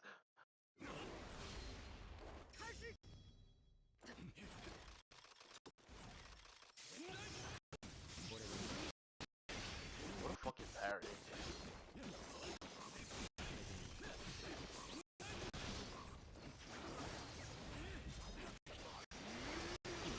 What a mash. That was beautiful.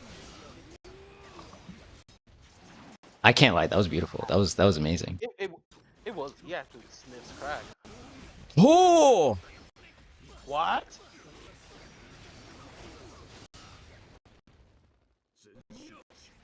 Combo extension?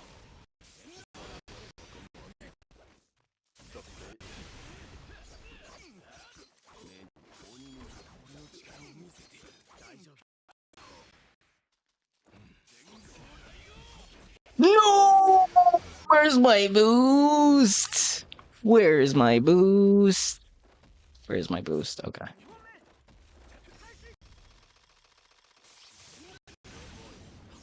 What a parry.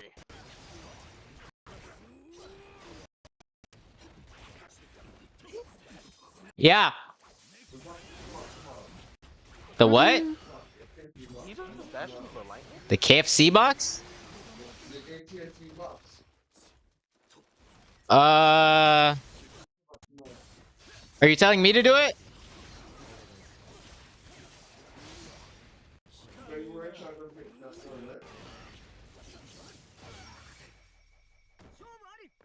Damn, sorry man, I was distracted. I'm sad. Yeah.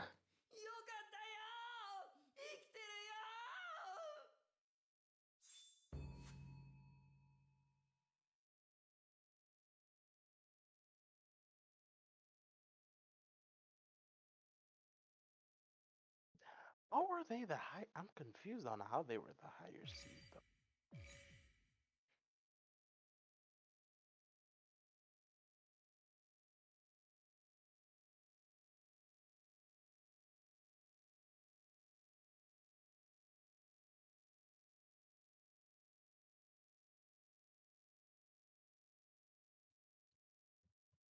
Crystal, how do you determine who's the higher seed In a 2v2?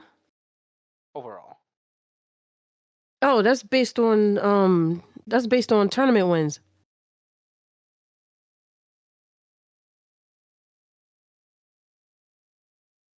So, like for example, Mask would be number 1 seed because he wins every tournament. And another example would be, I want to say, Judah, Hoodie, and well, Truth is here, so I'll use Truth as an example as well. So let's say Judah always find himself in grand finals with Mask. That makes him number 2. Putting Hoodie and Truth possibly tying for 3rd, or one of them falling behind in terms of like top 4. So let's say Hoodie makes top 4, but he is Truth's bracket demon. So he stops Truth from making top 4, which would make the top 4 be Mask, Judah, Hoodie, and Truth. Or let's say Hoodie stays inconsistent and he places top 8, but he never places top 4. So let's say he averages